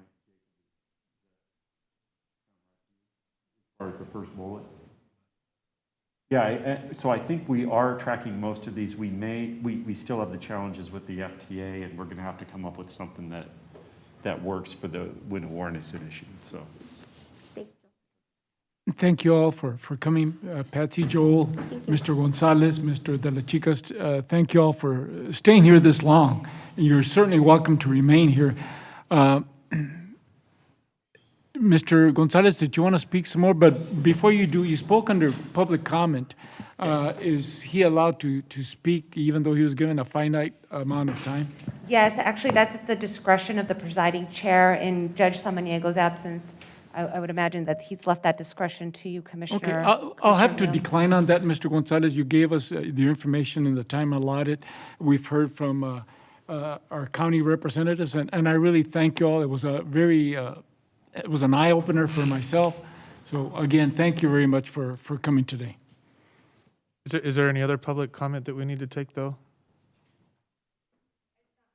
That anybody else signed up at this time. Is that true, Ms. Dominguez? No one else signed up for this We didn't item? have anybody signed up. Okay. Thank you. Thank you. Thank you. So item number 16, Judiciary and Corrections. Approve and authorize the county judge to sign the third and final option to renew interlocal agreement with West Texas Food Service Cooperative from October 1st, 2021 through September 30th, 2022, in an estimated amount of $260,000. Funding is available in General Fund, Juvenile Kitchen Food Purchases, contract number 2021-0673. Is there anyone from JPD here?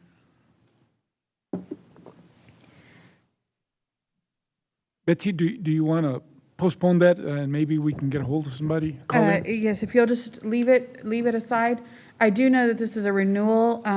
If you'll give me just a little bit, we'll be ready to present it. Okay, Jessica, we can go to the next one. We'll come back. Yes, sir. Item number 17, litigation, justice, and law enforcement. Approve and authorize the county judge to sign the resolution and annual renewal of the County Attorney's Office Child Protective Services Grant for the year 2021 through 2022 with the Texas Department of Family and Protective Services. Funds are budgeted for the fiscal year in the amount of $953,804.88 as the county's grant match and a federal reimbursement in the amount of $280,178.61. Funding is available in General Fund, Child Protection Transfer Out Grant Match, contract number 2021-0668. Mr. Sosa. Good afternoon, Commissioners. This is Eddie Sosa with the County Attorney's Office. This is the annual renewal of a longstanding grant and match agreement with the Texas Department of Family and Protective Services, and we would ask for your approval. Move to approve. Second. Commissioner Holguín. Aye. Commissioner Leon. Aye. Commissioner Stout. Aye. Commissioner Robinson. Judge Samaniego is absent. Motion carries. Thank you. Thank you. Item number 18, approve and authorize the county judge to accept the Texas Office of the Governor Homeland Security Grants Division Statement of Grant Award number 2283711 for the El Paso County Border Prosecution Unit, El Paso District Attorney's Office in the amount of $2,456,984.96 from September 1st, 2021 through August 31st, 2023. There is no county match required. Contract number 2021-0727. Hello, Miss Sedna. The floor is yours. Hello, good afternoon, County Commissioners. How are y'all doing? Good. It's been a long one. Sylvia Sedna, Grant Analyst for the District Attorney's Office. On behalf of District Attorney Yvonne Rosales, we are requesting that you accept the 2021-2023 Border Prosecution Unit grant from the Texas Office of the Governor, Homeland Security Grants Division. This grant is going to fund 5 attorneys that will be in specialized units, such as the human trafficking and border gang activities. In addition, it's going to fund 11 highly trained, highly skilled trainers, for the Region 1 attorneys and for the 34th Judicial District attorneys. This is a 2-year grant that is almost in the amount of $2.5 million. Do y'all have any questions? Move to approve. Commissioner Holguín. Aye. Commissioner Leon. Aye. Commissioner Stout. Aye. Commissioner Robinson. Aye. Motion carries. Thank you. Thank y'all so much. Item number 19, approve and authorize the county judge to sign the Statement of Grant Award for the Texas Indigent Defense Commission FY 2022 48-hour bond review hearing grant program in the amount of $204,025 from October 1st, 2021 through September 30th, 2022. A county match in the amount of $204,024 is required and available in General Fund, Public Defender, Transfer Out, 48-hour grant match. Contract number 2021-0725. Good afternoon, Ms. Childress. The floor is yours. Thank you, sir. Good afternoon, Commissioners. Kelly Childress from the Public Defender's Office. This is year 3, formally, of our TIDC grant for the 48-hour bonds unit. And we have requested some personnel and equipment updates for this year. I believe the court has already approved all of the considerations, and this is a request for your vote to allow Judge Samaniego to sign the award letter. Move to approve. Second? Commissioner Olguin, Aye. Commissioner Leon, Aye. Commissioner Stout, Aye. Commissioner Robinson. Aye. Motion carries. Thank you very much. Thank you, sir. Now, Jessica, I see the very hard to replace Chief Martinez also on the line. And it's good to see you, Chief Martinez. I know that our time with you is limited. So I know that in the next 90 days, you're going to be retiring. So we just kind of wish you the best of luck. And as Betsy might also agree with me, very hard to replace. So the floor is yours. Well, I appreciate the kind words, Commissioner. I'll just go ahead. I'm That's sorry. Very I'll go kind, ahead but I and- know, was there an item we needed to address on this? Well, yes, we're going back. Jessica, I'm sorry. Yes, I'm sorry. Let me go ahead and read in item number 16. Approve and authorize the county judge to sign the third and final option to renew interlocal agreement with West Texas Food Service Cooperative from October 1st, 2021 through September 30th, 2022 in an estimated amount of $260,000. Funding is available in General Fund Juvenile Kitchen Food Purchases, contract number 2021-0673. Okay. Yes, Commissioners, good afternoon, Commissioners. Roger Martinez, Chief Juvenile Probation Officer for the record. When we are doing this, we try to go through our options as much as we possibly can, as long as we're having good relations with the different vendors.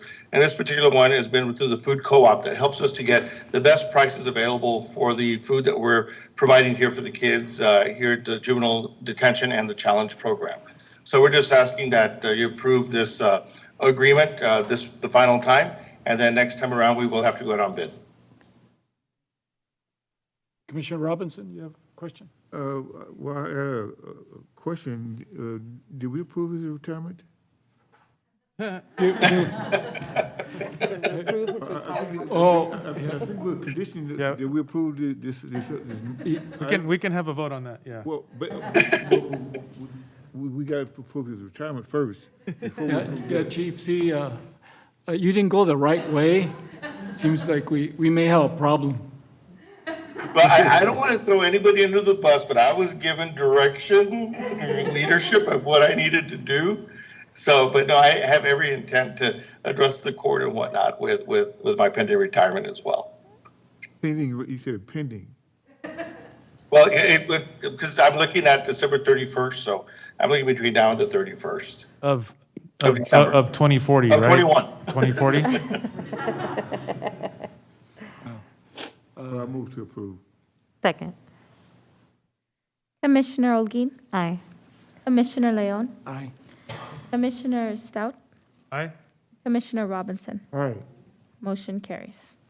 Chief. Thank you very much. And I'm looking forward to our next board meeting that I anticipate is going to be in person. So these last few days, having you at the reign is valuable to all of us. But I know that the applicants are very capable, and I'm very surprised. Well, not surprised. I was very taken aback at their capabilities. I agree 100%, Commissioner, 100%. I'm very, I'm going to be very pleased with whoever comes in and takes over and have continued relationship with this Commissioner's Court and Judge Samaniego. It'll be nothing but success here as it has been over the number of years. So I really appreciate all the support received from the court and from the judge. Thank you, Chief. Good luck. Thank you.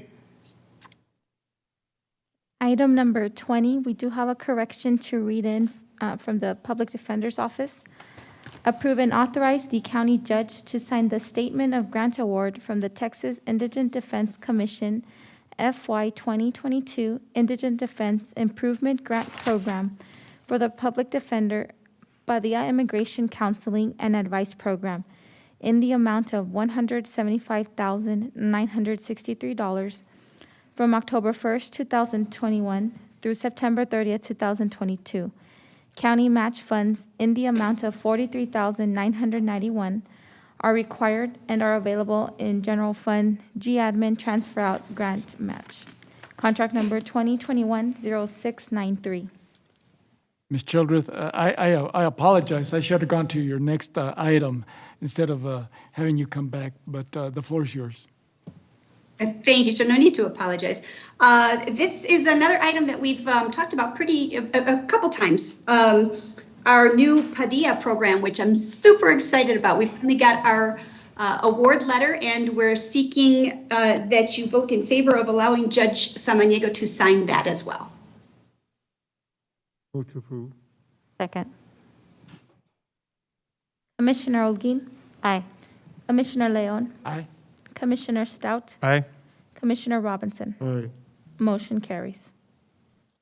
Thank you very much, Thank you. Ms. Childress. Commissioner, just really quick, I do want to thank Kelly for seeing this need, identifying it, and working on a solution. I really, since coming on our team, she's become really aware of many of the issues that our community faces and has been very responsive, and really appreciate her work. Thank you, Betsy, and I am looking forward to, I know that I've got a meeting with you in the very near future, Ms. Childress, so again, thank you very much. Thank you all so much. Thank you, Betsy.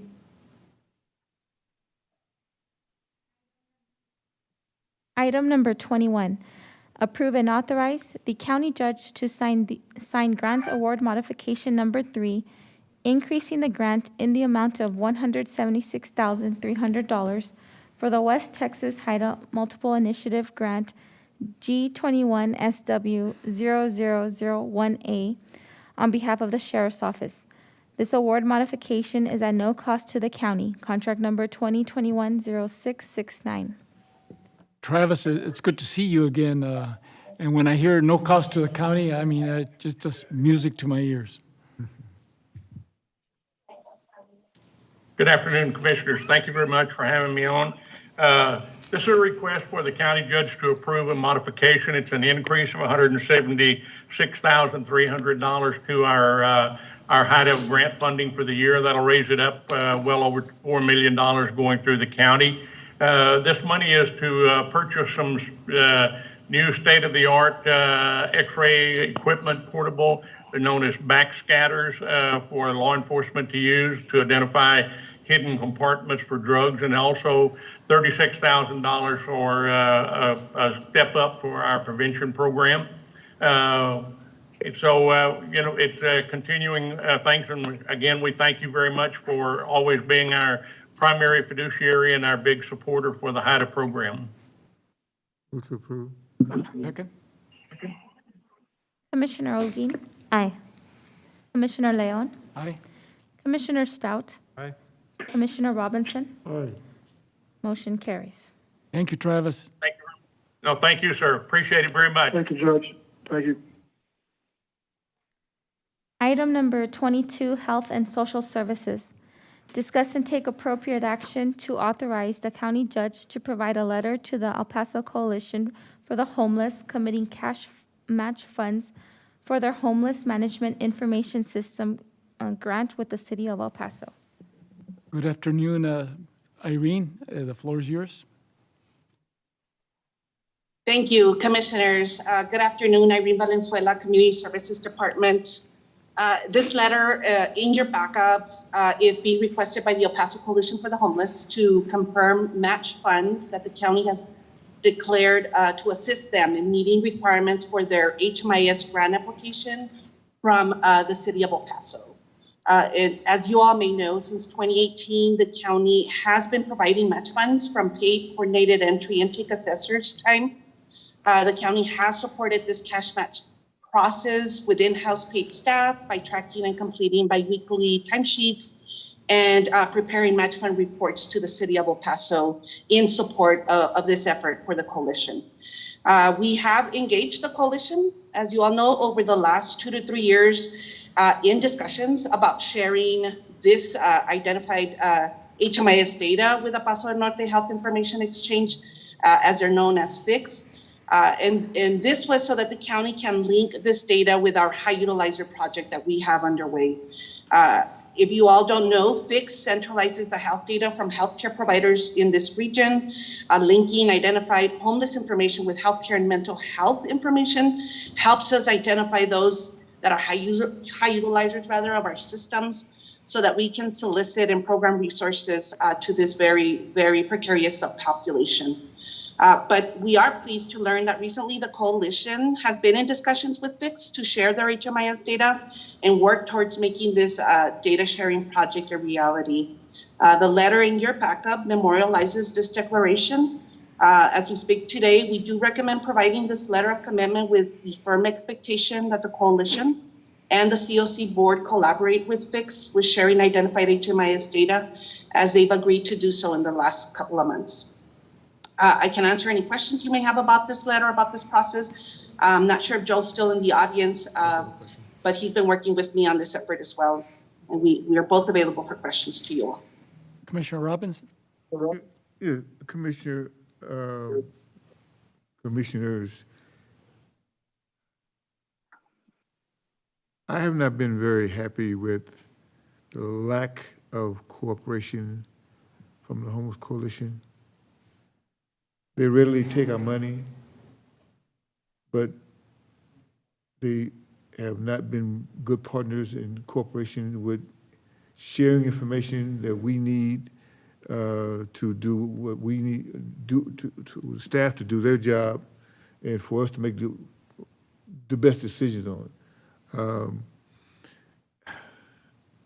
I guess I would like to say that, Bessie, we've talked about this before, Irene as well. I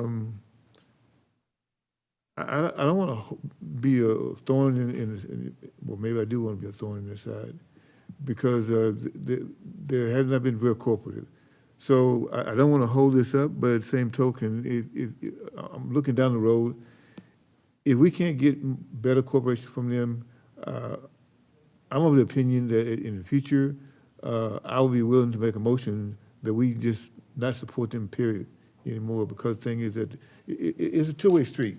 You know, we give the money, but if we need information from them, or sharing information for us, the identification of the homeless individuals in our community, we should be able to really get that, and they should really give it to us. So that's my position on the issue right now. Let's say if we can't get down the road, I'm going to continue to monitor this. And if we don't get better cooperation, I'm going to opt out from my side. So we should not support them at all.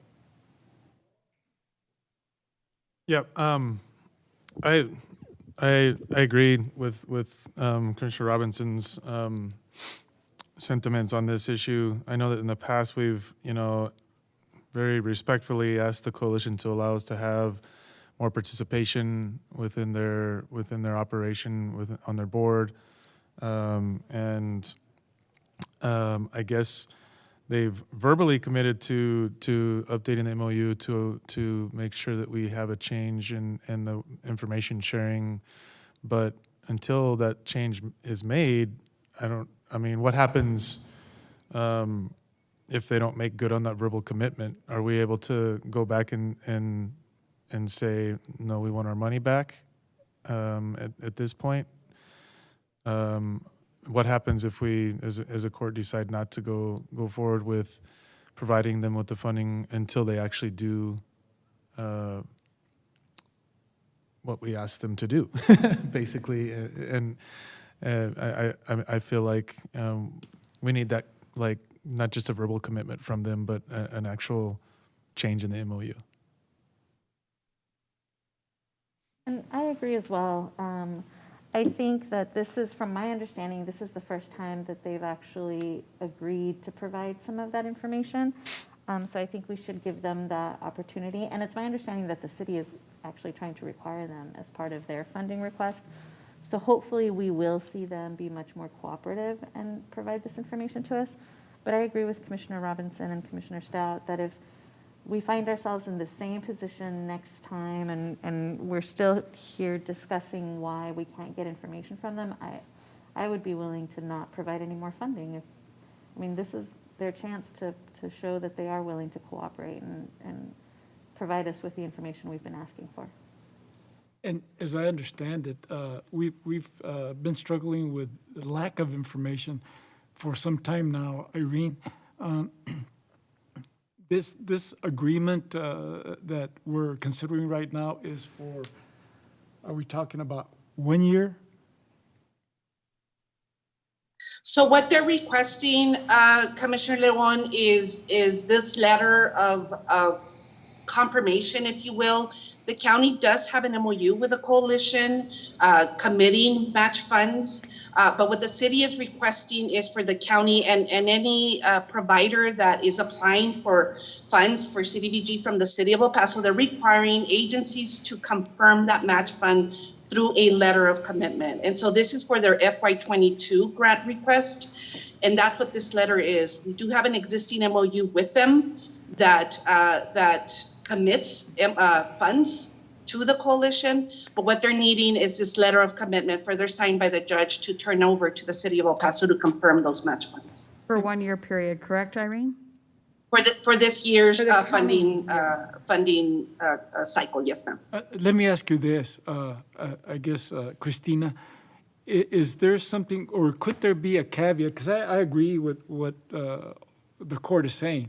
I also agree with Commissioner Holguín saying that, this one last chance. If we see that the information is not forthcoming, can we back up or? My understanding on the MOU, and I know Irene has looked at that, is I think we're locked into the MOU through 2024, if I'm not mistaken. And also there is, unfortunately, what's not memorialized in the current MOU is the sharing of information. That was, I believe, just taken as a verbal commitment. So absent any type of written memorialization of that, it's difficult to go back and ask them, okay, per the terms of the four corners of this document, of this contract, you are required to provide this information. And I will have to go back and look at the contract. I know one of the other attorneys that helps Irene had looked at that, but it was my understanding that that would have been a difficult exercise to do, to go back to do that at that time. Because one, again, the county was locked into this contract, not just for 1 year, but for a couple of years. And two, the memorialization that they shared that information was not included. It was, as I understood it, to be a verbal confirmation only. And that doesn't go as far as it should go when you have that actually written and documented in a contract. Commissioner Robbins? Can we go back and modify the MOU? We can always go back and ask them that we would like to look at this and to see what we could do. But again, because it is a 3-year locked-in contract, that is difficult to do. And I also understand that in terms of the, typically what we have in our contracts is like a 10-day, 15-day, or even a 30-day ability to opt out of an agreement. For cause or without cause, and it is my understanding that in this particular agreement, there is not that provision that would have allowed for that. I think this was drafted and taken into a good faith relationship, and so that's where we are with that right now, Commissioner. Well, I wish we could modify it. What was it, about a year ago, we had a long drawn-out discussion with them here at the Commission's Court, the Homeless Coalition. They were not real happy with the fact that we asked questions.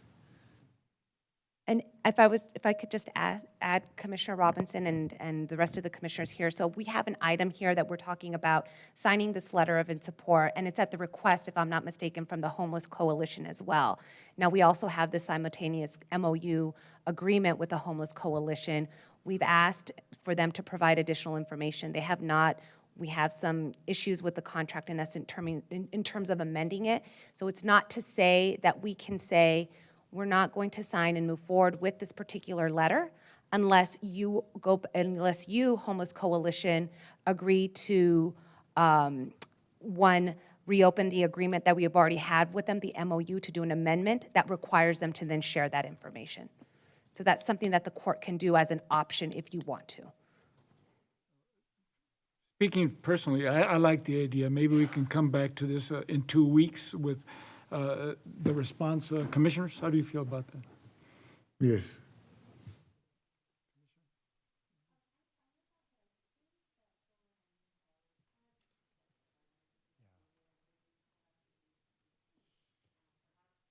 Yeah, Joel Bishop with County Administration. Yeah, we did ask them to amend the MOU, and we asked for we asked for the data sharing, and we asked for just more agreement to collaborate. And they said, basically, they said they did not want to amend the MOU, but instead they said if you would write a letter of commitment that, lays out what you want in there as far as data sharing, we will. And we spoke with Fix.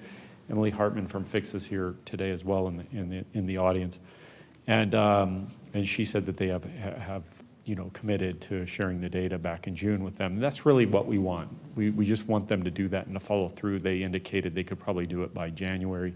Irene, am I missing anything there? No, that's what they indicated to us when we engaged them last.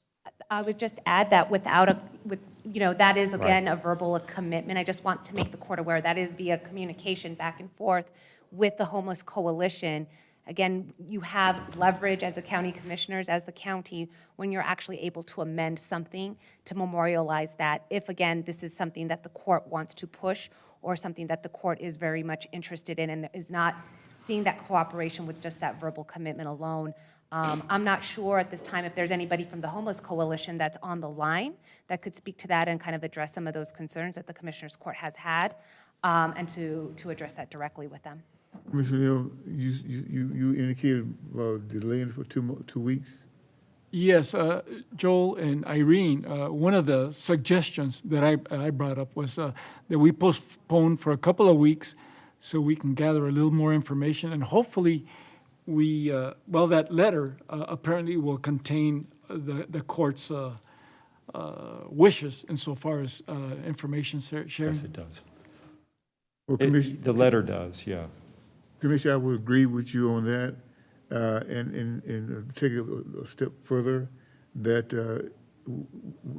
in that time frame, whenever they bring the staff back, that the coalition be here, and we address the issue with them, because I don't appreciate the fact that they have been very disrespectful to Joe. The staff is not saying this, but I'm going to say it. They have been very disrespectful to Joel. They've been very disrespectful to Irene, and that doesn't sit very, very well to me. When we are, as well as the fact that the city has the same problem with them. So I'm willing to put my foot down, or put both feet down, and say, hey, if you can't cooperate with us, this is a community of El Paso. We should be working together on these issues, because who's affected by this? The individuals that attend to the homeless individuals. Because they want to play their little power games, in fact, we should have a seat at the table. We don't have a seat at the table. They refuse to allow us to have a seat at the table. So that does not make me very happy either. So I'm willing to go there 2 weeks, and we talk to them. If they can't be more cooperative, I'll do whatever I can to just say, I'm not going to support you all, period. Go your way. Because they are not very cooperative within the coalition with all the partners that's part of the coalition as well. They play favorites, they play games with people, and they're playing with, it's not affecting me personally, but it's affecting the people that we, out there that we're providing the funds for, to support, to make El Paso a better place to live for all. So I'll go along with you on that. I think we have somebody on the line that wants to speak. Mr. Schlesinger? Yes.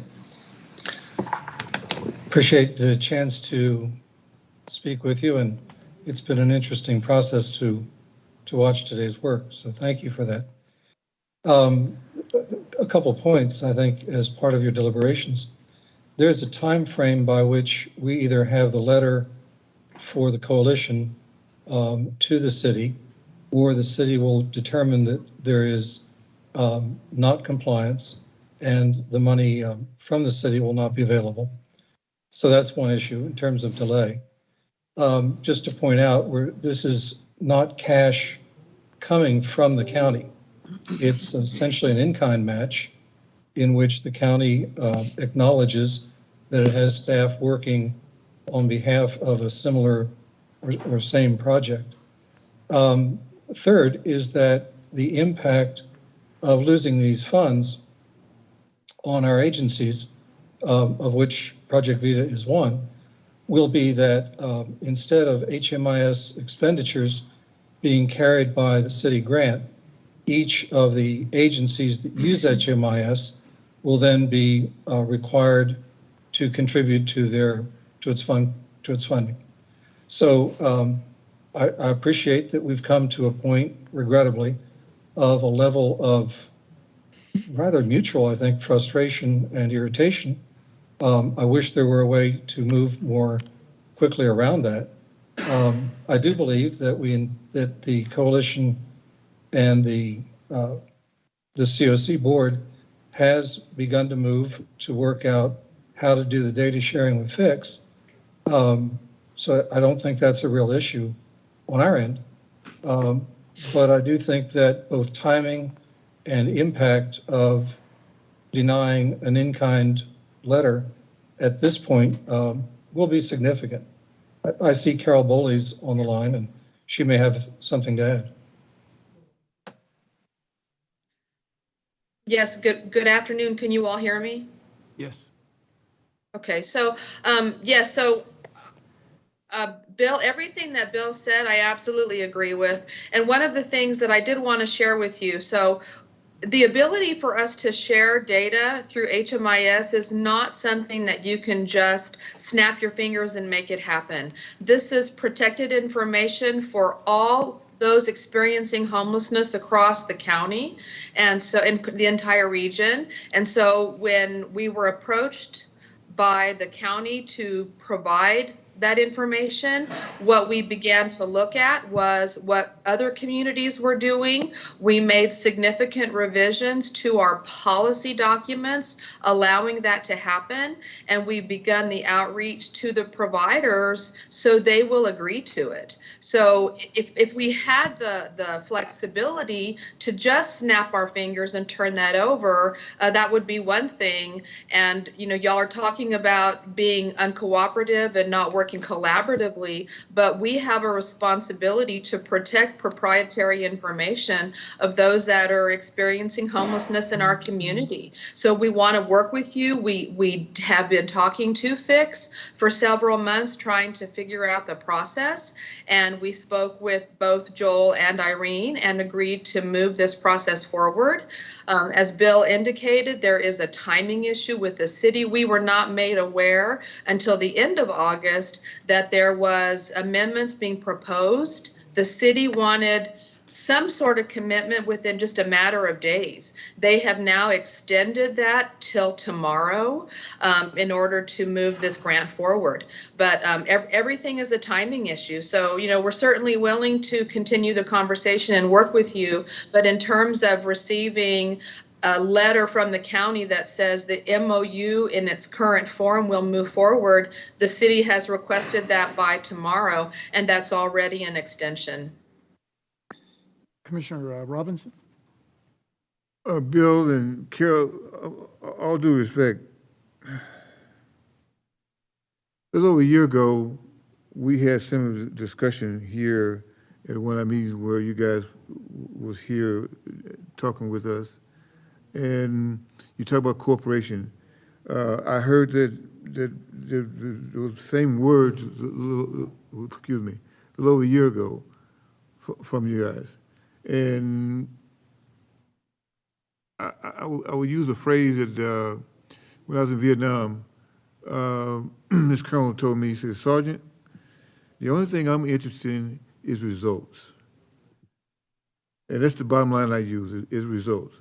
And the result of the conversation that we had a little over a year ago has not come to fruition as far as cooperation. And I'll say, the staff is not saying this, I'm saying this, that I don't appreciate you guys, meaning the members of the coalition, being disrespectful to our staff. When they come, they're doing a job, and they're very, very professional. If it were not doing what they're supposed to be doing, I'll be the first one to say, I will take action, whatever necessary action to correct it. But the thing is that we had to be more cooperative. And we say snap your fingers. Oftentimes we get the same thing where people come and say, well, we want it now. And so we just snap our fingers and we're supposed to produce. We will do everything we can to take the necessary steps to be as professional as possible. But there's got to be mutual cooperation. You can't say, well, county, you need to cooperate with us, but what role do you guys play? Shouldn't it be mutual? I think it should be mutual, that if you expect me to cooperate with you, you should be, but provide the same thing, same cooperation at the same level and on a professional level. Our staff should not be told or denied to come to your meeting. I don't understand that. But what Irene or Joel, what is the deadline? For the city's letter, Commissioner Robertson? I think, Ms. Valenzuela, you have an update in terms of the cities? We had to have it back to the city when? So I've been while this item is ongoing, I've been in communication with City of El Paso staff. They've been listening into this agenda item. They're agreeing to extend for as long as we need to resolve some of these issues and for as long as we need to work on these amended terms, if the court so wishes to put that as a condition of this letter. And I believe they said 2 weeks would be what they would be willing to extend, and if longer if we need to. So I think that gives us the ability to continue to work with the coalition and the COC board on this. And having said that, I do want to clarify a couple of things that was mentioned earlier by Mr. Schlesinger and Carol Boley. The match is from paid salaries of coordinated entry intake assessors that are paid by a grant that we receive. So that is true. However, you do supply 50% of paid staff time for 2 of my staff people and 20% of my time to oversee this process. That is county paid. And so that is significant amount of time that we dedicate towards this coordinated entry process. And so there is county cash that is devoted to this project that we provide as part of this whole system for this community. When we entered into this MOU with the coalition back in 2018, in those early days, the data sharing ability and this high utilizer project was not on our radar. Had it been on our radar, and if it's something that we were wanting to pursue, we would absolutely have termed this MOU conditioned on that, because this HMIS information is vital to this community. And we have engaged the coalition over the last 2.5 to 3 years almost about data sharing. This is not an overnight request. The request to amend these terms to the MOU was done in August. But it is not a request that has been done overnight to ask them to share HMIS data with FIX. So I did want to clear that up. It's been a conversation we've been having for the last over 2 years with the coalition and the COC board. And that's been an engagement that we've been participating in with them. And so we are happy that they did finally approach FIX this year and are in agreement to share that information. And so that is something that is going to affect this community in a positive way, because linking the homeless information data into our fixed healthcare and mental health data, and further into our jail data, will then identify high utilizers of our system so that we can, with other stakeholders, including the city of El Paso, program very vital resources for this special subpopulation that is chronically going in and out of our systems. It's a revolving door of going into homeless shelters, going into our mental health systems, going into our emergency rooms. The missing link is homeless information. And so this is what we've been asking for. And so we're happy that if they can provide this, then I think we can move forward. Commissioner, I'd like to clarify a couple points. If you and I go back a long way. Yes, sir. If there's ever been a time when staff has been disrespected, I have been unaware of it. We would never disrespect staff. We have opened the meetings of the Continuum of Care Board, except for confidential sessions. Those open meetings have been attended by city staff. I don't remember seeing county staff on those meetings recently, but it's open and public to them. There's a difference between cooperating and agreeing on a specific point. And I appreciate that on some points we agree and some points we don't. But that does not mean a lack of respect or disrespectful actions. I understand, Bill, but I'm speaking from the standpoint that our staff works for us. And when I get information or report that they go to your meeting and they are being disrespectful or being denied access to your meetings, that concerns me very well. But please clarify, Carol said something about proprietary information. What's proprietary with the information that you guys have? So information about an identified individual that reports their life situation to us is considered confidential. We do have a relationship with the vendor in which we have to figure out how to manufacture channels for that information to be utilized by Fix through that vendor. So the vendor's information is proprietary as well. It's a matter of working it through technically. We have had data sharing requests. Fix became an answer to that, which we didn't have more than, 2 years ago, when Fix became much more prevalent than it is now. Project Vita participates in Fix, and we share our data. We also have to figure out how the coalition as an entity works with the individual homeless providers, because it's their information as well. They sign a contract with HMIS for certain uses of that information. We have to extend that contract if that information is going beyond the additional level of confidentiality. So there are steps that have to be taken with both the individual who's giving their information, the agency that holds that information and provides it through HMIS, and with the vendor itself. Bill, do you provide the information to HUD? I'm sorry? Do you provide that information to HUD? Not identified, de-identified. You don't So share, we report to HUD you tell me numbers. You don't share We the don't information report with individuals. HUD? Sorry? You do not share that information with HUD? We report to HUD de-identified information. And there's never been a problem with de-identified information. The issue is identified information, where we identify a human being in the system to other agencies or other entities outside of it. So a place where we do expose is in an audit process. For example, the city of El Paso will come into Project Vita and look at our records. That's our records as an agency.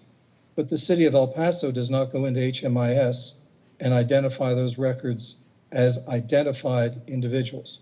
It reviews the process, but it doesn't aggregate all those identified people and look at them as individuals. It looks at aggregated data. Okay. I was in the military for 25 years, and I'm very familiar with the Privacy Act information, very much familiar with that. So, but there was a provision in the law that says having a need to know. I like to think that if we're working on the same project or the same personnel, and we are providing money to you for those same people, I would like to think that I have a need to know.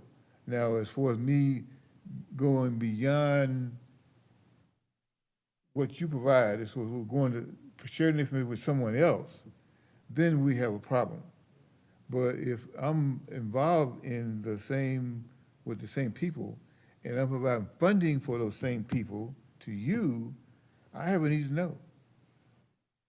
So we're gonna go back to the MOU, and whereby we need to discuss that, and we will discuss that and come to an agreement as far as that information being information we need be shared so that we can do our job more effectively. So, Commissioner, I'm gonna go, do you need to make a motion? Yeah, and just a question that I've got real quick and Irene, by tabling it and going back 2 weeks, what is it exactly that we will be accomplishing? Things we just, well, Irene and Joe can provide more detail to us directly, but as far as, the biggest issue as far as sharing information, as far as the individuals who are in our system, in our community, being El Paso County, through the HMIS. What is the hesitancy then if you all have agreed to, verbally agreed to start working to share this information, what is the hesitancy then to open up the MOU again and write an amendment or whatever needs to be done so that it's included in the MOU? I just don't understand. And again, to reiterate the point, this is something that's been talked about for a couple of years. It's not snapping of the fingers. I mean, that argument does not hold water with me at all. I'm sorry. But, you know, we need to stop messing around here and be serious about doing this. And if we're serious about doing this, then, in my opinion, the MOU, we're taking your word for it, needs to be changed and signed by you all. So you've asked a question, and I'd appreciate a chance to answer it. The initial conversations went far beyond fix and went into areas where I think we do have substantive disagreements about board membership, about levels of reporting details of different agencies. It was a significantly expanded conversation.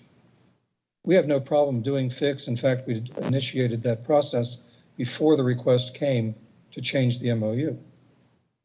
I don't have any problem with a separate document that says we're working on fix. There are challenges to working with fix. Some of them are financial. Some of them are working through the legal steps. I agree that both of those are real.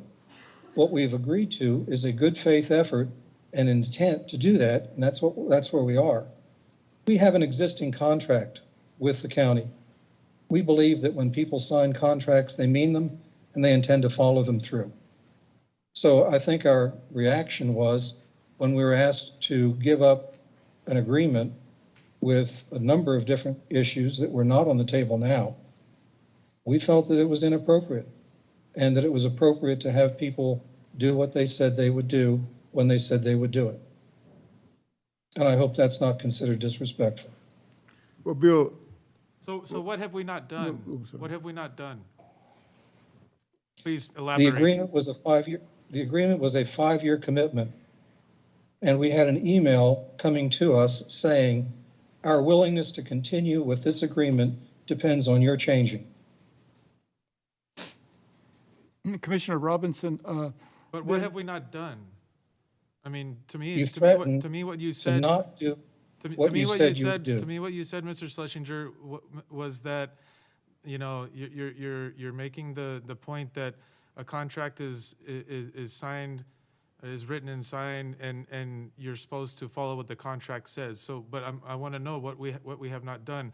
There's always going to be opportunities to open up when you have contracts. Things change, you know, processes change, environments Commissioner. change, and so you change with that. So You don't do it under threat. what You do it collaboratively. You do it with a mutual respect and negotiation. You don't say, if you don't do this, we won't honor our contract. And that's what was said to us. just a second here. Joel, if we postpone for 2 weeks, if you continue the communication between now and then, maybe we'll have a clearer view, a clearer idea of their willingness to assist in this project. And if not, then we'll take it from there. But maybe in those 2 weeks, we can have further communication between the two parties. Yeah, we could. I mean, if there's not if they don't want to sign a new MOU, then, you know, there's not, I don't see a lot of point to continuing it. If they do want to, if we want to go back and talk and they're willing to update the MOU, then I think that might be worth it. The letter, I think, is pretty clear in the verbal commitment that they've made in lieu of an MOU, just to say, yeah, we're willing. They're confirming that they're willing to share with Fix, and to me, that's enough. I would like to see an updated MOU. I don't think it's unreasonable to ask for that, especially since our staff put a lot of time and effort into making this match happen. For them to put some effort into assuring that they share the data and collaborate on that, I think is appropriate. But if they don't, and they said that they don't, I think the letter is we're willing to take them at their word. They told us they would make their best effort to share their data. And Joel or Christine, does this letter hold any kind of binding responsibility? It's us to the city. It's a letter of support to the city, which would then trigger the city to issue the funds then to the Homeless Coalition. So it is, in the sense, the act of the Commissioners Court to approve that would then trigger the city to release those funds to the coalition. Now, if we don't sign it, that does not look like that'll happen from the city's end. And so again, going back to in terms of like, if the court wishes to postpone for 2 weeks, it would be, and I guess where I would need clarification in if we're going to go back to negotiate, is the idea then to postpone it for 2 weeks so that we can go back to the Homeless Coalition and negotiate and say, we need to amend this MOU to then memorialize that we need certain data and information shared with the county, whatever that they may look at. We'll look at the confidentiality issues, but is that the direction from this court at this time to do that? You know, I agree with everything that you all have said, and I think those 2 weeks, if they come back and say, no, we will not amend the MOU, then I guess we can make a decision then, if you all Yes. are in agreement. Mm-hmm. Yes. Okay. Have our direction, Commissioners. We Thank you. have Carol Boyle, who raised her hand. Pardon? What was Alexis, there's one more speaker? Yes, so this is Carol Bowley again. So I just wanted to inform you all that the contract with the city has participation in Fix as a component. So they have already incorporated the language as part of their intent to support us with those funds. So we already have come to that agreement with the city to move forward with Fix. And so from my perspective, trying to redo documentation with the county will serve the same purpose that we have already incorporated into the city's contract. Okay, well, thank you for your comments. I think we have a, did you make a motion? Yes. Do we have a second?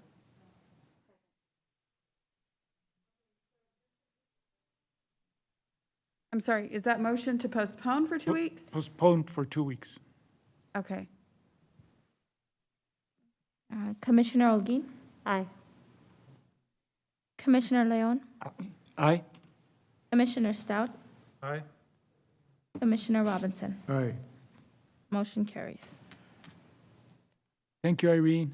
Bill, Mr. we'll get Sessom? back with you. Thank you. Thank you, Commissioners. Okay. Item number 23 from Public Works, postponed from September 13, 2021. Deny the proposed variance request from El Paso County subdivision regulations for Cerro Vista subdivision based on pending comments not yet addressed by the applicant. Good afternoon, Commissioners. Gilbert Saldana with the Planning and Development Department. Next slide, please. Cerro Vista is a proposed 16-lot subdivision in the East Montana area located near the Montana and O'Leary Drive intersection and will be provided water and sewer by the East Montana water system. Next slide, please. The variance request is to reduce the right-of-way width from 60 feet to 54 feet with 34 feet of pavement. And the other variance request is to allow the cul-de-sac length to exceed the 750-foot maximum length. Next slide, please. This aerial shows the location of the proposed subdivision where it will access off of Tamara. Next slide, please. This item was actually originally posted last week with our department's denial recommendation. Reason for our denial recommendation was because the project engineer did not agree on providing a larger cul-de-sac as a condition from ESD number 2 to support the variance request to exceed the maximum cul-de-sac length. The item was postponed per the applicant's request to allow more time to coordinate with ESD. Since then, the applicant proposed a secondary cul-de-sac near the middle in lieu of a larger cul-de-sac at the end, as shown on the exhibit. Both cul-de-sacs are proposed to be standard in size. ESD found this alternative proposal as an acceptable solution. Next slide, please. Therefore, the Planning and Development Department is now recommending approval of the variance request from the El Paso County subdivision order for the Cerro Vista subdivision in accordance with section 2.9B of the order. I'll be happy to answer any questions you may have. Gilbert, I've just got one quick question. Apparently, since the ESD has approved it, there's enough room in those, they look like roundabouts, for a fire engine to get around? Yes, sir. I think I think one of their concerns is the distance from the what was originally proposed. It was almost 1,000 feet in length for it to come to a cul-de-sac end. When they proposed the secondary one in the middle, they felt it was adequate for them to provide them that access and be able to turn around their equipment in an appropriate manner. Thank you. Motion to approve? Second. Commissioner Olguin? Aye. Commissioner Leon? Aye. Commissioner Stout? Aye. Commissioner Robinson is absent. Motion carries. Thank you, Gilbert. Thank you. Guys have a good afternoon. Item number 24, approve and authorize the county judge to sign the fixed price construction contract between IQP Canopies LLC and El Paso County for the purchase and installation of a new canopy at the El Paso Fabens warehouse in the amount of $264,600. Funding is available in CIP 20 facilities construction and CIP 21 fleet renovations. Contract number 2021-0729. Good afternoon, County Judge, County Commissioners. Robin Sully, Facility Maintenance Director. The basic purpose of this item is we're asking for the purpose and installation of the canopy at the Fabian's Warehouse. This canopy will provide protection from various weather conditions for Pacific Public Work heavy vehicles and motor equipment. The canopy will be about approximately 30 feet by 250 feet and a total coverage of 7,500 square feet. And we're asking for your permission to authorize to purchase and install this canopy at the Fabian's Warehouse. Subject to your questions. Our commissioners, this has been a long time coming to protect our very high dollar equipment from the sun and other weather-related damage. Move to approve. Second? Commissioner Olguin. Aye. Commissioner Leon. Aye. Commissioner Stout. Aye. Motion carries. Thank you, Robin. Thank you. Thank you. Thank you. This concludes all the items on today's agenda, Commissioner Leon. Oh, thank you all very much for putting up with me. Good night. This concludes today's meeting at 3:28 p.m.